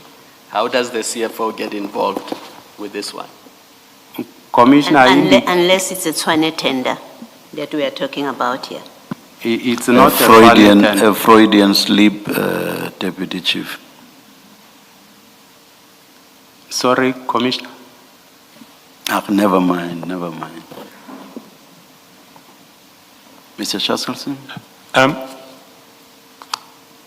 You see, Deputy Chief, what I want to put to you is that if one looks at all of these texts that we've been going through, the texts between yourself and Sergeant Nkosi, the texts between Sergeant Nkosi and the CFO, and one considers your answers, the only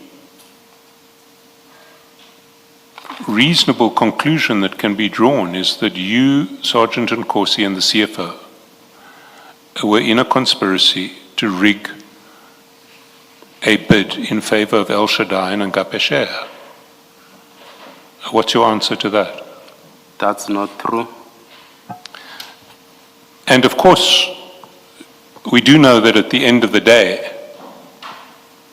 although there were 57 bidders who started, only 7 bidders got contracts under this tender, and 2 of those 7 were Ngapeshe and El Shaddai. You accept that? Yes.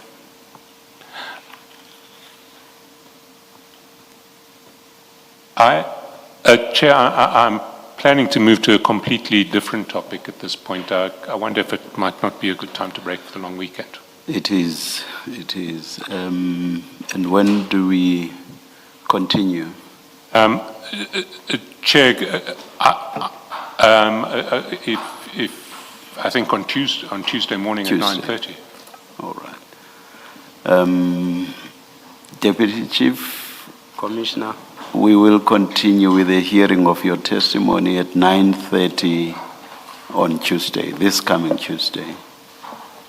okay. Let's adjourn.